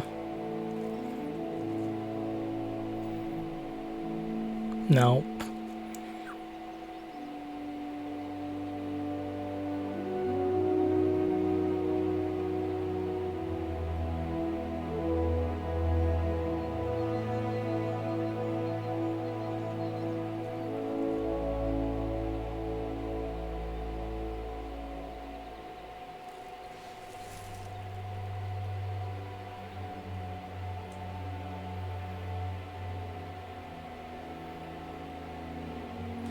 Okay, yeah, none of those ones are gonna work, so we'll go with her.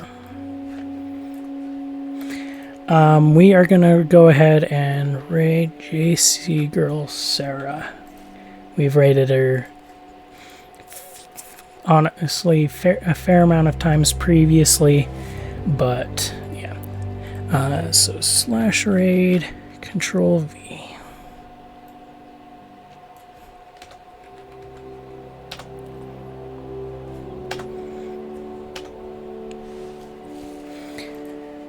There we go. Alrighty, y'all. Thank you for any and all support. I really do appreciate it in whatever means it is. Whether it's watching here live on Twitch, or whether it's watching the VODs here on Twitch or over on YouTube. If you have enjoyed this, please go ahead and subscribe to the YouTube. That way you can know when the VODs go live on YouTube, and subscribe or follow my Twitch. That way you can know when I am live. Yeah. Really do appreciate all the support in whatever means it is. We'll be back tomorrow at the same time of 2 p.m. The normal time of 2 p.m. Peace out. Y'all have a good time zone. Bye-bye.